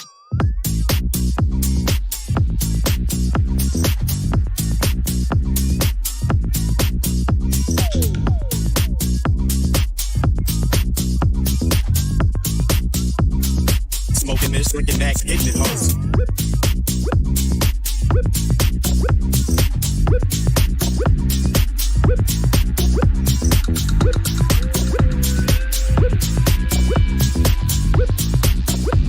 Get the loot, get the ice, fuck the white, no doubt. Let's get high.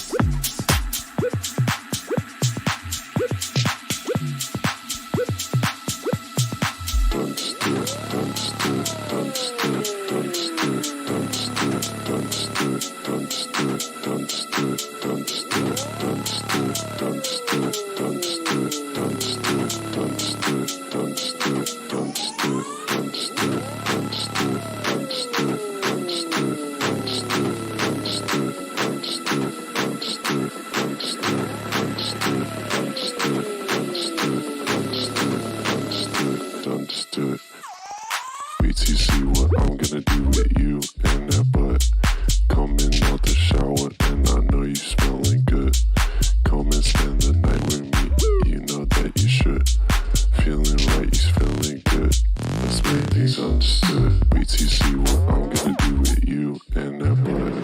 Coming out the shower and I know you smelling good. Come and spend the night with me, you know that you should. Feeling right, he's feeling good. Let's make things understood.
My name is Dr. Spadeso, and I am here to help you dance. Help you dance, help you dance, help you dance, help you dance, help you dance, help you dance, help you dance, help you dance, help you dance, help you dance, help you dance, help you dance, help you dance, help you dance, help you dance, help you dance, help you dance, help you dance, help you dance, help you dance.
You tell me what I, tell me what I, you tell me what I, tell me what I, you tell me what I, tell me what I, you tell me what I, tell me what I got you.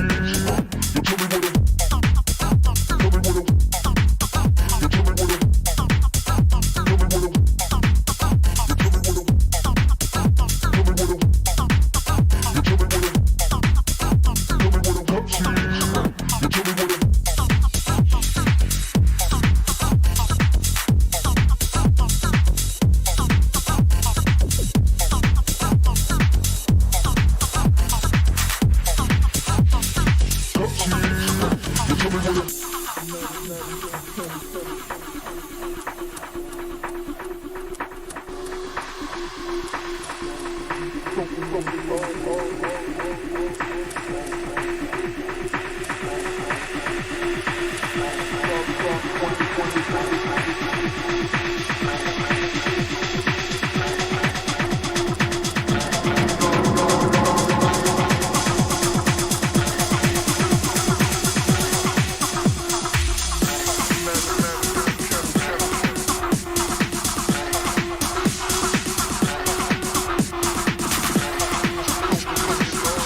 me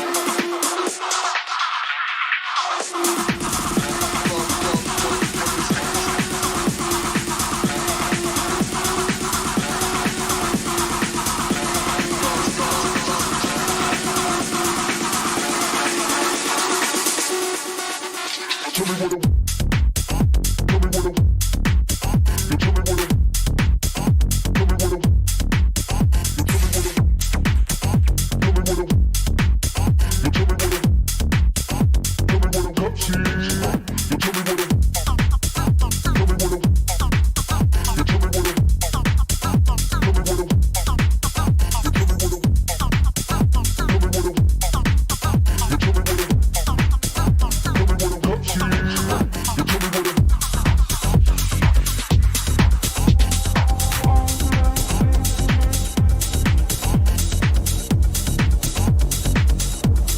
tell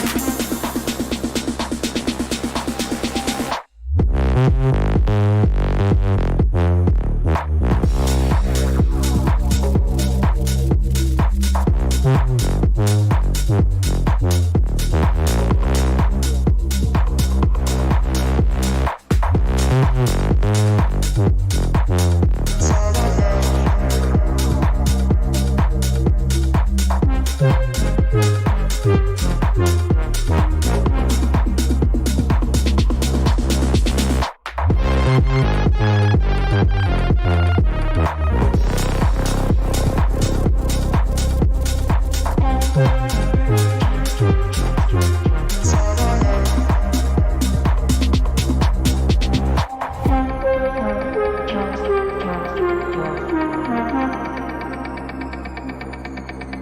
tell me what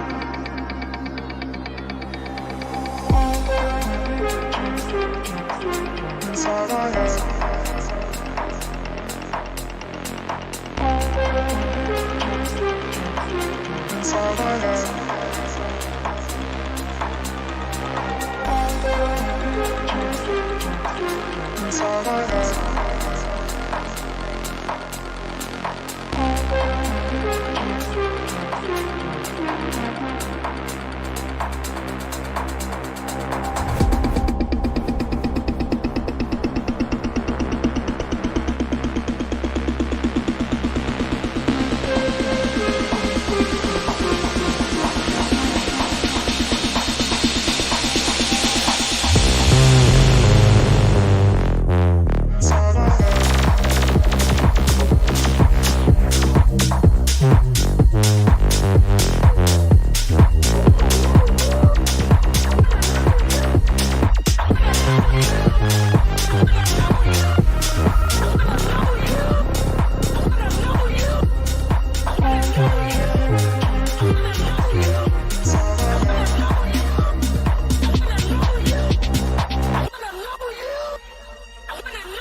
What's your name?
Baby dancing like a freak.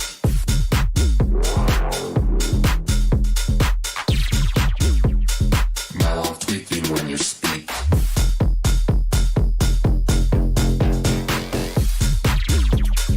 Baby dancing like a freak.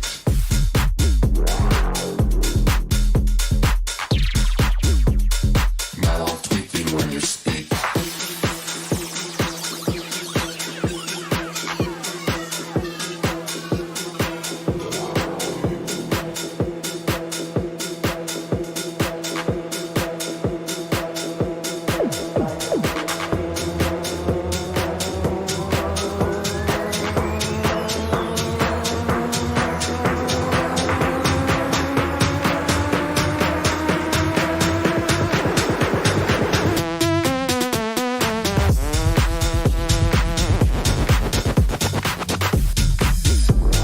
Baby dancing like a freak.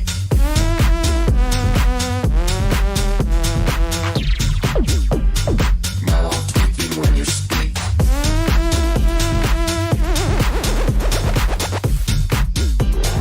Baby dancing like a freak.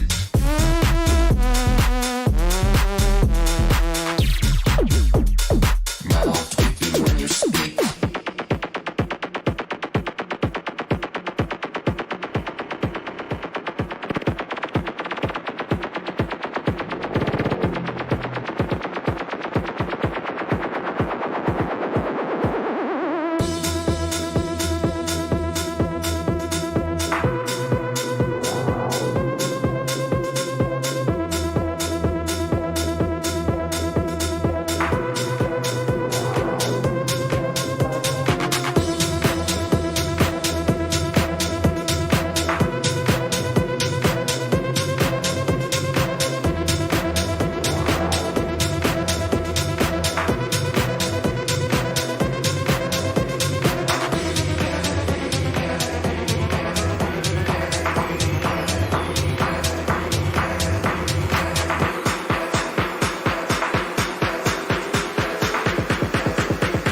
Baby dancing like a freak.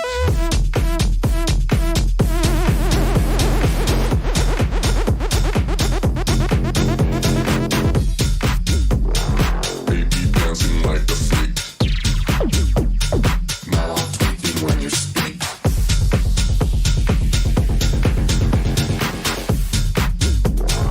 Baby dancing like a freak.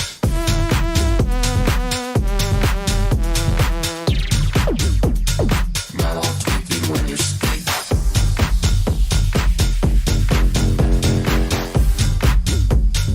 Baby dancing like a freak.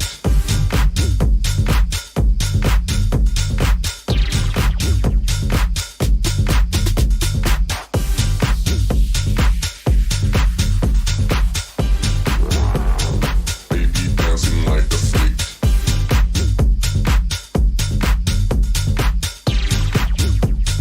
Mouth tweaking when you speak.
tonight we get to experiment and we get to play a nice long set. We don't have set times, it's whoever's feeling the music jumps on. A lot of back-to-back action, so it's going to be a lot of fun. We're going to be playing a lot of different kind of styles of music. Not just typical, tech house kind of thing. Not just typical, tech house kind of thing. Not just typical, tech house kind of thing.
scratching. Just finished Paul Hemming from Temple SF.